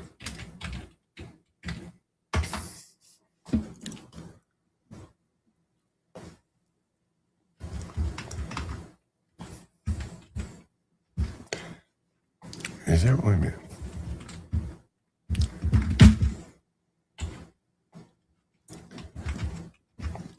His rent is $46 a day. He has a hard time making it. Big, strong, healthy, young, black man. Hard time making $46 a day.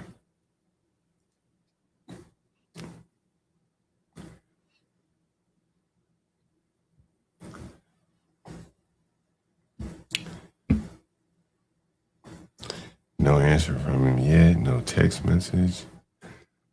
No nothing. They try to call him back again.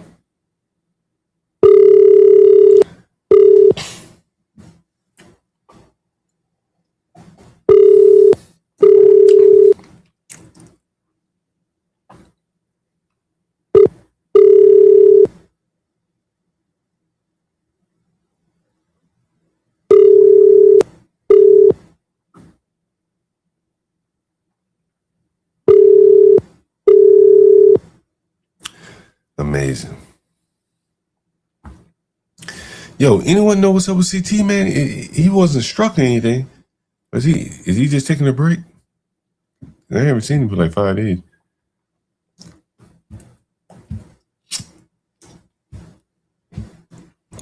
Anyway, it's fucking amazing, bro. Dealing with these fucking blacks. Boy. Man, we need you know, again, like what's most interesting about like the blacks that don't pay their rent, when they get down to my level, there really aren't many other options. And you would think that they wouldn't want to exhaust like one of the last few options left available. But they're so downtrodden that they can't maintain any connections. And this is what you're saying, like, the guy just went and answered my phone call. This is amazing. Anyway, guys, we got 26 minutes here. I'll take it right to the 12. This is amazing.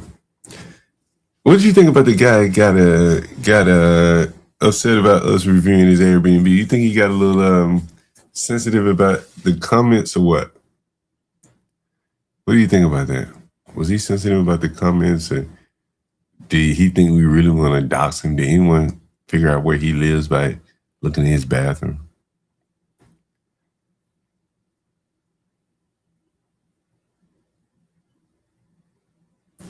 I'm curious to know. I think he took it a little too sensitive there. But, you know, it's his place. I respect his opinion. But I think it's a little too sensitive.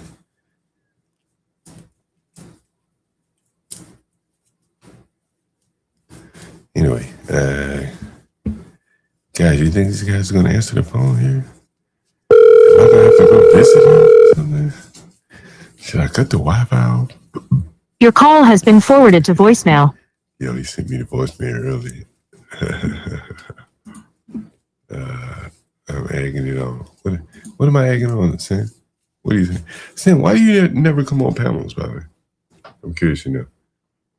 You guys are going to make me go strictly to OBS.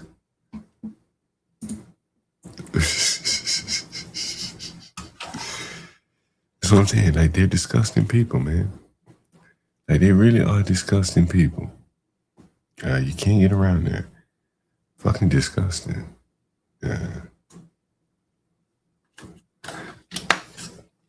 You know, I was talking to I almost said my little lady Lisa. I was talking to Lisa, and she was talking to me about the blacks that live in Upper Marlboro and shit like that. I'm like, Lisa, those blacks don't want to live there. They don't want to live around the fucking blacks. Cool Kamasi just in the chat. He's talking about PG County. It's all messed up out there. But she takes them at their word that they're happy out there. Those people aren't happy out there. Because they're having to deal with people like this. This guy that, you know, doesn't want to answer the phone. No, he owes me rent. But he wants to live for free. If I cut the water and the gas and the lights and shit off in here, how do you think he would respond? If I say, hey, man, the house where you are, I'm cutting the lights, the gas, the water off. He'd be ready to fight. Ready to get violent. Matter of fact, he would go down to the government and say, Mr. Government, I know I ain't paying my rent and all, but it ain't no lights, gas, or water in there. You need to make the landlord cut that shit back on so I can get on the internet and shit. That is what he would demand. He said, it's hot. It's summertime. I need my AC and shit in the window. Ain't no AC. I ain't even to work out and exercise in my room. Whatever the hell I'm doing in there.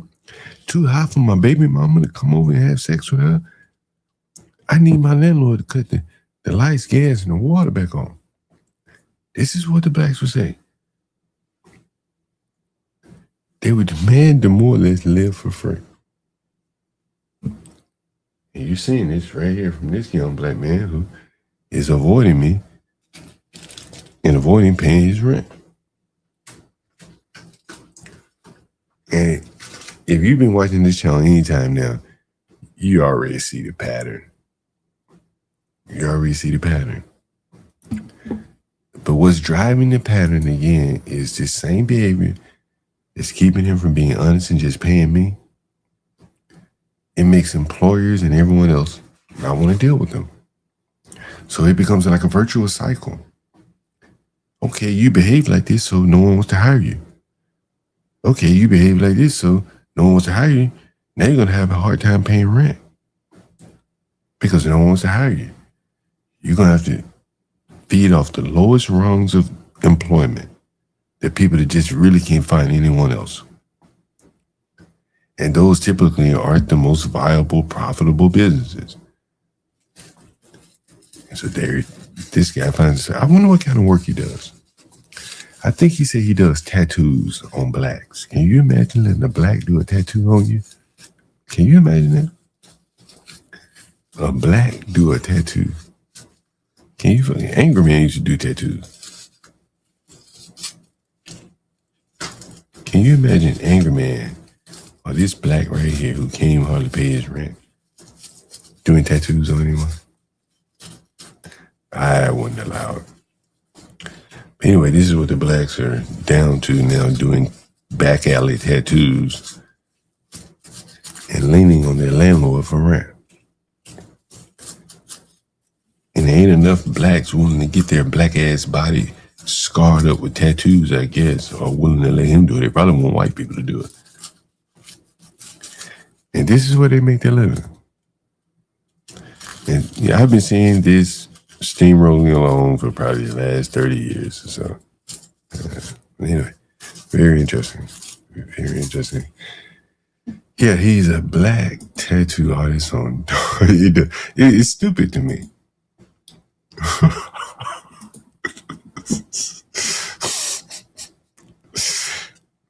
Yo, you know, the guy that if it had been me and someone was showing my Airbnb, I was just taking it in stride, man. Hey, as long as you don't show my outside, my address, cool. What the fucking matters, right?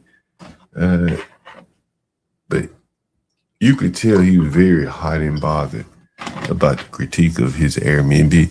And again, like, if I tie it back to software code, like, it has to be critiqued. There has to be QA, people who are testers. They're testing your code. If you can't take a critique of your Airbnb, there's no way you're going to take being a software developer. With testers, marking up your code, sending you back. You got to want to send your code where it doesn't get sent back. And when it does get sent back, you got to critique yourself on how to prevent that from ever happening again. And here's a classic example. We reviewing this guy's Airbnb, and he was hot and bothered. Like, hey, man, like, I'm not the only one reviewing your Airbnb. Your guests are reviewing it every time. I'm just telling you what I'm seeing. It's not being critical. Shit, my shit ain't perfect either. Yeah, what's up? Yeah, what up? What's going on? Now, let me ask you this, right? Yeah, what you got? You don't allow black people to pay by the month, right? No, fuck no. And the 2-week rate is more expensive than the monthly rate. Yeah. How much? I don't know. It depends on what unit. But what's your question? What are you trying to get at? So the dude, right? I tell you what I haven't told you. I tell you, if they want to pay 2 months at a time, they can do that. But see, the problem is they never had 2 months. You designed it so that they always fall behind. That's how you designed it. No, I didn't. I designed it where I designed it where they're going to pay more frequently. Because if I gave them 30 days, they're going to be gambling, chasing pussy, going out to dinner, celebrating their birthday. Clearly, the 2-week rate is it's not working with you, right? It ain't working with them. 2-week rule. It is, because he either going to pay or get out. But he ain't going to go, So why don't you switch it back to the monthly? No, hell no. Bro, look, I just told you earlier. I go in the guy's room to check his room. I see gambling receipts in there. I said, what kind of stupid fucking black would be gambling? Like, first off, if you broke, you shouldn't be gambling any damn way. Like just the whole damn word gambling should be just verbal. It shouldn't even be in your language, your dictionary.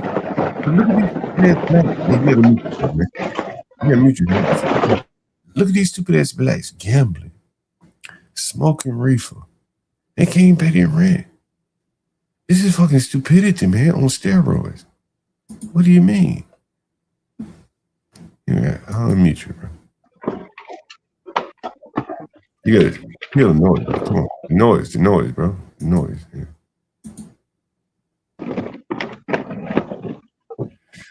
All right. What you got, man? We got like 20 minutes left. 16 minutes. What you got? Yeah. Give me a second. Hold on.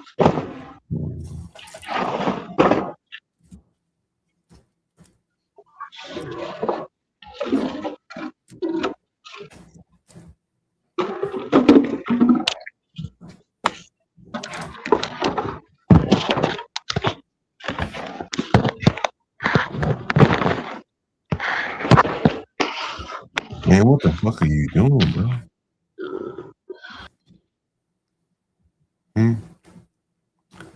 What are you doing, bro?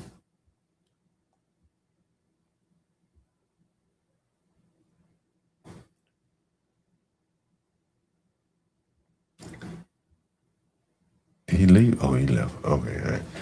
I don't know what they are having the Kings, you know. Yeah, no, you can't let them pay. Let me see. You can't let them pay. You can't. I don't understand that trust in shit. Nah, hell, let them borrow some money from a firm, you know, and pay you. Let them pay them on time.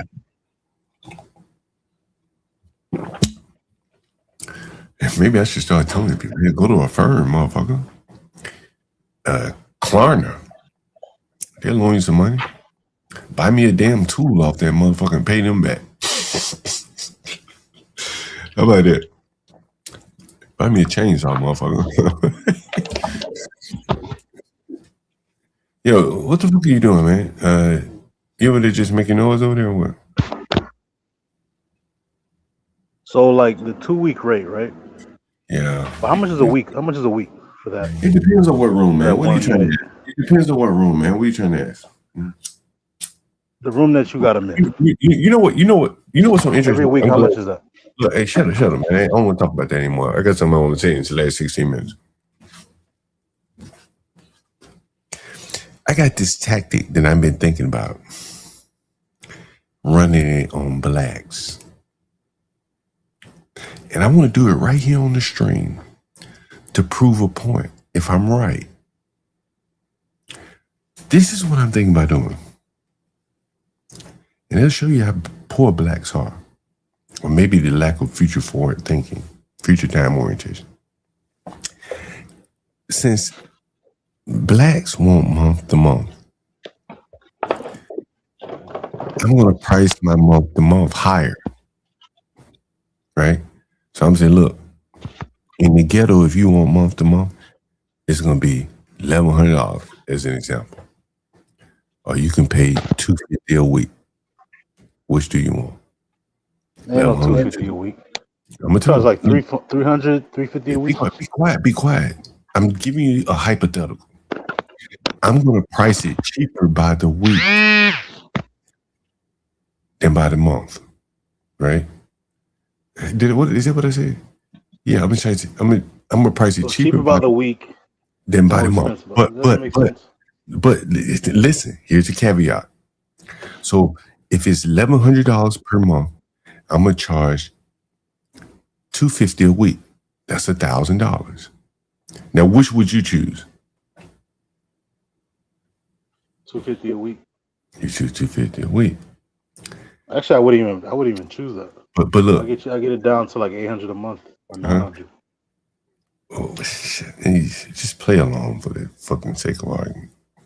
But for the blacks that want month to month, I'm going to tell them they got to pay 1 month in the hole, not a deposit, but their last month up front. I guarantee you, none of them blacks will have enough money to pay a month in the hole. Guarantee you. So I'll get what I want either way it goes. I want the weekly cash flow. I'm going to put up a fake number, 2 fake numbers, and make them think they're getting the deal by paying by the week, because they'll never be able to come up with the deposit with the Bro. with the You know why you're charging them every 2? You know why you're charging them every 2 weeks? Because they're untrustworthy. Because so you can drink and smoke all day every day. Okay, you earn extra money, bro. Yeah, they drinking and smoking all day and gambling. They're paying like they gamble too. $300 more per month. But they gamble too. They drink, smoke, and gamble, and can't pay their rent. Which one is worse? How do you know that though? How do you know? Because I go in their rooms after they leave, and having not paid me. Sneak into the room. No, I go in their rooms after they've left, and I realize, damn, this guy been gambling. He was gambling. You take video, you take pictures, and post it on YouTube. Yeah, it's in my house. But they're paying rent. You can't go into someone's. I just said they left. I just said they left. Man, don't be stupid up here. Put your ass down.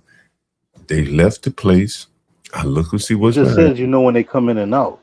You said that earlier. Well, you being real stupid. I just tell you, when they move out, I go in their house, the people that are behind on rent, they move out. I see what they were spending their money on. Fast food, lottery tickets, gambling, going to the casino, weed, beer, liquor. Again, I don't have any problems with any of that, but you got to put your priorities straight, right? Like, these fucking dumbass blacks ain't got their priorities straight. Like, who the fuck is gambling? Like, my mother be gambling. I'm like, what the fuck are you gambling for? For what? Entertainment? How the fuck is it entertainment putting money in a machine that's rigged to keep most of what you put in? How the fuck is that gambling? How the fuck is that entertainment? But you're already ripping them off, man. He's paying way more. Like you're charging them. Nigga, is the casino ripping them off more than me? You got a problem with the casino? They take I more. show proof that I show proof then that you went in that dude's room, right? You They found lottery selling them. tickets, right? They selling them hope, bro. Like, I know you took pictures, so show man, it. man, see, this is stupidity, man. Like, I be trying to have a conversation with you, but you just talking stupidity, man. They selling you hope. Right? Like, I done shown you black after black. They can't fucking pay their rent, but they got their fucking heads braided up nicely, don't they? Their heads be fucking braided. They got Air Jordans that they leave behind, boxes. Like, why can't you ever look at these people and say, God damn, they need to get their fucking priorities in order? But listen, what if they find out? What if they find out that you're actually overcharged? Get out of here, man. I'm tired of these nigga ass shit. What are they overcharged? Nigga, who the fuck else want to deal with these blacks? Bro, but like, I don't fucking understand. niggas stupid, man. I don't understand. If somebody is a late fee and you charging somebody $8, isn't it up to them to make that choice and that decision if they want to continue to? Right. It would be one thing if they were suffering hardships. Hey, and man. you were pointing a gun in their head like, yo, I need you to pay this in rent. If a motherfucker came to me and said, hey, man, motherfucker said, hey, man, I missed work a couple of days because I was sick. I'll be back on my feet. I'm back at work now. I'm be a little late on Friday. Today's Monday. Y'all understood. Thank you for letting me know. But don't duck me. You know when the rent due. Don't duck me. Just tell me, man, I ain't got it. Man, not only that, that story with the internet and the Wi-Fi. I asked my wife, I'm like, yo, what would you do in this situation? You owe rent and you need the Wi-Fi. Would you call your landlord? She's like, I'm gonna try to avoid him as much as possible. She said, I'll figure another way if I have to go to Starbucks to get internet. You see how stupid they are, man? Like, that level of stupidity. Like, you avoid it, bro. The fact that he called me asking for Wi-Fi. Yeah, that's crazy. When I had given him, like they're like children, right? He's not only asking me for a place to live, but he wants something to play with too. Yeah, that's crazy. He want me to provide him something to play with. Yeah, but the amenities come with the rent, though. Like that's part of the the game. I don't think they have the mental capacity to understand that. Honestly, it's like for instance, me, right? I rented a car one time in California. I'm sorry, John, but I rented a car, right? And they was telling me, it's like, yo, you can pay this insurance or whatever in case something happens or whatever. I took the insurance, right? And they also was like, you can't smoke inside the car. It's $250 charge. Bro, we smoked in that car, man. We tried to get the smell out of there. And they charged me $250. Did I fight with the people? Did I argue with the people? Did I make a scene with the people? No, I just lost $250. Lost $250. I mean, what it is. I mean, they probably got sensitive detectives that They got a sensor. That's what it was. My boy told me after the fact. Mm-hmm. And the bottom of the steering wheel, there's like 2 sensors. Get the fuck out of here! Seriously? Yeah. There's a speeding one that keeps your car won't pass. I believe it's 65 or 80 some miles per hour, some shit like that. And then I think they have like another one where it reads the smoke shit, and it probably sends them a signal or some shit. God damn! I ain't know. Shit's wild, bro. Yeah, I ain't know it was that intricate. Damn. And there's some shit about this dude, man. Like,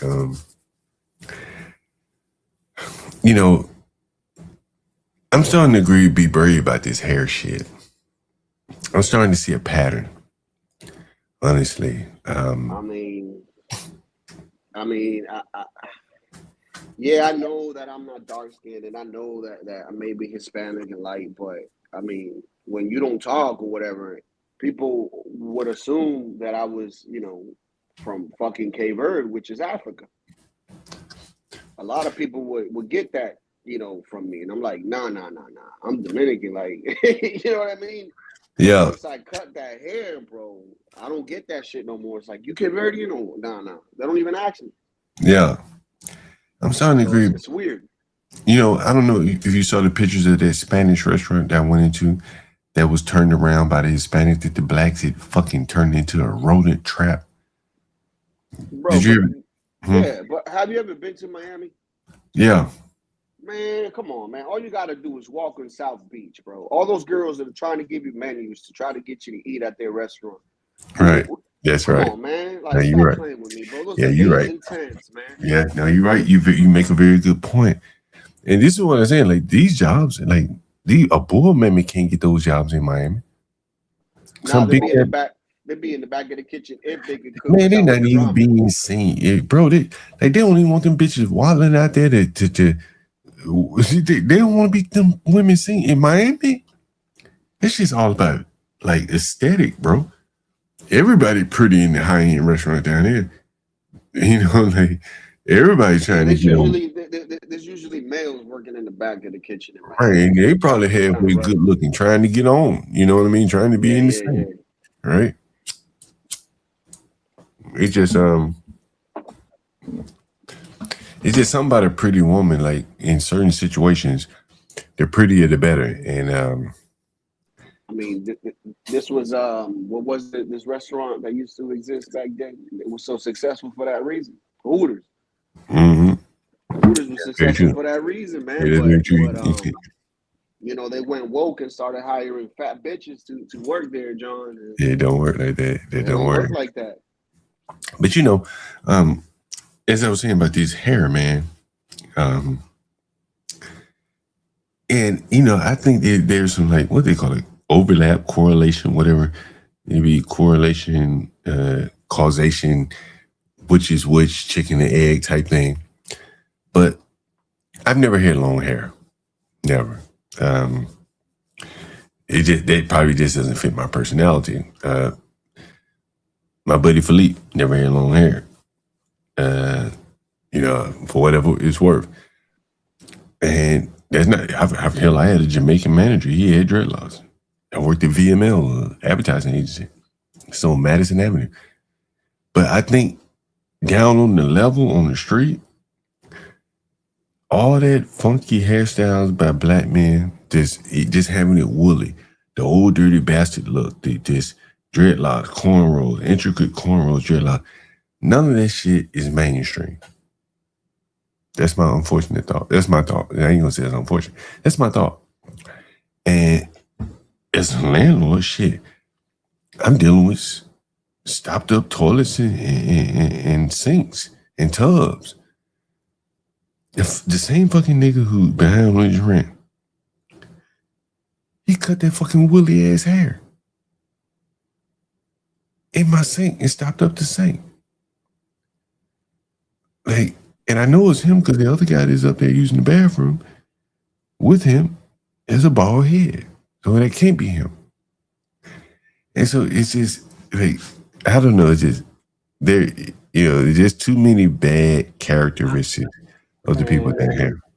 I ain't gonna lie to you, man. When I washed that hair, bro, when I had it, bro, like, I'm gonna keep it 100 with you, bro. Like, the water would come out like yellowish and all that, and like, you know, I'll be disgusted, but you know, I get it retwisted, rewashed, and all that. But it's like, after a while, you start thinking to yourself, it's like, damn, man, I'm carrying this shit on top of my head all fucking day. Now when I take a shower, all I gotta do is just, you know, put some shampoo on my head and be out. Let's call this guy. Yeah. Let me call this guy one last time before we end the streaming. I don't know, man. He may have turned his phone all the way off here.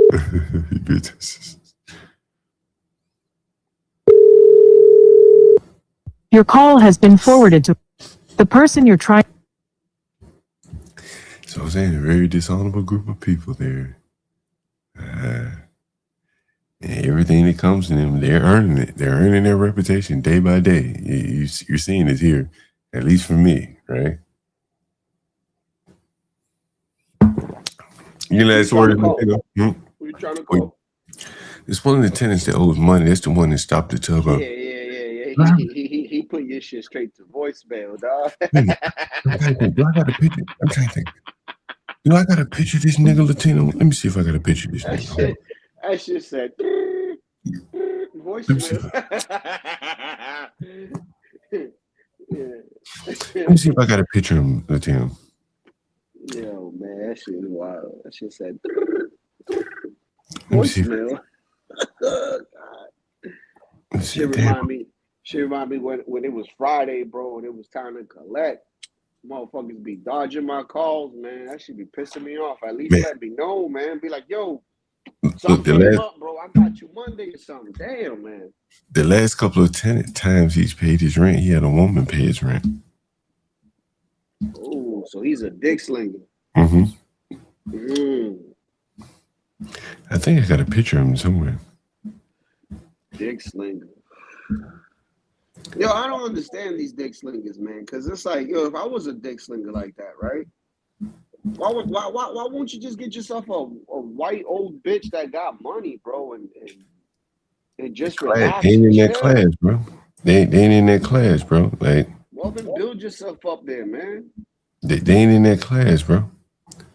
You know what I'm saying? Don't Like, get me wrong. I've seen some brothers that, you know, young brothers with old white chicks and they taking care of them, bro. I've seen this shit in the street. And I'm just like, damn, bro. Like, you know what I mean? these motherfuckers too rough around the edges. Like, they're too, like, institutionalized, like, to be honest.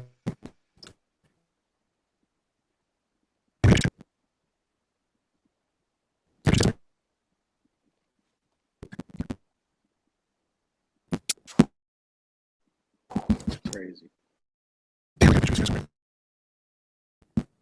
You know what's so crazy, bro? I know we passed 12 hours fucking. He was asking me, like, yo, bro. And this is like 2 weeks ago. Like, yo, bro, can I remove the sofa from my room? Like, nigga, what? Like, nigga, just focus on keeping your rent paid.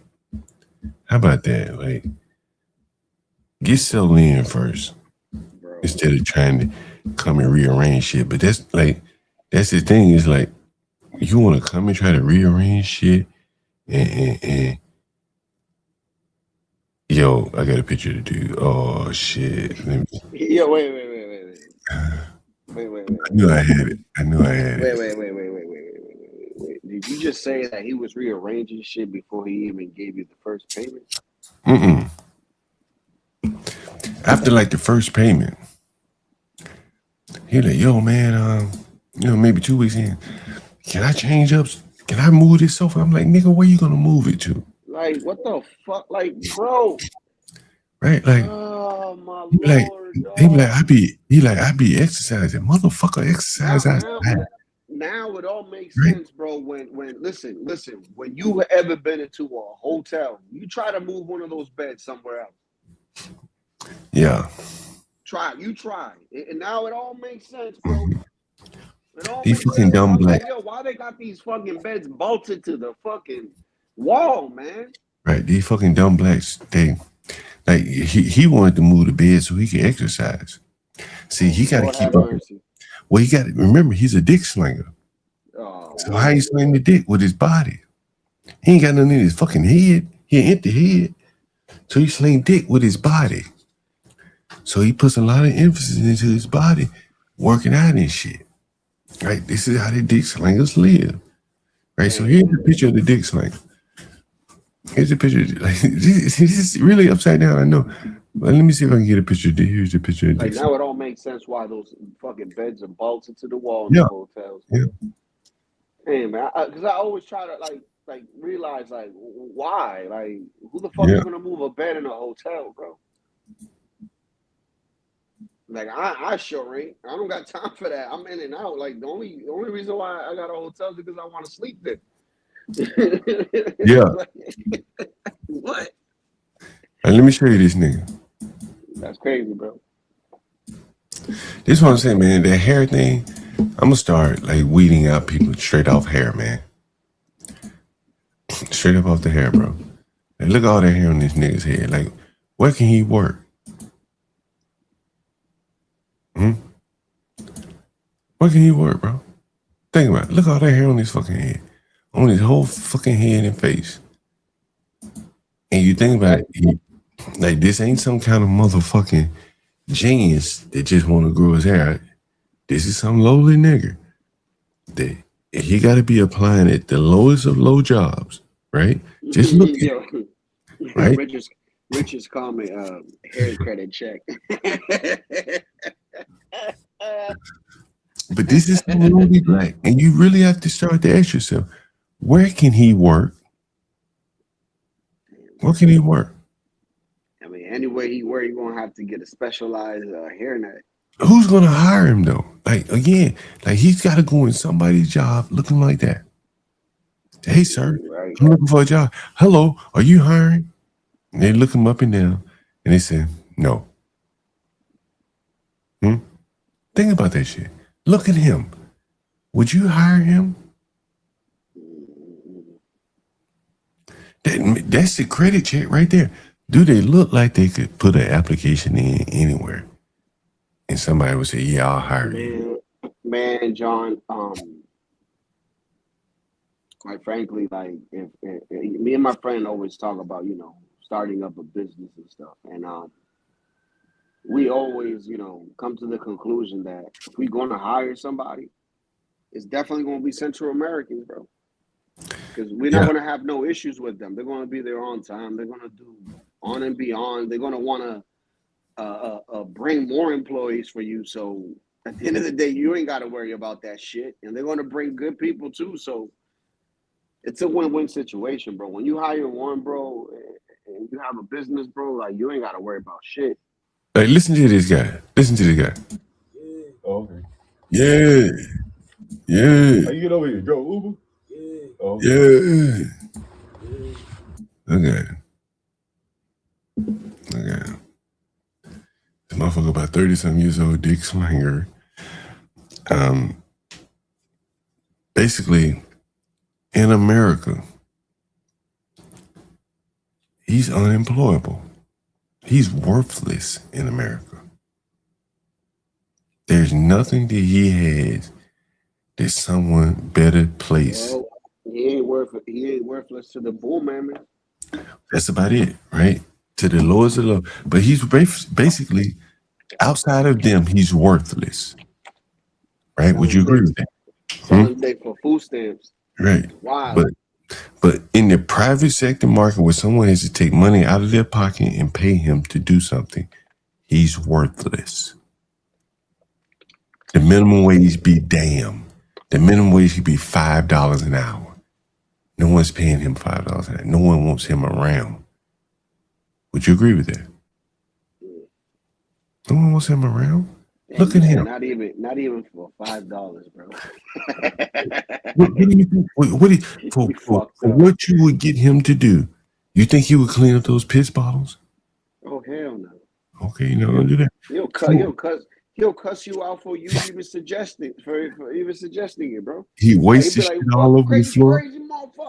He wastes shit all over the floor. He wastes shit all over the floor. He's unemployable. Like, I'm trying to tell you, man, these people are unemployable. You don't think this guy can be like a garbage man or something at least? I mean, garbage man, someone is attachment to the government. I think that's the only thing that can save him. Yeah. If he could get on some type of government program where, maybe he work at a rec center, right? Where he organized the basketballs and the footballs and the nets and sweep up the gym. He probably could do that. I see, yeah, he could do that. But he's anything above and beyond that, anything having to work with other people, he cannot do that. He doesn't have the honesty, the integrity to do that, right? Listen, in my field, bro, you got deadlines. What happens if you run up on a deadline? Do you just sit there and don't say anything? Bro. What you gonna take the AD approach and call out sick? Yeah. It's like the work still gotta get done, bro. And so this is I think this is the crux of everything, man. Like, look at this guy, man. Totally unemployable here. Signal. And again, their hair, man. Like, look at their hair. Look at the hair all over. Like, this might be the look of a given up black man. Is that possible? Yeah. It looks like he's giving up, doesn't it? Doesn't it not look like he's giving up? I mean, damn, to be fucking bull manners. Yeah, I mean, that's probably part of it. But this man is giving up. And like, but this man is. Would you say that's fair? He's giving up just by the looks of it. He's not trying to maintain any kind of appearance. Look at him. Look at him. Now, he's not trying to maintain any kind of appearance. He's giving up, bro. That's my thought. What do you think, Lieutenant? Man.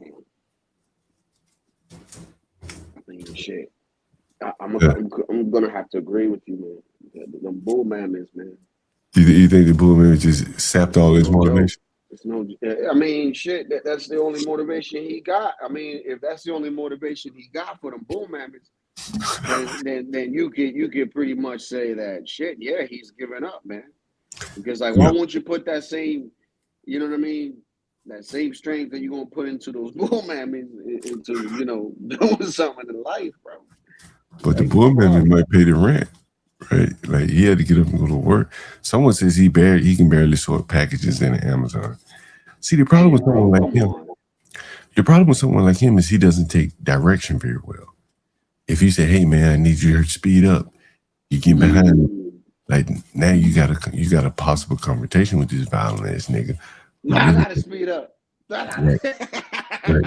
Who really don't give a fuck about crashing out and losing his job because he don't want the job to lose that damn it. Right? I can see it. You taking a real serious chance on your life. You take one of them fucking weapons that might be on the warehouse floor, right? Why you rushing me? Right. He fraternizing with a bull man in there. Yo, I got a story for you. Right. So when I used to work at I'm not gonna mention the college I used to work for, but when I used to work there, right, there used to be this guy, and before he quit, he quit, and I got his position, right. So they moved me up. But he African American, and dude, I never knew because I've never ever in my life of I'm 38. I started working when I was 16, 14. Never in my life I didn't know that you could do this, where you could ask your job for an advance pay. You basically make up the hours. I'm like, I did not know that was a fucking thing. Yeah, I didn't know that either. I've heard a lot of blacks recently saying that though. Yes, and that's how I figured it out that you could do that. But I'm like, even though, like, I even had a conversation with my wife, and my wife was like, "Yeah, don't do that shit. Fuck that. Like, because you're always gonna be behind a week afterwards, and it's like it's just stupid." And I'm like, "Yeah, I agree. Like, but it's funny that you could do that. Not every company does it, but you could do it." Yeah, I didn't know you could do that either. And I'm just like, what? That's ridiculous. Yeah, I didn't know you could do that either. That's how am I taking an advance and I just quit? Like, you could definitely do that. I guess they could. I don't know. I guess I don't know. I guess you probably have to be there a while to. Yeah, he was there a while. That's why. But still, I'm just like, that's crazy. Like, I found out that was possible because of him. You know what I mean? Yeah. I've never seen anybody else do that. Yo, this guy here, man, I tell you, between this guy and the guy who, I don't know if you heard it, if you were listening earlier, it was a 66-year-old black man sleeping in the den of a Latino woman. And he's got to be out of her house by the 27th. That's day after tomorrow. Day after tomorrow. And so he's 66. He's got to be out. He doesn't have much money, so he's going to move into a twin bedroom. And on it goes, man. These people are really squandering an opportunity in the greatest country, in the world, to be whatever you want to be. And it's kind of fascinating to me.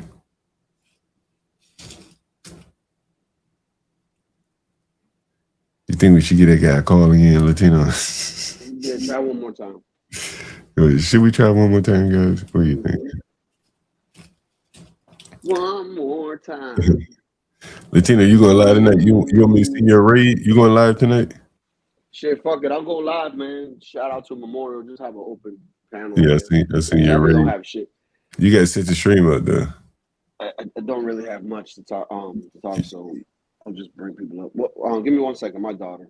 Yeah, take it then. He can barely show a package. Star 66. He definitely ain't gonna answer that shit. He probably got more. You're like, damn, man, this motherfucker harassing me. And it's like, what you mean, dog? You owe money, bro. They flip. That's the one shit I can't stand, dog. They flip it on you like you the bad person. And it's like, bro, like, are you serious?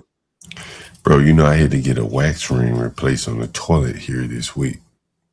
Get out. One of my properties, the property where the guy is.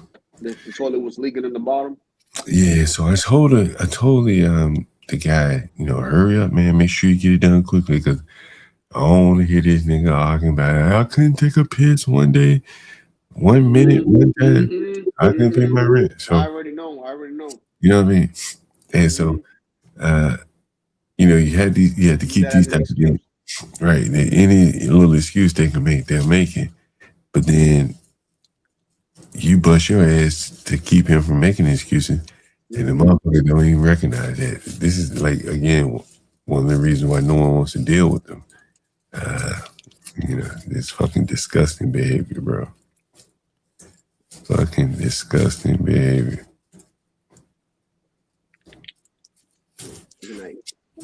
Someone call him back up again. All right, I call him up.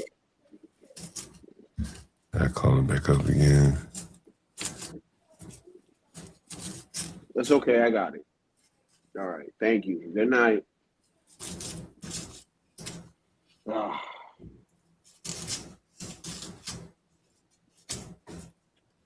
Latino, you should cover that Chud the Builder shit. Bro, I actually have a video that I actually wanted to review. Now I was actually gonna call up later or earlier. But Yeah. I'm busy working and shit. It was a good day today. Nate the lawyer reviewed it, and I might go over that review because based off what he's saying, he might be fucked. Yo, Chud. But then again, Nate the lawyer said if more evidence comes out, he could change his stance. So, but the way it seems right now, from what he has gathered, it seems like Chud is fucked up, and he may be looking to 60 years in prison. I tell you what, I wouldn't want to be in this position, bro, being judged by, potentially some blacks or something like that. Yo, wouldn't like for what he's been known for, bro. I wouldn't want to be in this position. Trust me on that. Like I said, man, hurt words, bro. You was asking everybody that question, and I got my answer for you, man. No, I don't think it's worth losing more than for nothing. If that makes sense. I think that it definitely makes sense. I think that honestly, that's what most people are gonna say. And for most people, it's a correct, the calculus that you make and say, okay, it makes sense. But what if the man who doesn't have anything to lose? Yeah, that's why I've always stated, hey, when you see somebody in the street, no matter what race they are, don't matter. And they say, hey, I don't got nothing to lose. Fuck my life. Yeah, you don't fuck with that person. Like your best bet is just to walk away from that situation. That person he's telling you he got nothing to lose. Right. So from his standpoint, like you don't necessarily have the freedom to speak around him, you know. In that sense, he's restricting your freedom. He's willing to inflict some kind of violence on you, you know. And Ready to react. yeah, and so that's why I say it can't come down to money.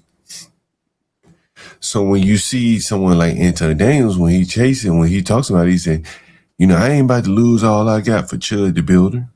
I think that's the wrong answer. Yeah, but why? Like, this is the thing, though. Why would he lose anything because of Well, what he's by saying is, speaking about Chud? what he's saying is, I'm not going to let a white man trick me out my bag by him Yeah, but why calling me. would that even be the sentiment, though? Like I don't understand. Well, but you have to follow the logic of what he's saying. I'm not going to let a white man trick me out of my bag by calling me an N-word, and I hit him, and he sued me. Financially, that makes sense. I thought he right? meant by like just talking about him. That's what I thought he meant. No. Financially, that makes sense. You shouldn't allow someone to trick you out of your bag by saying something to you. But from a conservative standpoint, your response should be, he has the right to say whatever the hell he want to say.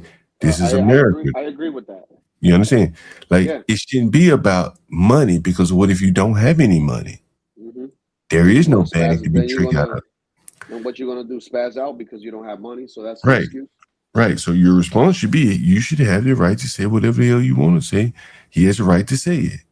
Anton Daniels does not say that. He says, I ain't about to get tricked out of my bag and by spazzing out at a white man for saying this word to me. And he probably say something to the effect of, you know, something probably like this right here. He probably say something like this. Right? Remember this? He'd probably say, I get more juice in your white community than you get. What are you talking about? that's what Anton Daniels would say to Chud. You poor white cracker, I get more juice in your community than you do anyway. I got more juice in you. That is how Anton would respond. It would not be the conservative stance of he has the right to say whatever he want to, and I'm bigger than that to get down on his level and respond to that. I respond with words.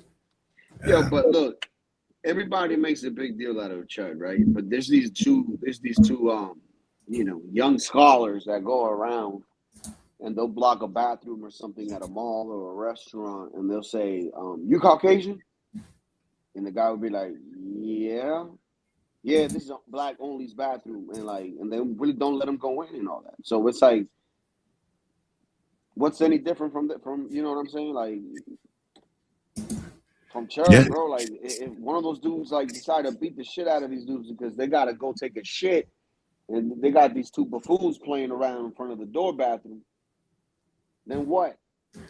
Yeah, I mean, you know, that would be the equivalent of someone calling me the N-word, right? You blocking me from going to the bathroom? That's just as offensive as you calling me the N-word. I can't use the bathroom now? What kind of crazy shit is that? Yeah, no, you know, it goes both ways. That is for sure. And you know, these people wanted to go just in their direction. And I don't think it works. It doesn't work that way. You know, I ain't gonna say I don't think it works that way, but it doesn't work that way. And so anyway, that's why I find it very interesting. This whole Chud the Builder thing. Hey, you got your stream set up, Latino? I'm about to set it up right now. All right, I was just putting my kids to sleep because they should have been asleep a long time. Give me a minute. I'll sit to read the record while I'm smoking the joint right Hey, here. what's going on? Oh, I was like, what the hell is How you get over here? Go. Guys, by the way, support the channel. Make sure you subscribe to the Urban Landlord Clips channel. That's where we publish all of the clips there. I'm waiting on Entwine to come up with the Bull Mammy video. Been waiting on that. I'm excited to see what he comes up with. Man, there's this program, man, but it's a little hefty though. What's that? It's called AIvideo.com. And you can just put, you know, a whole bunch of pictures, clips, or whatever, and then you'll tell it what to do. Oh yeah? Yeah, and it'll basically do it for you.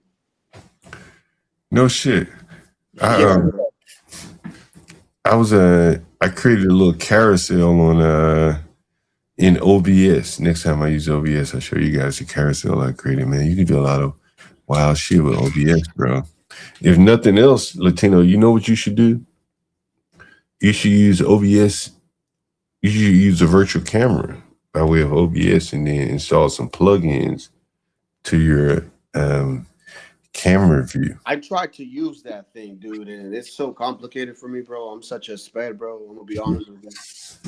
Well, all you got to do is when you log into StreamYard, instead of selecting your regular camera, select virtual camera.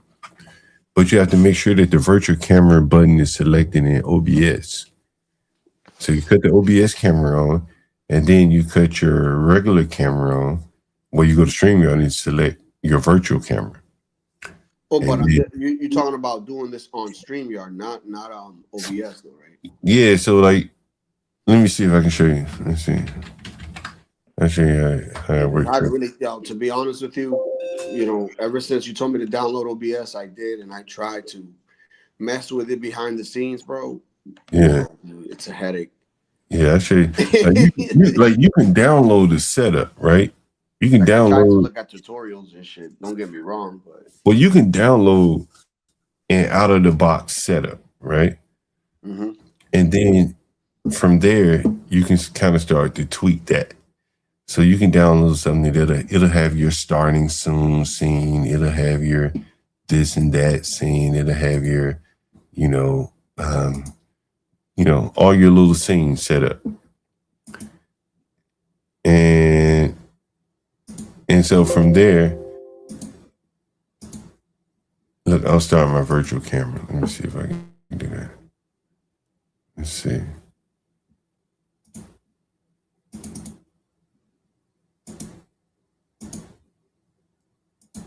All right, let me see. If I do this, do this, do this, do this, do this. And so now you see my virtual camera, right? You see it? So if I do something like main view, let me cut it on, cut it off, cut it on. I think yeah, okay, so there you go. You see that? Let me do this. Oh, hold on, let me do this. So now you see it. Yeah. I get what you're saying. And so look, I can do this. I have Cameo and I have something else, and it gives you the selection of what program you want to use right there for the camera. Right. Yeah. Yeah. See this? So that's the virtual camera. And so you see at the bottom left right here. Let me see if I can get that over a little bit. It might be frozen a little bit. But on the bottom left, you see how my name keeps floating in and out? See, my name is gone right now, right? Let me do this. Hold on. All right. And then do that. See, now my name is back, right? See, my name is back there at the bottom left. You see it? I'm not sure if you see it or not. Anyway, my name is at the bottom left. Now it's gone, right? Let's see, fade over here. Yeah, do that right there. So anyway, so that's the virtual camera. So you can see it, right? This is from OBS, coming from OBS here. Anyway, Latino, you got your stream set up? Yeah. What's the title? It's Memorial Day. I'll put the thumbnail later, but because I tried to put it now. Matter of fact, let me just put it real quick. Okay.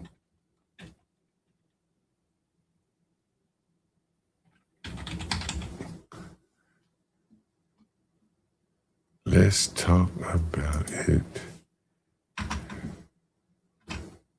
12-12, right?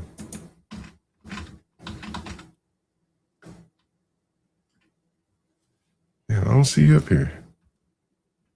I gotta put the ampersand in front. at sign. Damn. Give me a second. Let's talk. Just give me one, like 30 Oh, seconds. okay, yeah, take your time. Give me 30 seconds. 30 seconds. 30 seconds. Damn it. Come on. Let me take this virtual camera. By the way. All right. Let me stop that. Stop the virtual camera. Now. And then I'll put this back up here. All right, now. And of course, they got me on D right here. Now we're set up. Yeah, now we're good.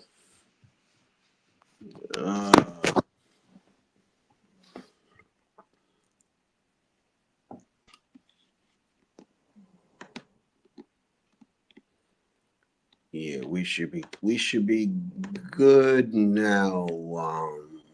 So if anybody want to head over there, you can do so. Let's talk about 1212 with your host Jules and Latino.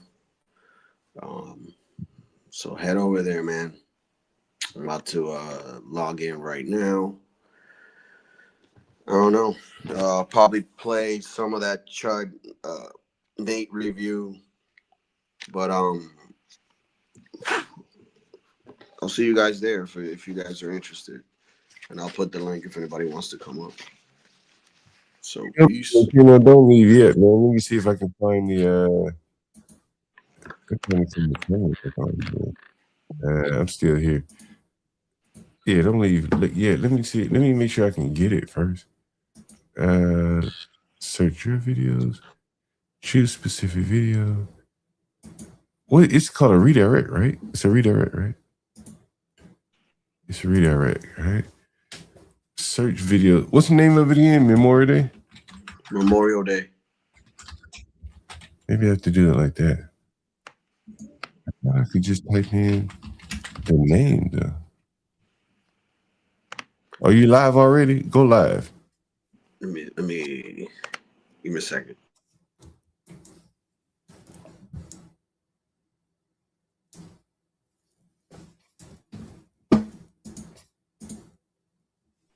All right, I'm about to hit the live. Mm-hmm. Yeah, go live. That way I should be able to see it once you're live. Jesus Christ, I'm gonna have to go to the hospital tomorrow, man. Were you sick? Fuck, bro. I think my kidneys, bro. What do you mean by that? Oh shit, I'm feeling it right now, man. Fuck. What do you mean by that? What do you mean your kidneys? Yo, dog, cause man, my father and I and my brother, sometimes we suffer from fucking kidney stones and shit. Oh shit. And I'm feeling the pain, bro. Like fuck. Oh shit. Shit, man, I've been in enough pain over here. Jesus Christ. You hit live already? Yeah. Damn, did he leave the stream? I thought I heard him. Let's talk about it. Damn, man. 12. Damn, Latino, I don't see you up here, man. Let me It's just it's not private, is it? No, I never come out. Was it Memorial Day? God damn, this shit hurt. Oof. I don't fucking see it, Latino. Choose specific video. Let's talk about it. Right here, I'm about to put the link. Let's talk about it. Is he live? Yeah, I'm live. Oh shit. I put the link. Yo, I don't see your I don't see you live, Latino. Let me see if I can let's talk about it. Shit, everybody just go to Latino's channel. How about that? How about that? Right? Just go and you put it in the chat. I'm about to just type in your username, man. Yeah, otherwise, just go to Latino's channel. Let's talk about 1212. I'll see. if I can get this thing done here. Let's see. Is this it? Oh, okay. I think I find it. Redirect privileges needed. Are they saying I don't have redirect? Ask to what? Add you to their live redirect list in community settings. Oh, I can't redirect to you. That's what it is. Yeah, I can't redirect to you. You have to ask me. Add me. Anyway, guys, go to Latino channel. I'll put it link in. I'll put the username in the chat. There it is. Latino. And women kind of like bull members. You never heard that before, had you? Bull baby. That was. You find that funny, no, mama? No, I didn't. No, I didn't. I don't care how big and fat. Let me see who come to my mind. Ann across the street from Matt. She was big and fat. She couldn't hardly pick up her feet. But I would never call her a real man. That woman. But she wasn't as nasty and angry like You know what, Jungle? I gotta hand it to you. This Well, is Vic Warrenville. you know. So I give you that. There's people who are online that make money off of interviewing people out of postures, and they are possibly white people. So if John Galt gonna do it and he gonna get monetized, why not? Why we can't make money off of our own traumatic? This nigga high as a motherfucker, by the way. Let me go fast. I am the nigga, John Galt. This high ass nigga. They don't dance no more. It's all about the lean. Back in the day, crack was jumping on the scene. Now they slumped on the sidewalk. Can't talk. Golden era faded, but we still feel the rock. They used to be kings, now they lost in the scheme. Popping them bottles, throwing money, and living dreams. Now they sold out and mumbling, fumbling. No rhythm in the city, the whole shit crumbling. They used to rock the house, they was riding through the streets. Remember there was dancing, sliding to the beat. Now it's poison in their veins, ain't no pulse on the street. Guess it's over now, they accepted the back in the day, the rock had a wild and free. Different story now, they got no energy. The new drugs got them slow with the hit unload. Eyes closed and they don't dance no more. Block used to be jumping, type shit they was on. Now it's lights out, guess the thrill is gone. I am the nigga, John Galt. I bring it to you rough, rugged, and raw, nigga. They don't dance no more, it's all about the codeine. Back in the day, they was rocking on the scene. Even dancing in the rain, now they nodding off. Shit just don't hit the same. I am that nigga, John Galt.